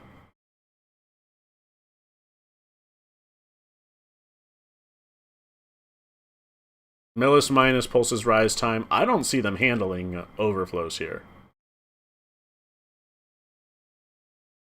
Timeout MS.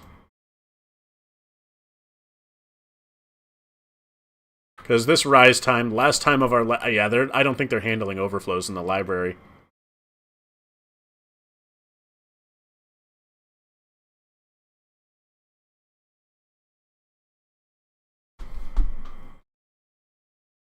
That's interesting.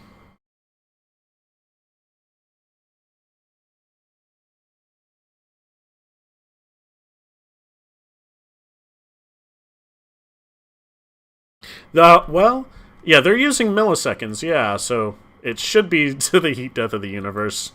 Not really that, but you know what I mean. I don't know. Unless millis is dividing by a microsecond internally. Let's see. ESP timer get... well, there's your answer. ESP timer get time, so yeah. Good point. You called that immediately. That was hilarious. I like that. I'll play with it later. I think that it feels very integer overflow. Yeah, we're doing a coding stream now, everybody. Get your C++ hats on. We're playing with templates. Sure, we'll get some really good error messages out of them. Out of the compiler. Actually, I'm pretty proud of the way that this code turned out. Even though it's just a goober ball mess right now, it works pretty well, and one of the favorite things, and I use this in this system in a couple projects, is the Bluetooth Low Energy comms that I set up. Where you can basically register a command and call different commands on the VGT board, or on any board. So, like, you can reset the board, which is nice for whenever that bug happens, and then, you know, we could ping the board and make sure it's alive, just over BLE from the app. And you can edit the configuration. I just saved JSON to NVRAM for that. And the configuration is like, you know, a bunch of things like when we're idling, what position do we go to? I can't very easily get that from the Halttech, so I just store that in NVRAM. Don't play with templates. VS Code doesn't know how to handle them. Agreed.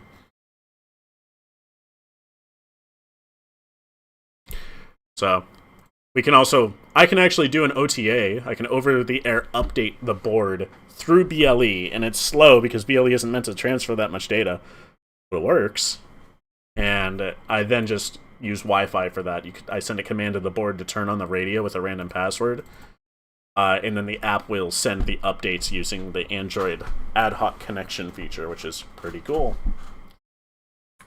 And then these are the ones that we care about. The position command. This allows us to override what the Halttech sending with its duty cycle and set a specific position. So you just call that every, you know, quarter second or so, and it'll set it to whatever you want. And if you stop calling it, like if the app times out and crashes, it just goes back to doing default behavior, which is usually getting the position from the Halttech. But how slow for VG or for BLE speed? I think it takes a couple minutes. It's not like unusable, you know. It's like updating the firmware on your ECU. But I was doing it a lot, and it was easier just to do it over Wi-Fi.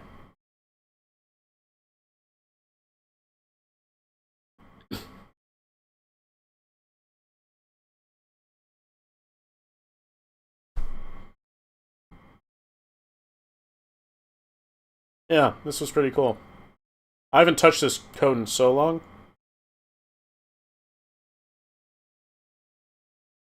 Now's when you plug a router into your car. I mean, I basically did have a whole Wi-Fi device in there, right? You put a Wi-Fi onboard sticker on there, yeah. Thank you, Michael. It's good to be back. I don't know when the next video will be, so let's not call me back just yet, but I'm glad to at least have gotten this out there. This was a really fun project, and I've been itching to at least show it off to show, like, hey, cool thing, weird turbo, huh? Fun.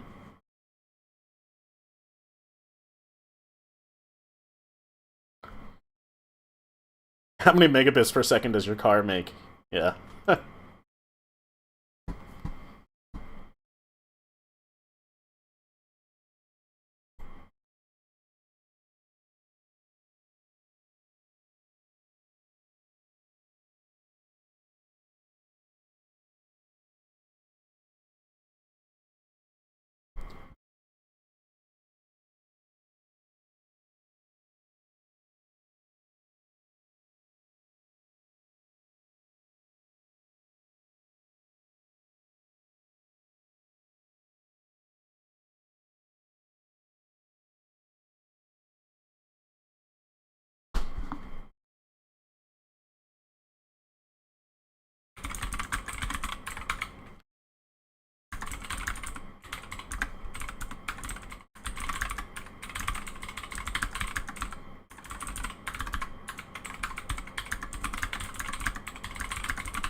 I'm gonna respond to this comment. Let's see.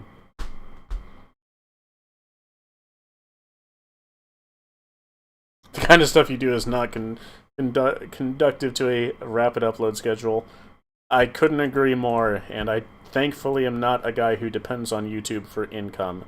Obviously, I'm not exactly a huge channel here, but yeah, it's... I'm happy with the rate at which things go. But I would like to show it off a little more, too. We got some... And I would like to disseminate the information a little better, so that other people who are like, how did you do the crazy thing? You know, I get to do the crazy thing, or show them how to do the crazy thing.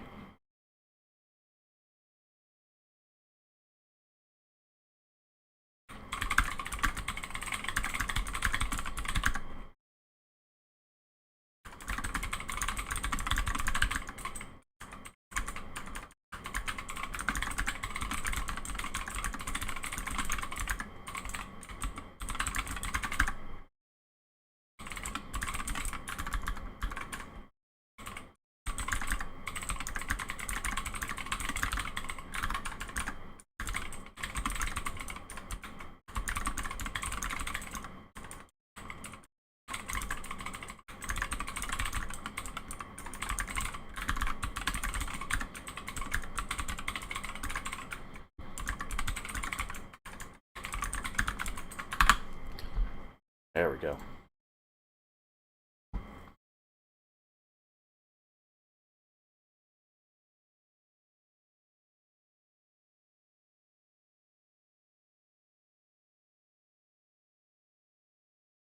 Where can one donate for my projects? I don't know. You don't have to do that. I'm, you know, just a guy out here having fun with projects. If you find anything of value, you know, that's why I have like the shirt purchase links and stuff. A portion of that goes right into my wallet. That's kind of why they're so expensive. If you wanted to send money directly to me, I'd feel very horrible without giving you something reciprocal in return. Just out here to have a good time.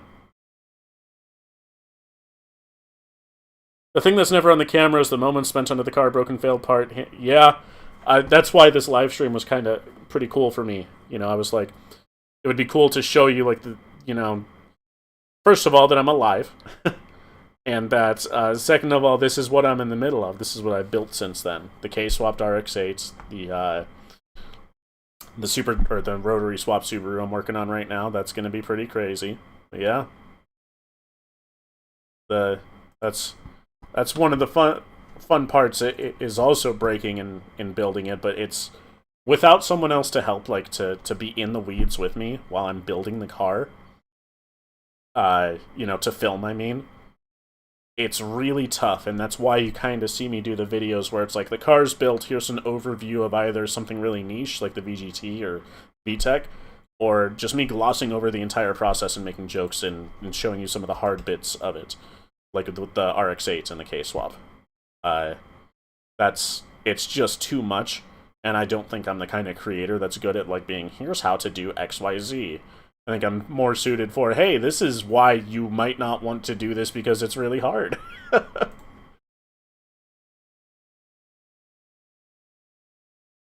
It's bad in the moment, overcoming the issue, satisfying in the end. Yeah. I'm still a little nervous around that KSwap RX-8 after the head gasket leak and the troubles it's given me, but I'm getting more comfortable with it, you know. Whenever a car gives you so much trouble, it's like you don't have the desire to drive it, especially whenever you have other options, but I gotta stop doing that.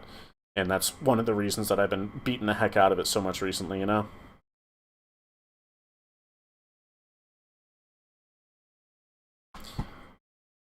Speaking of beating the heck out of things, here's another image.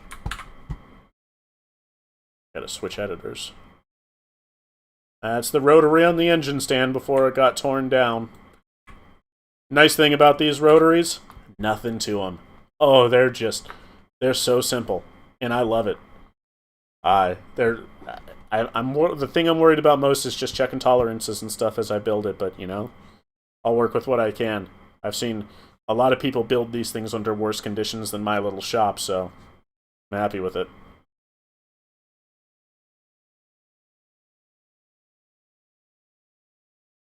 The CVs were so stuck in the hubs that I still have them in the shed.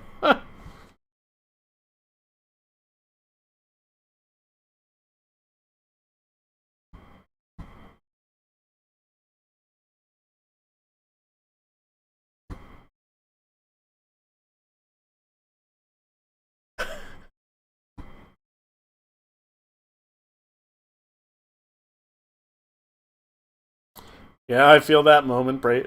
You know, stuff breaks. It's in the moment. You're right. It's rough, but I had the whole winter to kind of decompress from all that. Like I largely didn't do much car stuff after the KSwap RX-8 and through the winter. In the background, you probably saw that dirt bike, the DRZ 400. That's a dirt bike that somebody street titled. I got it from a dealership for cheap because they didn't want nothing to do with it. I just tinkered with that just to give me an excuse to go out to the shop while I was getting, you know, pretty busy with work and stuff. In life, too. But, yeah, it was, that was a nice little project just to kind of keep me mechanical while I focused more on other projects and life. Fine, ordering a shirt tomorrow, me like boost boost. You're too kind, Michael. Yeah, I'm gonna try to keep focusing, maybe making some other videos. I don't have a whole ton of exciting things right now. The VGT was the most exciting to me personally, and that's why I ended up doing it.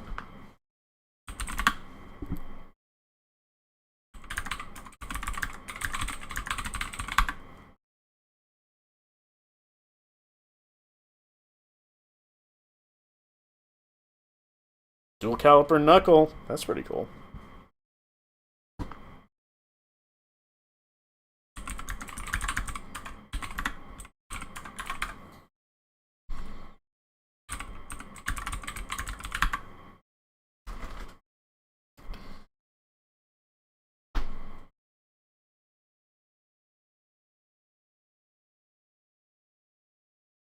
Let's see.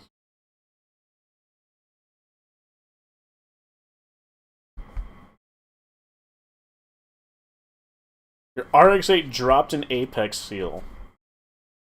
So does that mean that it got so thin it folded out of the rotor? Like it popped out of it? From where? Renaissance moment. Chill. he's already hurt enough. You don't need to beat him while he's down.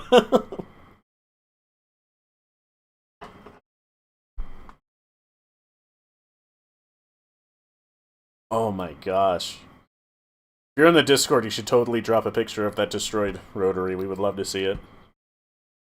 I'll put it up on stream. I'll show, since you probably just got in here, I'll show you what we're working with for the Rotary swapped Subaru. Nothing too exciting, but pretty tame compared to what you're going through.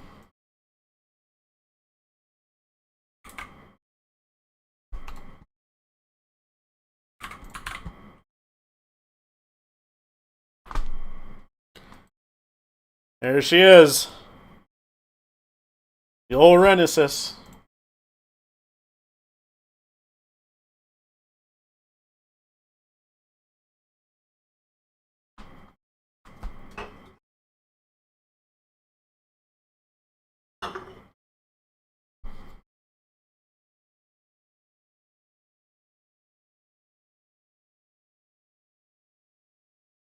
Dorito is love until they die. Yeah. I gotta, you know, and I've gotta play with one because I like weird things, and I don't know if there's anything else as weird as a Rotary that's as accessible as a Rotary. You know? Like, I can't think of anything, at least.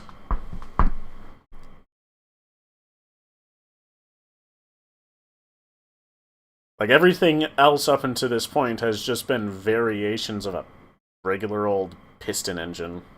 The old auto cycle. Nothing crazy.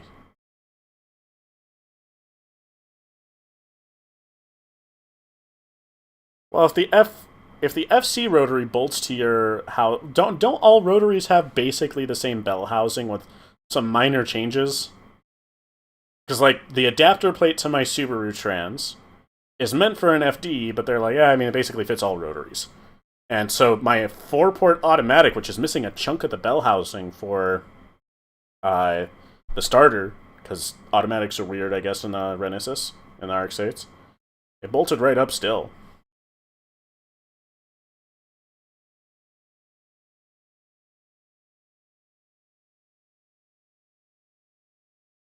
Pretty good in weirdness to accessibility ratio.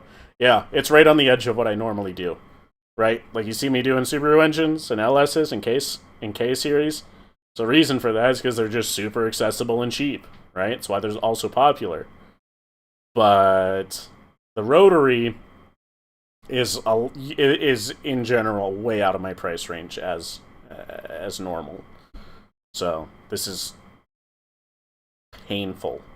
I should take Michael up on his donation now that I talk like this, huh? Got $4,000, Michael, for a Rotary rebuild? Nah, he doesn't. He's already doing his own, right?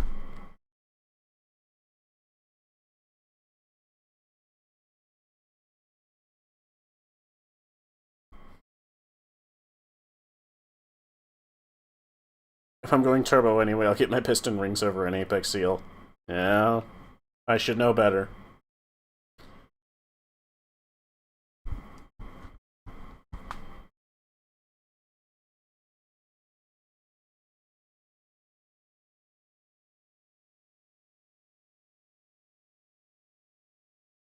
I'm in the Discord about to drop a pic. Lay it on us! Let's see it!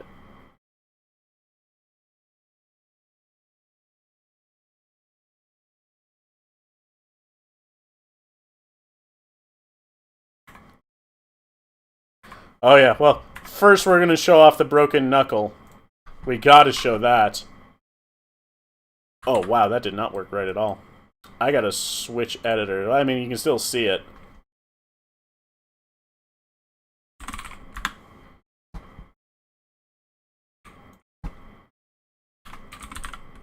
Yep. That's a broken knuckle. Let me get a better editor up here that'll actually... Oh, there we go. That's the one. Ooh. That's rough, buddy.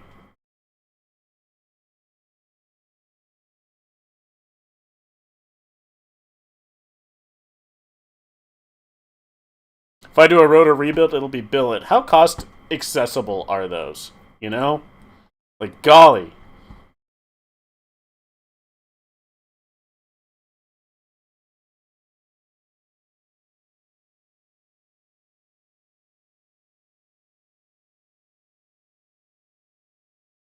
It is with great pleasure that I announce I snapped the bleeder out of my caliper.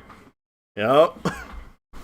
All the cool cars that we enjoy are getting old, so old that it's to be expected now, isn't it?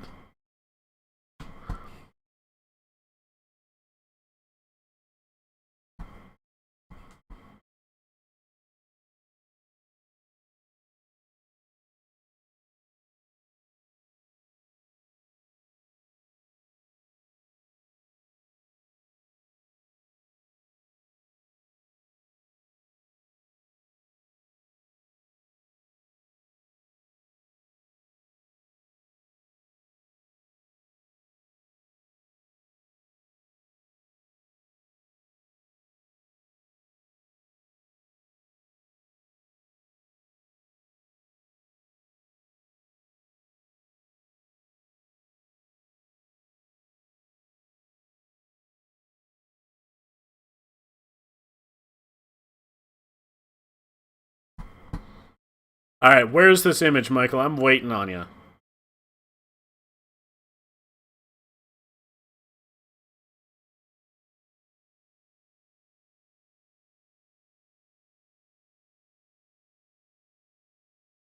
You can't keep the people waiting like this. It's not right.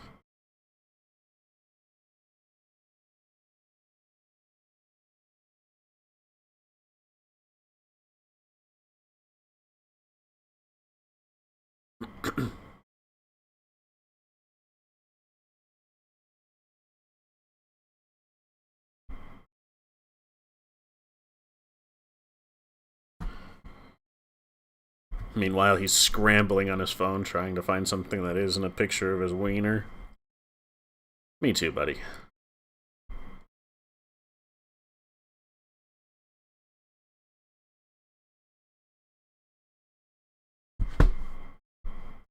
Okay, combat. Uncalled for, but entirely accurate. Can't even deny it. He's totally right.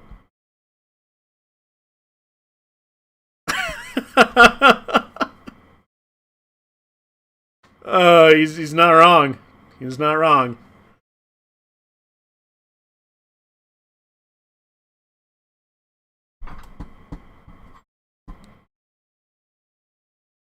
Oh, wow. Oh, wow. Oh, wow. Oh.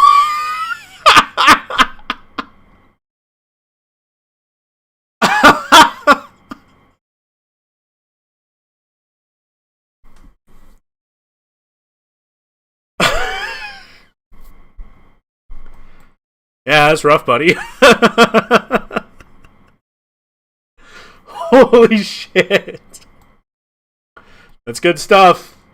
Yeah.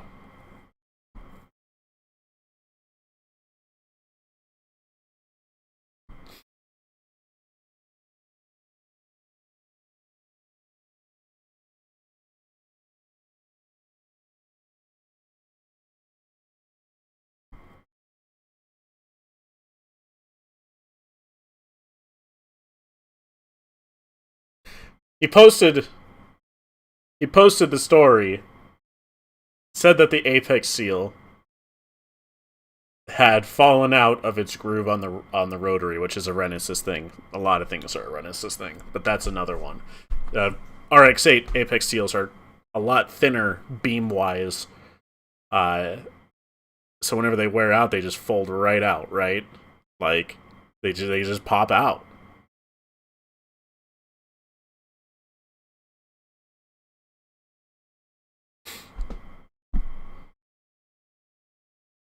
So, actually, that's one of the things I'm looking for. Well, let's read out what Michael says. He says he went to get gas. I went to get ass. I gotta go to bed, dude. Went to get gas. No issues with starting. Nothing. No signs. Went into Walmart and came out and thought the starter was locked up. Nope. The apex seal was wedged between the housing and the rotor. That's gonna be a big yikes for me, dog. Yeah, the one of the things I'm looking at for the rotary swapped Subaru is sending my RX-8 rotors out to be machined to have RX-7 apex seals. Mostly because I'm going to go with the I might go with the I'm not going to do anything right until I do it. Let's be clear here. But I would like to go with the RX-7 housings that have peripheral port exhaust to de-Renesis the thing as much as I can even further, right? So there's that. Gosh, that is just horrific.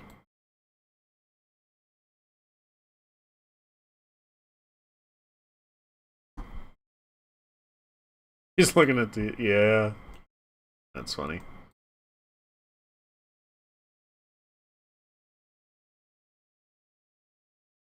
Yeah, I hope that my buddy took photos of the rotors. I didn't, but my rotors were so caked in carbon and stuff because I gave the rotors to him to go have him hot tank them because they were just so messed up. Not messed up, but like, you know, I'm sure the metal, like the material's fine, but the rotors were so caked in carbon and gunk and nastiness that it's like, oh wow. And maybe that makes sense because it was from an automatic, and I can't imagine the automatics are giving the old Italian tune-up every time they drive them. So maybe that's just how all the Renesis are, or all the Rotaries. Who knows? But that's, you know, we run the 85 around here, so we'll fix it up. We'll take care of it.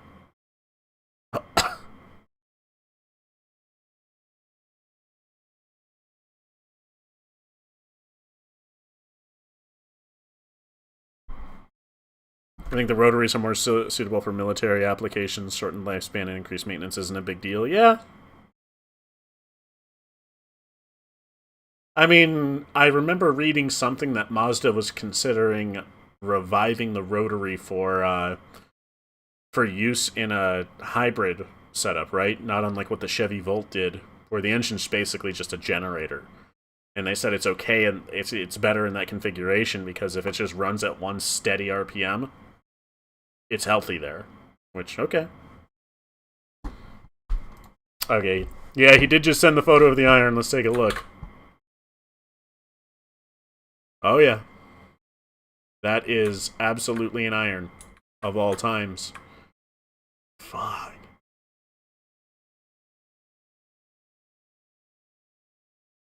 This is a center iron, right? Yeah. That's rough.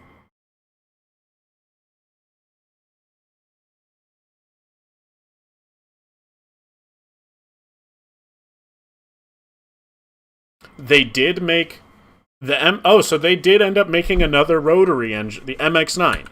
Really? Hold on. Wait a minute. This looks like some boring, expensive supercar. Hold on.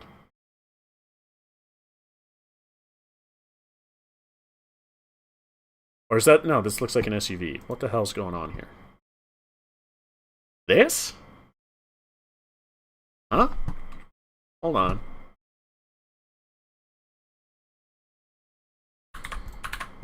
This thing? That's the CX-9.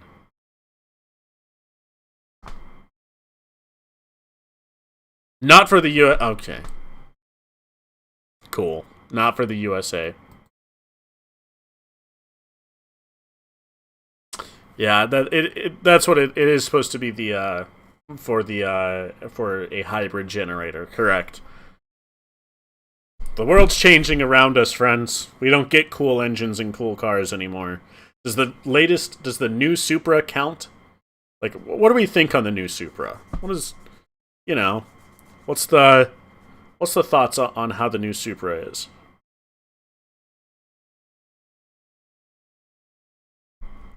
I don't really have much thoughts on it because I haven't driven the old one or the new one, to be fair.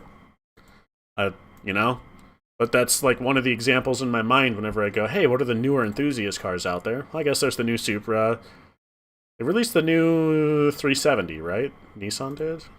I guess there's still stuff, but it doesn't feel the same. Then again, older folks say the same thing too, so maybe I'm just becoming old. Kind of neat, but nothing compared to the Mark IV. Is that us just being old, though? Is that just us missing our glory days like our parents did?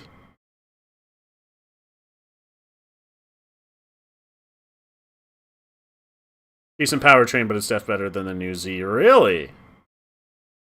Nissan Z also too expensive. Yeah? And I thought the new Supra was too expensive too, but again, what do I know? I'm cheap.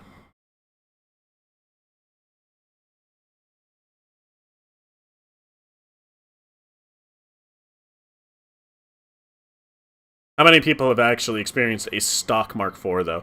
Yeah, I mean, those, at the time, they were probably pretty good. Then as they aged, I imagine the amount of power that the actual stock Mark IV Supra put out, wasn't it like 2 something? Like, you know, it was north of 250, wasn't it? But it wasn't like staggering. Let's see. It was 320. Ah, that's healthy. That's competitive. I mean, the twin turbo 3000 GT, that probably made in the same range, right? Why didn't that take off like the Supra did? Because that was one of its direct competitors, I assume. Year 4. Yeah, 320.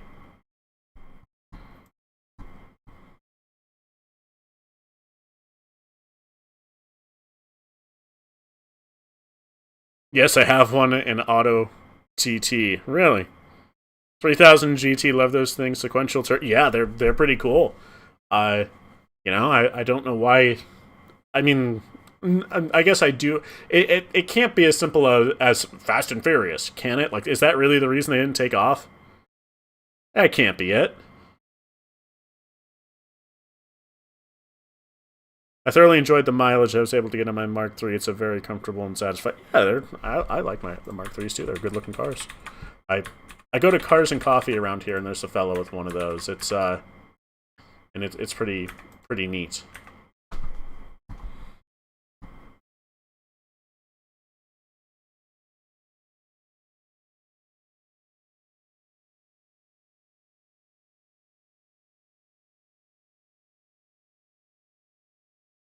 I had a homie. I have a homie who had one of these. Basically one of these. A red 3000 GT. I don't know. Did hers have the flippy-uppy headlights? I can't remember. It's been too long. But she generally had nothing but trouble with the car. Largely electrical issues, because the factory ECUs, as, you know, like a lot of tech from that time, the capacitors were starting to do their thing and blow up. So, you know, obviously my solution, put a standalone in it. I don't think she ever got around to it, though. I think she ended up selling it. Actually, I think she traded it for a 300 ZX, and that had a, you know, same car, same era, same issues. Not same issues, but has issues.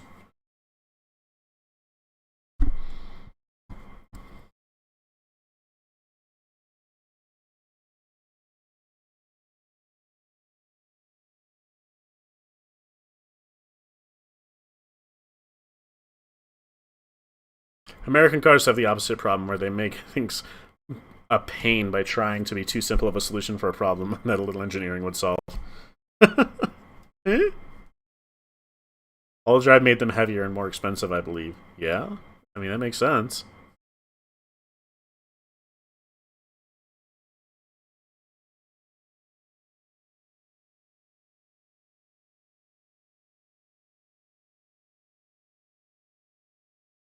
Yeah, the Dodge Stealth, yeah.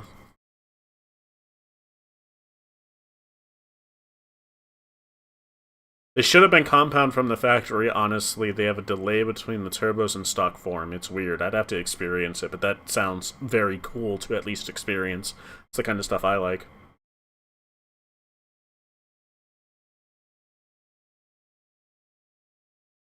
Look up what a Mark IV concept looked like. It's so goofy. Okay.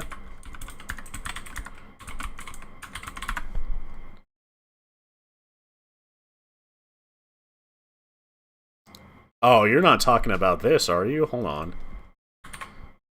This thing? That's what that was the concept for it?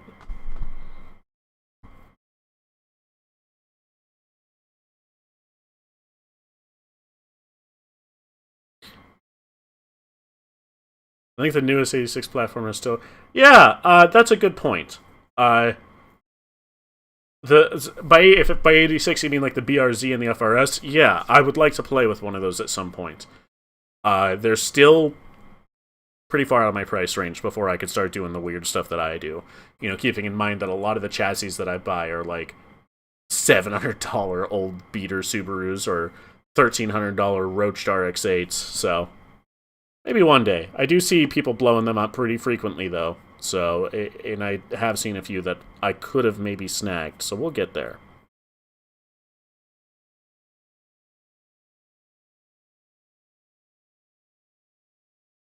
Sports cars are getting expensive for 20 and 30-year-olds. Yeah, that's probably one of the reasons we're seeing the scene transform into what it is nowadays. Yeah, yeah.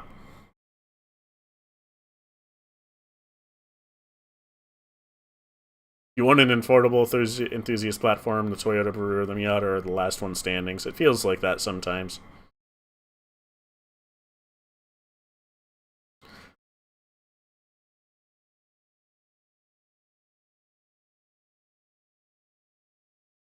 The VA WRX is something I'd like to play with at some time. If that's like the 2015 generation, that's VA, right? I'd like to get one of those and put something weird into them. I think those cars look pretty sweet.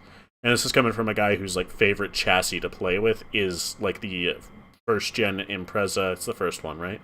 That's first gen. The 2000 RS that I have is ideal to me. The Supra was much more simpler, much more moddable, worked in his favor. That makes sense. All-wheel steering isn't even commonplace now. Yeah, it felt like they were ahead of their time with the 3000 GT. They were ahead of their time and in a different timeline. They were ahead of their time in a different timeline.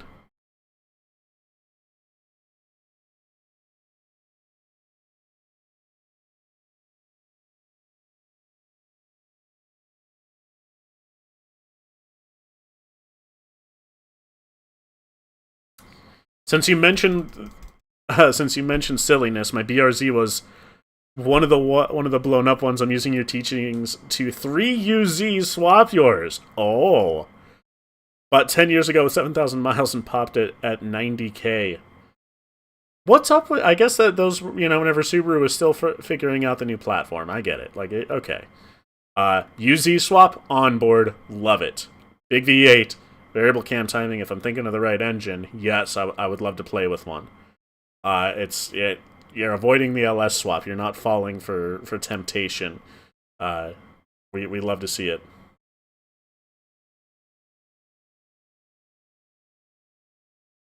I have a VA WRX who inspired me to K24 swap it. I'm wiring it out right now while I'm watching this. Really? Send us pics in the Discord. I'll put them up on the stream. I'm not joking. We want to see. The whole stream wants to see that. If you're physically wiring it right now, that is. I'm going to put you on the spot.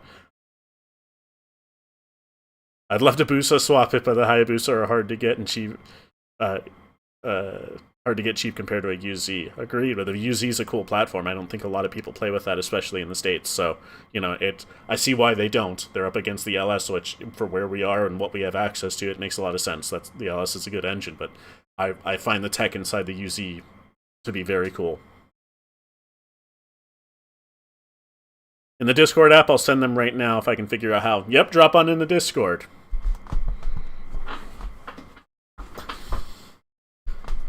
Yeah, show me more VA stuff, too. Agreed. I would like to see VA stuff because I don't get to see the newer Subaru stuff often. I'm still stuck in EJ land with what I have access to. Let me copy a link for Discord. I'll drop it in the chat for you, just in case you don't have one.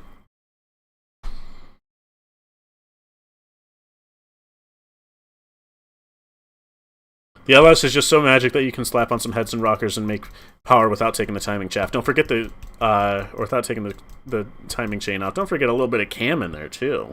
That's all I did to my... Well, that's not true. To my LS swapped RX-8, I swapped out push rods and springs. I think I have stock rockers, and I put a, mild cam in it. It's good stuff. How's the Supercharged Legacy doing? It's doing amazing. I don't drive a lot in general, but, I rotate through the cars as I go on longer trips and stuff, and that's one of the ones I don't hesitate to take on a longer trip. That car gives me very little issues. It's just the Subaru H6 at the end of the day, with some boost, mind you, but as long as you're not hurting it with the superchargers, giving it boost down low, it's not gonna... It's fine. It's never given me trouble, even if I do that. Those Subaru H6s they're good engines, We like to see it. Y'all have an awesome weekend. Thanks for the live chat ordering a shirt. Thank you for stopping in, Michael. It was nice to see you.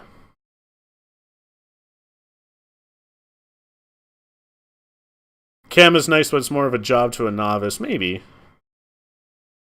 I would consider myself a novice with the LS. It was, bolt-ons. It was bolt-ons level 2. Felt like to me. Gotta move the radiator and junk. Yeah, that's true. Actually, whenever I did the cam, the engine was in the car on the RX-8. I couldn't... I had to remove the radiator. But I couldn't actually pull the cam out because there was sheet metal, from the front fascia from the factory there. And, I did the right thing. And didn't take the engine out and cut that sheet metal, cut a hole in it. Just in case I gotta get another cam in there, Do I have photos of that? Hold on, let's see. I might have photos from the cam install.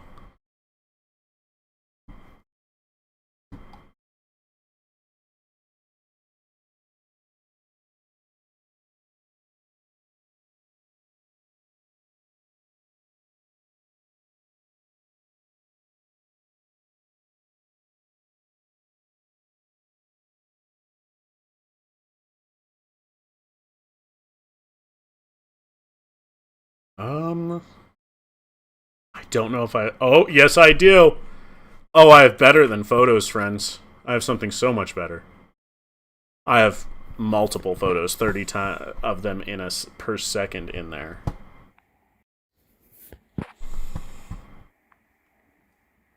There it is.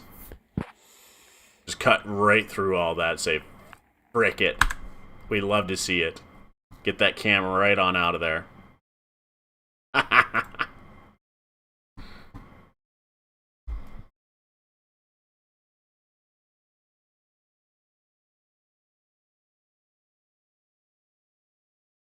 Working on all these old American V8s made me realize why the car scene popped off. All you needed to do to double your power was tube headers, make an intake plenum, better carb. Yeah, weren't the smog era cars primarily limited by their heads? I thought, right? And that was why like so many American muscle car companies sold aftermarket full billet heads and things. That was my impression too. Was like that was a huge deal. Any more plans for the H6 Legacy? Nothing right now. I mean, the H6 Legacy it's interesting. Like, we talk about building and modifying cars, but we have to think of breakpoints. And right now, the H6 Legacy is making just enough power that the trans doesn't grenade, just enough power that the rods don't snap, just enough power that the decapped injectors are like 80-85% duty cycle. And you know, everything is just like right up at a limit, and it's all aligned right there at like that 387 horsepower or whatever it made, the 400 horsepower. So it's like, if I wanted to up the ante more, I'd have to upgrade every one of those things for sure. They're all like right riding on the edge of you're gonna break something. So that just means it's a good build, right? We don't always have to push the limit more. The car itself, it just gives me so little trouble, it's hard to justify doing anything to it.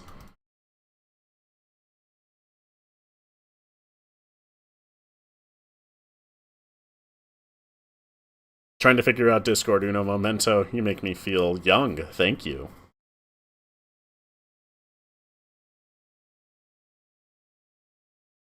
Fire on the heads when you don't have to touch the cam, go crazy.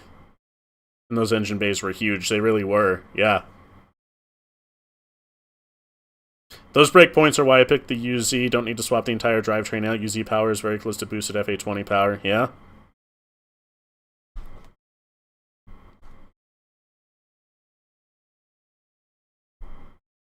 Breakpoints are why I don't swap my 1.9, or why I don't 1.9 swap my Miata. Agreed. Speaking of breakpoints, you know what I haven't looked at in a while is a data log from that Legacy. Let us see. Do I have access to them in this VM?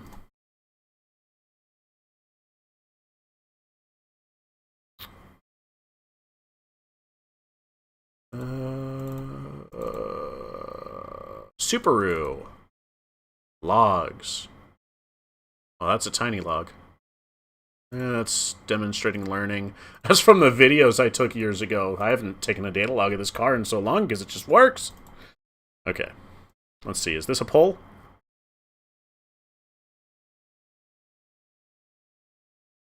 What is this? This is nothing.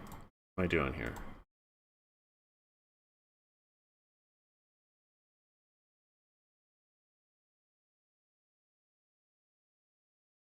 Logs. About this one. Has a diesel Subaru ever been in the States or only overseas? It's only overseas, but you can buy them here. Importers bring them in all the time, and people do put them in chassis and run them. If you have experience with them, my impression has been that they snap crankshafts and stuff, and that they're not good, so don't bother swapping them if you're going to put time and money into something. I would request that you share your experience and tell me if that's an overblown issue, or if it's just, you know, if it's a real problem. The heck is this? This is a garbage tune, too. Look at this. This is me testing my... Just, what am I doing here?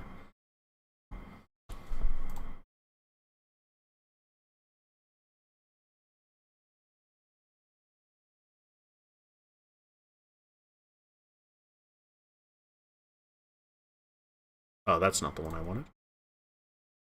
Logging.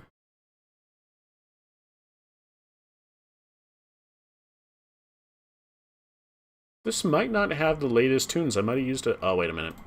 I'm not sorted by date. 2024. There we go. I'm a goober. Please be a boost pull. Please be a boost pull. Come on now. Oh, yeah. There's some boost pulls. That's some yummy data logs right there, guys. We love data logs. Eat them for breakfast. Here's the boost curve of what the supercharged car, and don't mind these spikes, this is me stabbing the throttle. Like, let's see, where's throttle positions up here? You can see the boost builds faster than I can slap the throttle down. That's so cool. Anyway, and that's transient throttle response from me stabbing it. That's just, I didn't have that tuned in.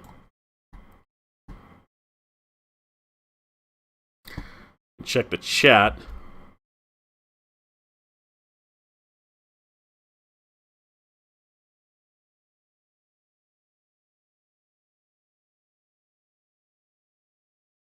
Would you put the supercharged H6 in a BRZ? Yeah, absolutely. I'd put the supercharged H6 in any Subaru. It's just a good deal.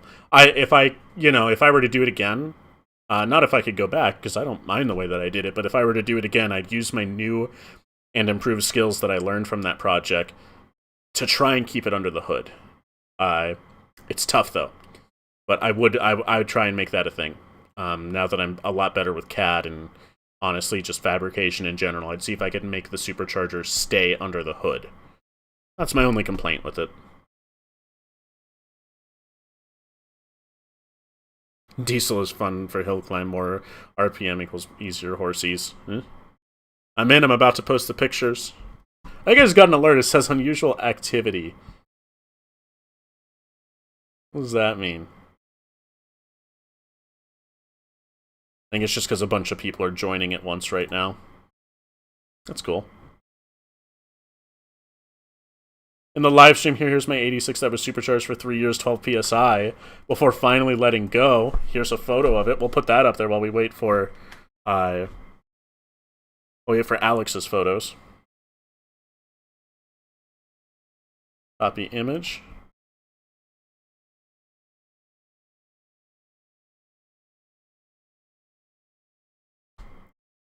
Where is... There's GIMP.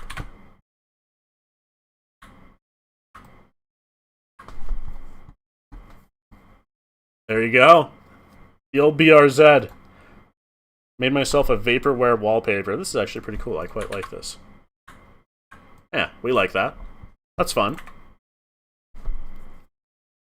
You're going to tell us that it's supercharged, but you're not going to show us engine bay pictures, though. We're here for the engine bay bit. This is very nice. Drop engine bay pictures right now, Lex. I'm going to be very upset if you don't. Alex dropped a photo. Oh my gosh, the madman is doing it. What a legend. Wow.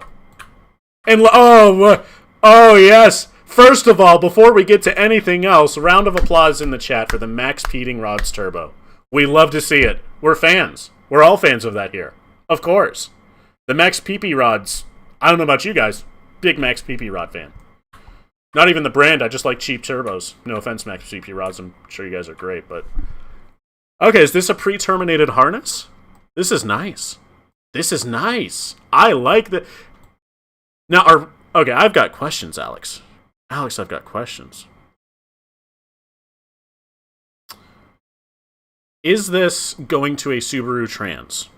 Right? Is this still all-wheel drive?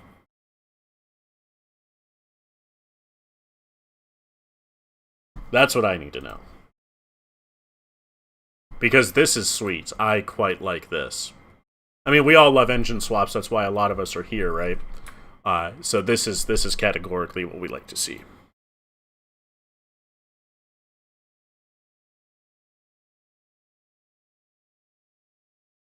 Is this a custom manifold too? Yeah, look at that. That's good stuff. I think it is. I think it is. Oh, he just posted a picture of the manifold. We don't even have to ask. Observe. Definitely some sort of custom, and we like that. This is way better than the garbage that I had. You're nailing this. This looks amazing. This is great.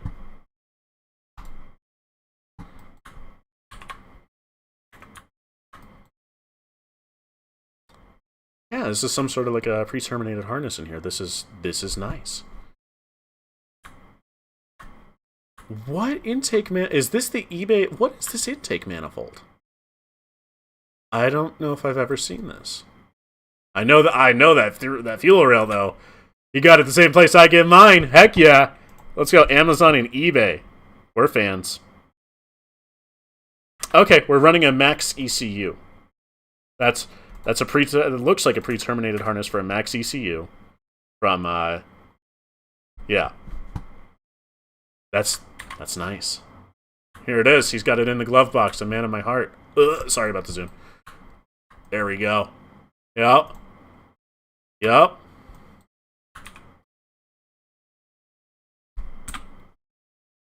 Yeah. He's got the Honda Motor Company valve cover. That's what all the JDM bros love, by the way. Eat your heart out.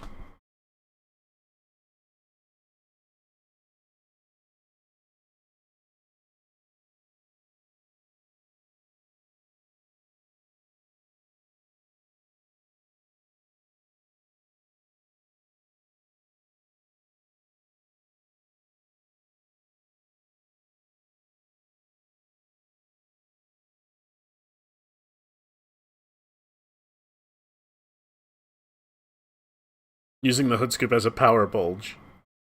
How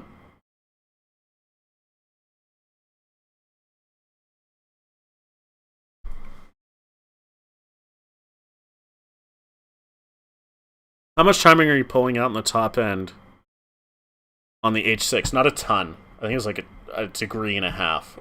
Here, I'll actually show you. Our timing at the top end, here's 7 grand. We're at 7.5 psi. Ignition angle, 8.2. Not a lot, actually. The thing does not demand a lot of timing up there. And it, well, actually, let's take a look at the map while we're, just to give you a better idea. You can actually see where I pulled the timing out. If we, probably bet if we go to the 3D. No, we didn't pull that much out. It's a pretty nice taper that I just peeled it down. I didn't do too much on the tuning front here. I just kept it safe, listened for knock, didn't ask questions. Very simple ignition timing map.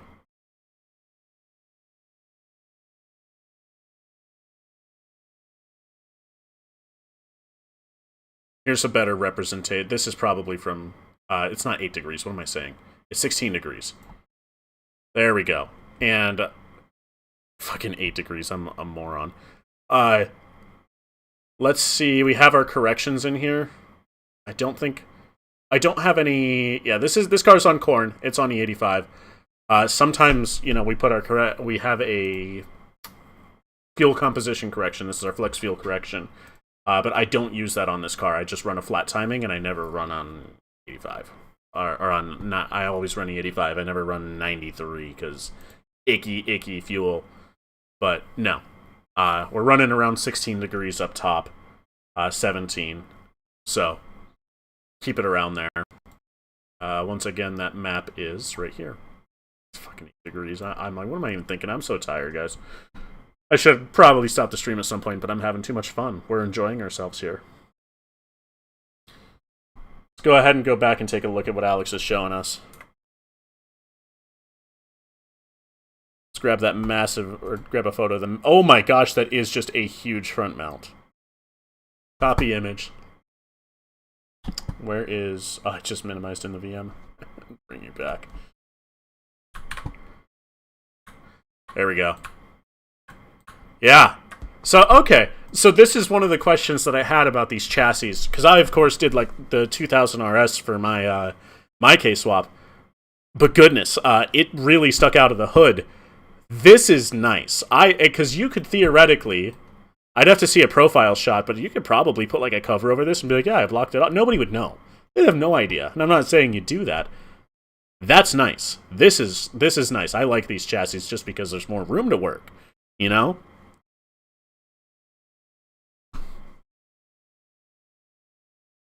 Yes, I made the manifold myself. Yes. You're a legend. We love it. Cheapo eBay harness that you're repinning. Again, legendary. We love to see it. The hood scoop power bulge is here, and we look at this fucking front. This is an eBay front mount. I swear to you, I have this same front mount in my car. This might be the same as what's in the KSwap RX-8. A man after my heart here. Yes, it's an all-wheel drive. Yes, SCI Trans all-wheel drive fabbing the motor mounts. Wonderful, wonderful. eBay intake manifold that you cut and am reeling intake about. Okay, not sure quite what that means, but you should be excited. Keep posting stuff to the Discord for my sake at least. This is wonderful. We love to see it.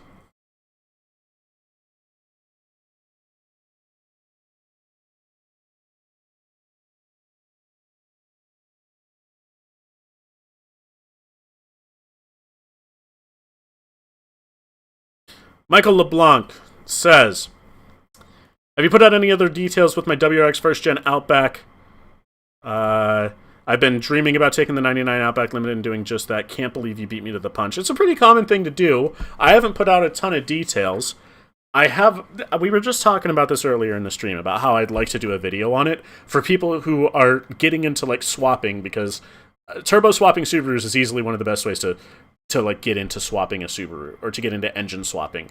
It's all bolt-ons. Just about all of it's bolt-ons. You're not really custom fabricating anything. It's all wiring, and it's all doing the mechanical stuff, and that's okay. That's how I learned. That's how a lot of people learn, is by doing stuff like that. So I'd like to do a video on that. I have a script roughed out for doing it. As you can tell, I've been struggling for putting videos out recently. So maybe that'll be next. I don't know. We'll see. We'll think about it.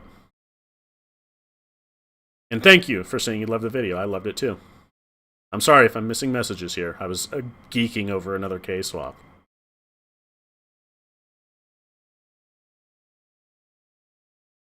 Benjamin asks, when do I turn on VTech?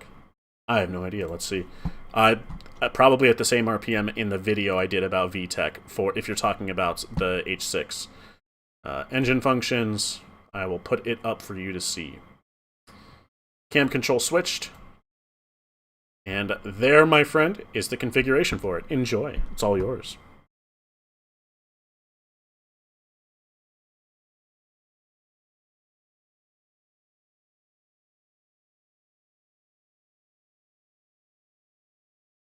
You even have an excuse for covering it, since you have the front mount. He's right. Yep. Rewelding the intake about to accommodate rear-wheel drive. Yeah, for my KSwap on my Impreza, I had enough room back by the Firewall that it didn't matter. I could still have the stock K series intake manifold. For the KSwap on the RX-8, I ended up buying the rear-wheel drive swap one that they use for Miatas. But I bought that back when I did the swap for the Impreza, right? Because I thought I'd need it. Was wrong. It was too far forward, right? And then you get it. So yeah, I still had that from that. That's one of the parts I was able to just get out of the parts bin. An expensive part, but I was glad to use it finally. So good stuff there.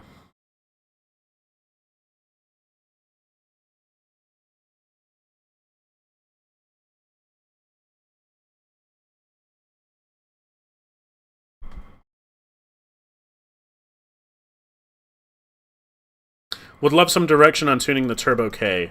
I'm going to try and tune it myself. Both times I've tuned my Turbo Ks, they did the exact same thing, especially on E85. You'd lean into boost, and like almost exactly 12 PSI, the thing would start missing and after firing. Bang, bang, bang. Very strange. Normally that indicates I need to put some more timing in. I put more timing in. Nothing. It still was missing. I went 2 steps colder on the plugs. Needed a tiny bit more timing than the Halttech base map. It was fine. It was happy. So, colder plugs and a little bit more timing, because the 85, I assume, likes timing, at least in my experience. That's all it took. And, you know, keep it conservative, run high-octane fuel, you're not going to hurt anything. Now, we got some additional photos from Lex. He's kindly shown us his supercharger setup, and we shall be... Well, first of all, this wonderful meme, which we love to see. Okay. Okay. Yeah. Yeah, okay, this is what you guys want to see. I know what you want to see. This. Centrifugal supercharger. Is this the Raptor kit that they sell? The Raptor supercharger kit? Because this is nice. This is good stuff. I'm assuming it goes down to a front mount.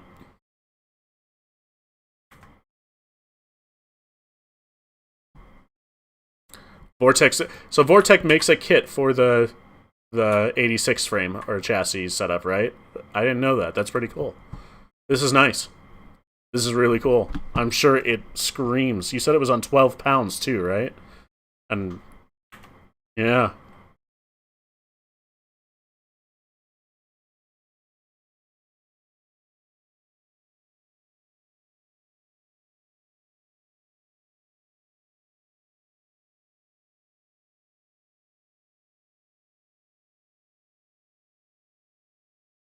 Now it's rotting in your garage. You said it blew up, right? Happens. Benjamin, you had asked, boosted setup, when do I flip the VTech on? Right here, here's the tune. This is the H6 tune. Here's the profile for when I flip VTech on.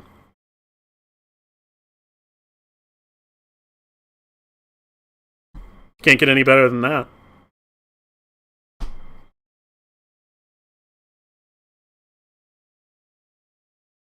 The best answer is probably to take it to the dyno, flip it on in a couple different RPMs, and see when the best is for your setup. You'll know if it's wrong. You'll see it in the graph. Either you're making too much power or too little power, and you'll see a jump, just like my video on VTech describes. So it's a red car, but you had it wrapped in those photos. Okay, yeah, that's cool.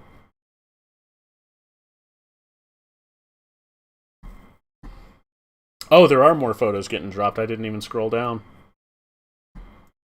Let's take a look at some more from Alex from his KSwap VA.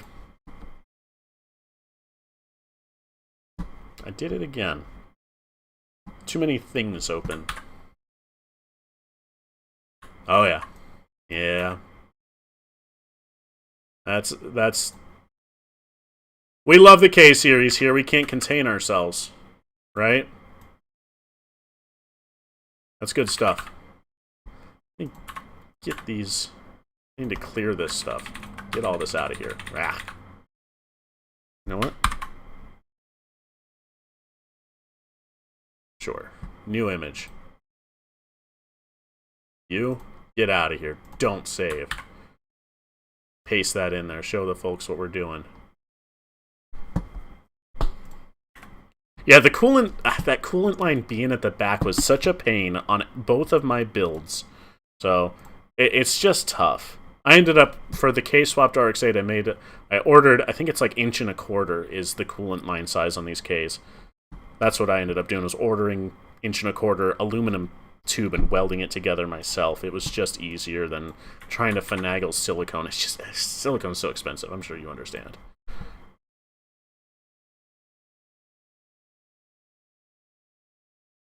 Beans, yo!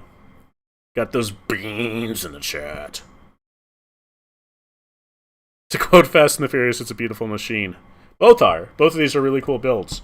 I really do dig the supercharged setup on the 86 chassis. I've always thought those chassis are really cool.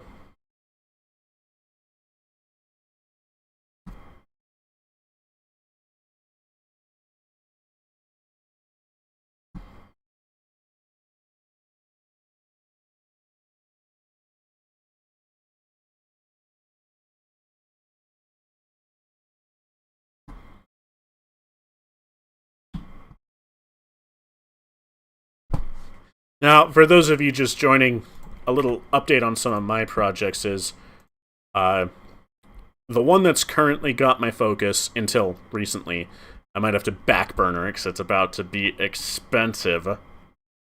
Well, is this. Let me pull up the video. I'm sure the people who've been watching for a bit are going to get tired of seeing this clip, but, you know, we got to do what we got to do. We like it. if I can find it.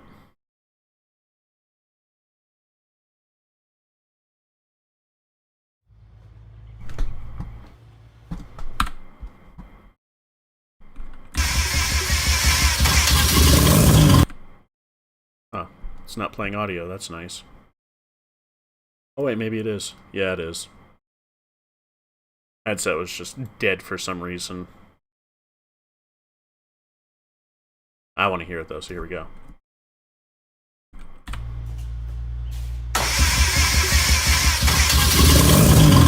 There we go. Woo! That's the rotary swapped Subaru. Beans, do I remember my Fred Plays Poker plug? I absolutely do. We're huge Fred fans. We're huge. Honestly, the whole Spooniverse, at least I am. I love the videos. One of the few content creators I actually follow. Yes, E85. Yes, wonderful. We love E85.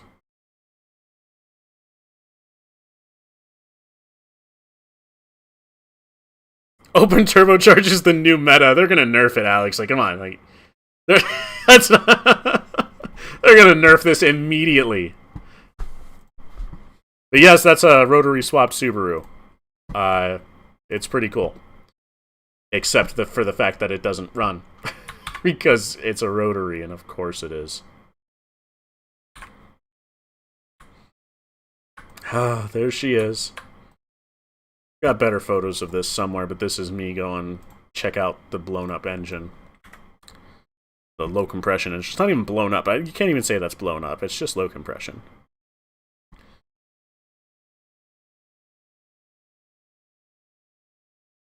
Where's the good photo of this thing? This is a good photo. Copy.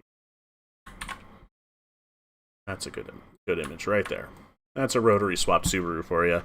But the engine had low compression right off the rip, so I had to pull her out. We got it torn down. We're going to be rebuilding it.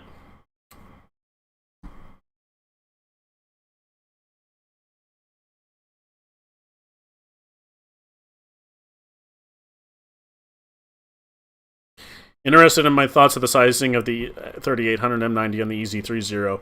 It's a little... It's all down to pulley sizes. Like, as far as airflow goes, it might be a little undersized. I don't know. It's those the supercharger I have is the early one, and those weren't terribly efficient, but they were terribly cheap. So that's why we have it, right? It was just put something weird, make it work. If I were to do it again, I would use my newer skills to try and fit like that Audi supercharger that has the built-in intercoolers. At the time, I didn't have the ability to even do something that complicated. Nowadays, I could probably make it work. Only because I'd done something like that.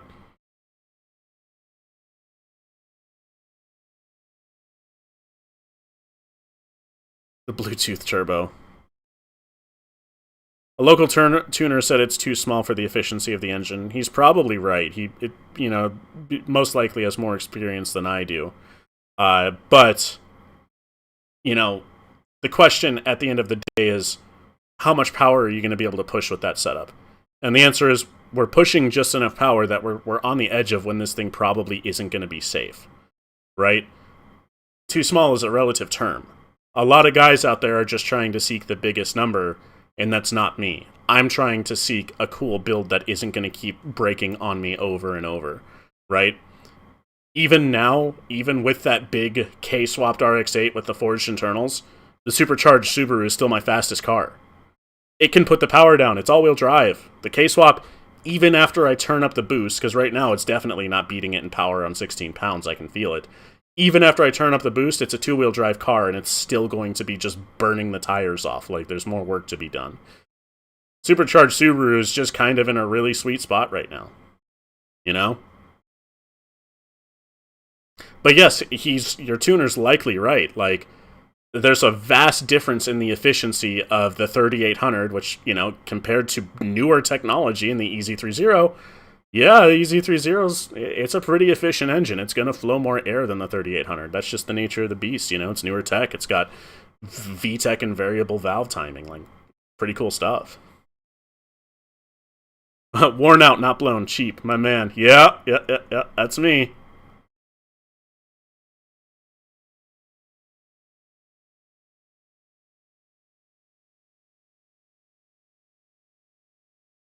No, you're right, Bradley. Down low boost is what murks engines. Like, that's just what it is. It's what murks rods, especially. The whole rotating assembly just gets abused whenever you're hitting so much force down low. And that's pretty well demonstrated in the VGT video about, like, I try not to like, even on the supercharged car, yeah, I can build 8 pounds of boost down at $3,000. It's not hard. We don't want to do that on factory internals.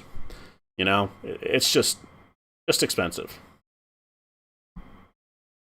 Just expensive to swap them out. So just be good on the pedal.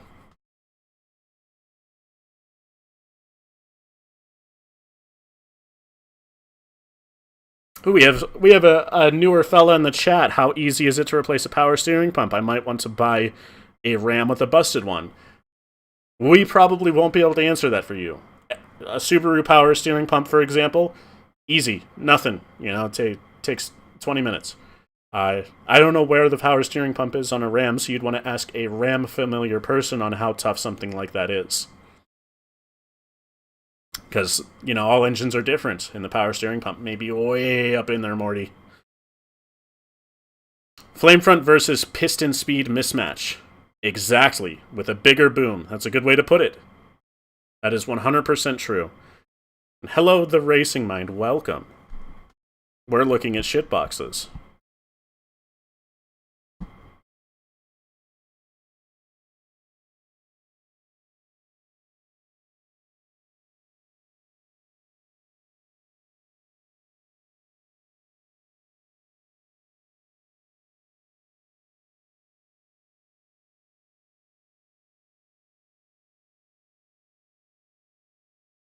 Am I a Subaru guy? I'll let the chat answer that for me. That's the way I started out, but I work on a lot of different weird things now. They'll tell you if I'm a Subaru guy or not. I can't even be the judge anymore with the weird stuff that I build. A lot of the stuff that I build is like Subarus with, you know, Honda engines or Mazda engines, or I'll build Mazdas with Chevy engines or Honda engines or weird stuff. It's just a mess, you know? How long until I shove an EJ into a Porsche 940? Yeah, I could never even stomach the price of whatever a Porsche costs, so probably a long time. That's what we've talked about a good bit in this chat, in this stream, is just that, like, a lot of my projects are very carefully chosen for, like, cheap chassis, cheap engine, weird thing, right? The supercharged Subaru, we love it. That's a $600 chassis. Don't tell anyone how cheap those second-gen Legacies are. Those things they're gold. Oh, they're so good. Cheap chassis, right? And then cheap engine. The Easy 3.0, you know, as far as, like, air quotes, performance engines go, what was that, like $900? That's a pretty good deal for how stout that and good that engine's been, and how weird it is to H6 swap a Subaru with a manual. Which, for those not in the States, we didn't get manuals behind our H6s in the States. We only got the frickin' 5-eat or the 4-eat or whatever it is, Dookie.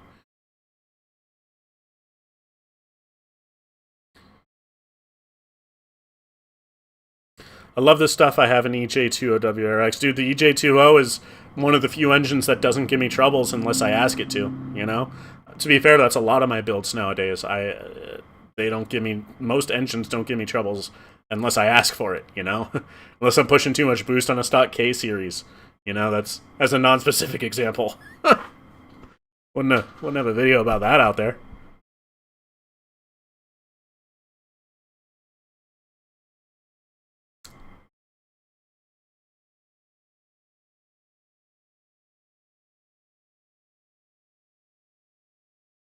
You're putting a GTO Commodore M80 differential in the back of a Liberty with a BRZ transmission, and I'm expecting to run out of power and planning how to fix that.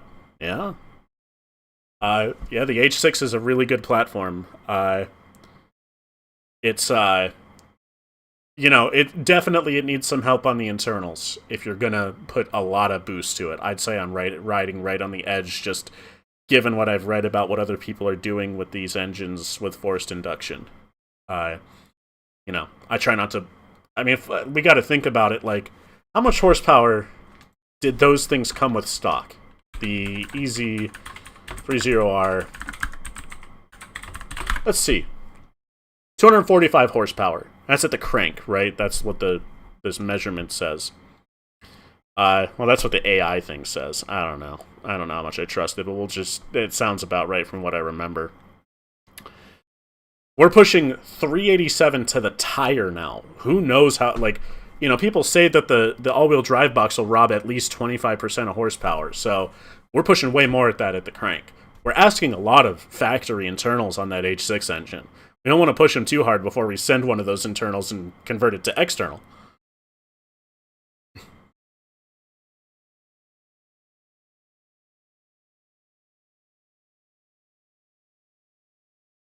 I think it's at a sweet spot with the Cobb Stage 2 turbo back exhaust and tune.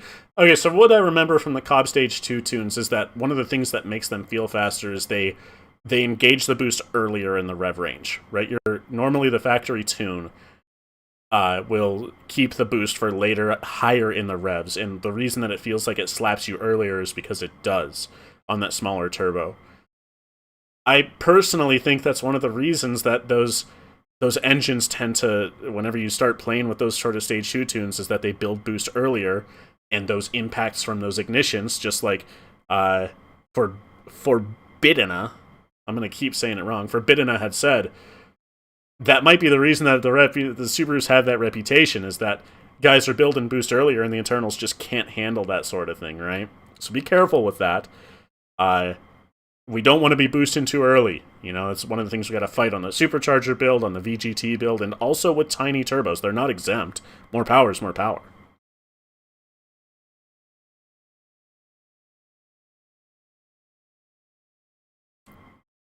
Rip Ringlands. Also that, yes. Yes. Yeah, why not just put forged internals in everything? Why not just have unlimited money? You guys didn't think of that yet? Goodness. There's people out there that actually think that, too. It's crazy.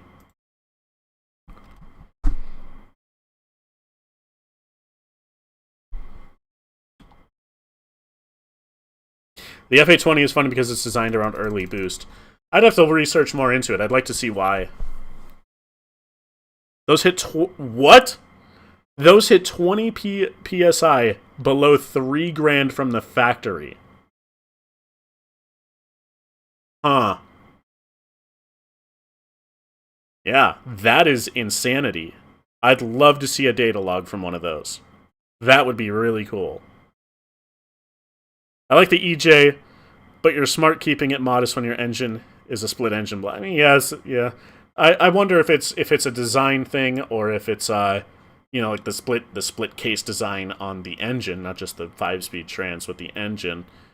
It's also just the nature of engines that we don't want giga boost at lower RPMs. And also, we know, I'm not the first person to have put forced induction to an H6. We know basically what their limitations are.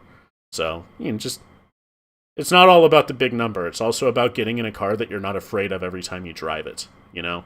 That's something that a lot of people probably don't consider whenever they're building the things. Either that or you get into a car and you're not afraid of blowing it up. There's also that. Like, you can blow your stuff up. Blow it up. It's fun. Don't worry about it. Like, if you have the resources to do so, enjoy yourself.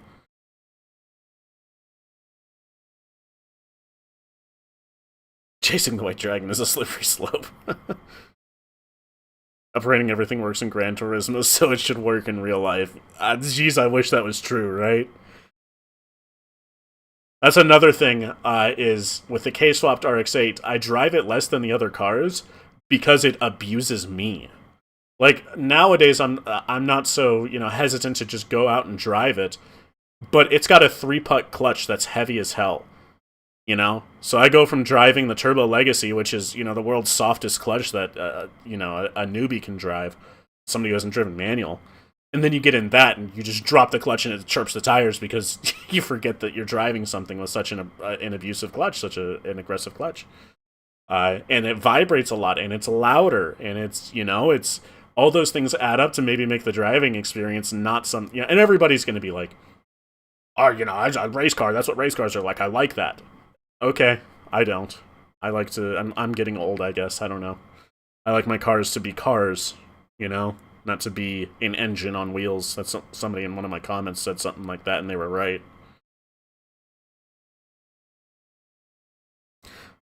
Sometimes the boost controller sitting in the seat is the problem. I gotta keep that too. That's a good one.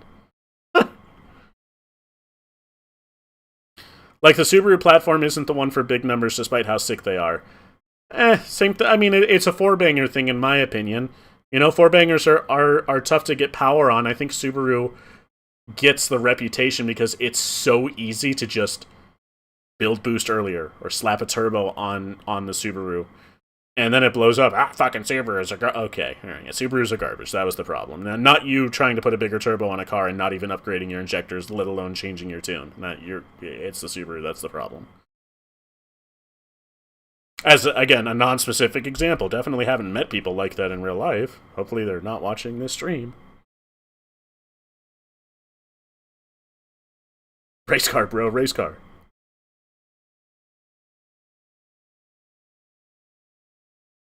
The KSwap RX-8 is what I will build if I total the Miata. Yeah, fair. They're good car. They're good engines. The K's good.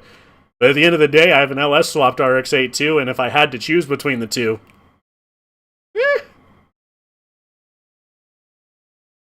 I get the feeling there are car guys and there are engine guys. I'm not sure where I lie on that. I like to play with the electronics and stuff. Maybe there's a third category. I'm just going to keep it NA so it has the RX-8 feel without the Apex seals. That's funny because, like, a buddy of mine said if you didn't see under the hood and you didn't know a lot about Rotaries, you'd just think it's an RX-8 by the exhaust note. But when you drive the LS swap car, people know immediately.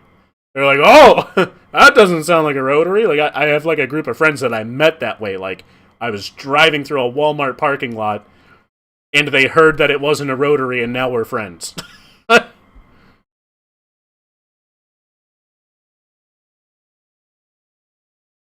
Well, duh, more power is better. Instant download torque is satisfying, and that's something that I can't get anywhere else except the LS swapped RX-8. Even the Supercharged Legacy doesn't do that because I can't nail the boost down low. It's just the LS swapped RX-8 can though. You lug that thing all you want, you're not gonna hurt it. Thing's borderline indestructible until you start making tons of power on them. Those LSs are a good deal.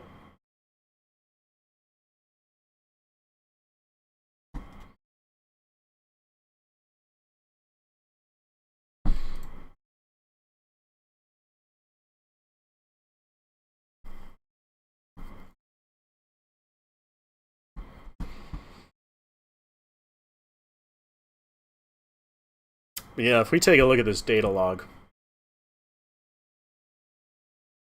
it's a pretty dirty data log, a little rich. I wonder if this is whenever I was still tuning it.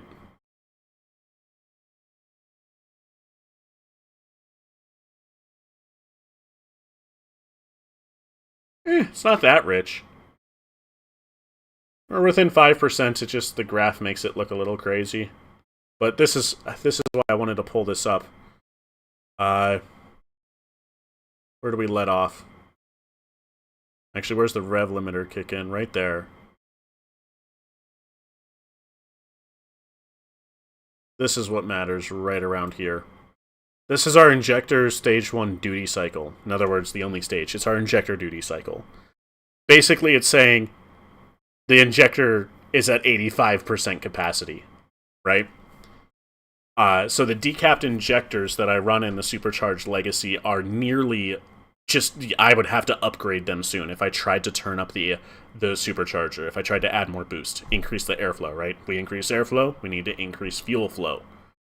These things don't have much room. It's not a good idea to run your injectors above 90% duty cycle because that doesn't leave much margin for error whenever like you accidentally overboost because somebody farts or something. I don't know. So... this right here, and also we're a little tiny bit lean in this, or just a smidge, just 2%. It's not a big deal. We're a little tiny bit lean here. So we could see that 85%, those injectors are sized perfectly for this build. That's good stuff. Like, I didn't plan that. That's just where the decapped injectors landed, and I took that as a free win. We don't get that often.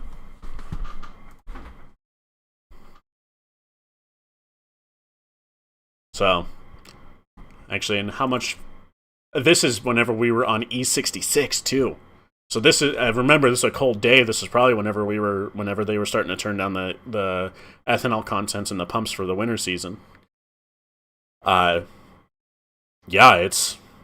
that's if we had more ethanol content, we would have to inject a bit more fuel, so we'd see this duty cycle go up. Not all about making max power. Sometimes you can just kind of land on a build that you're happy with, you know, where everything lines up. Those breakpoints are real close. You know, the trans is real close to blowing it all the time. You know, I don't want more power because I don't want to blow the trans. Don't want to over-exceed my injectors and have to buy new ones. Don't want to have to replace my factory internals, which are probably close to cracking under the stress. So this is just a solid build. Solid build.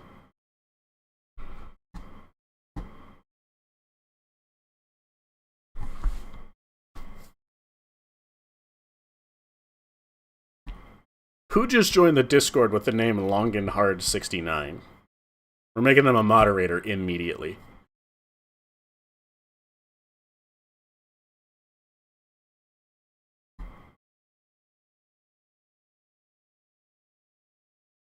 What is stoic for E70 or whatever I have? I'd have to do the math.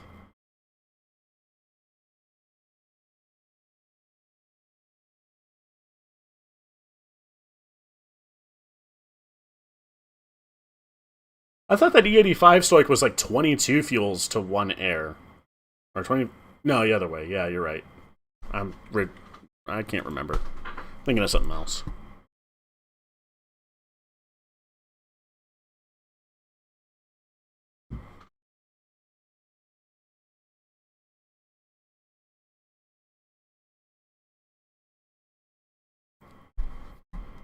Lloyd Christmas. I don't know if I recognize the name.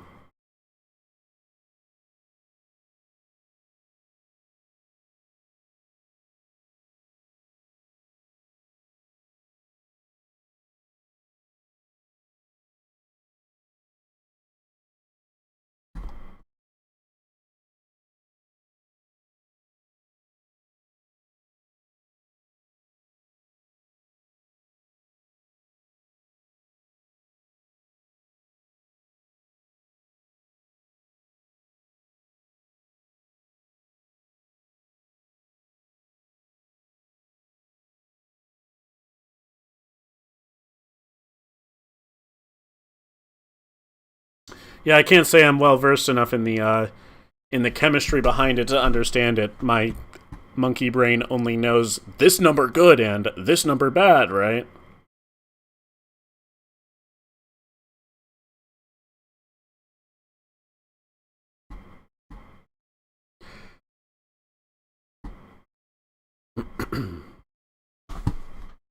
Yes, that's why I pulled up this data log. I totally forgot.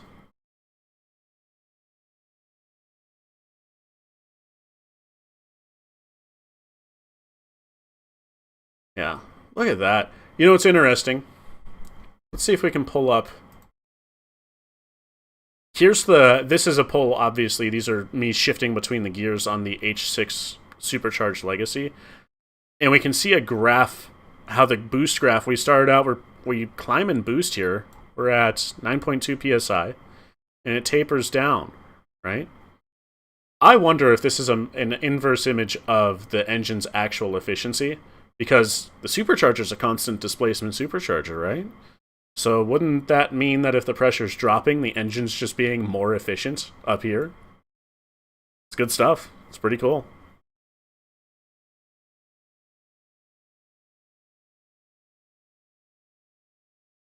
I love data logs. These are my favorite part.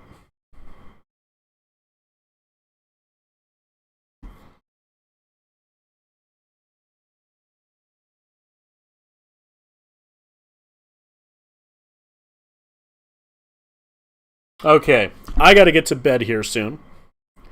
We'll spend the next few minutes winding down. I'm gonna take the wind down position.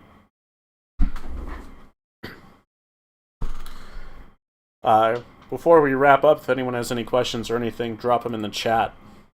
This has been a lot of fun. We'll have to do more live streams to show off what's going. Lloyd Christmas checking out. This was super cool. We got to show off some cool projects. I'm glad you guys enjoyed the new video. That one was one that I've been excited about for a while, and I'm glad I finally got the ability to do it. And hopefully we'll see some more VGT stuff in the future. Maybe with more boost in the process. That would be pretty interesting. It's good stuff. Thanks a lot for the chat. Thank you for stopping in, Alex. Cool build. Thank you for Bidina for joining as well. Broken Sambot just drove in. Or just got in. Broken Sambot, join the Discord. Especially if you're near 6-star. Those guys at 6-star are super cool, by the way. They're super nice, and I don't know if they have any KSwap guys there for tuning. You wouldn't want my help to tune it. I'm not a tuner. I can help you get it to run. I can give you some pointers, but I suck at tuning. I just make stuff work. But I'd be happy to do a Dino Day or something, bring some of the toys up there to show off. That'd be super cool. And yes, Drywall, it has been chill. This was really fun. Pocket PC, thanks for sticking around for so long. Enjoyed the live code debugging. Don't look at my code. My code's garbage. This is horrible. But that was really funny. That was super cool.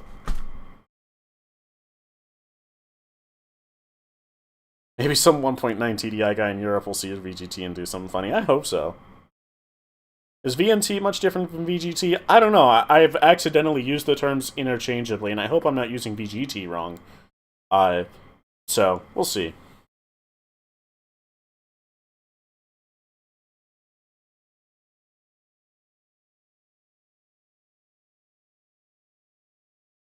Yeah, mine might actually be a VNT, but it's still the geometry changes, so I'm gonna call it that.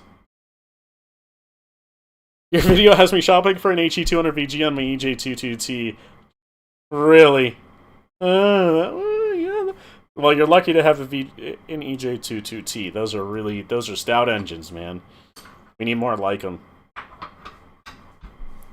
Probably never see stuff like that again.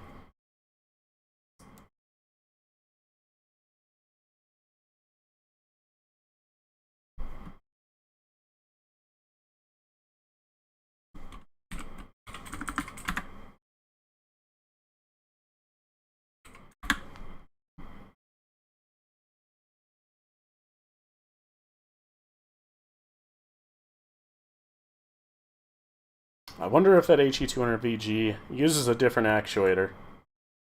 I wonder if it, is that still electronic? It looks like it is. I wonder if it uses the same CAN bus protocol, so you can just reuse what I have. That'd be nice. That'd be super cool.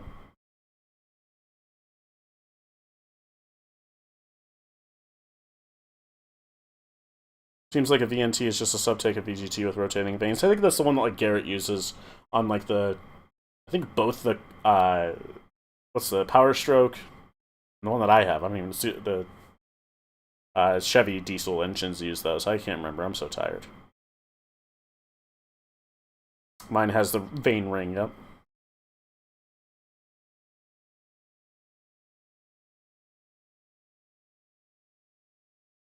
Okay.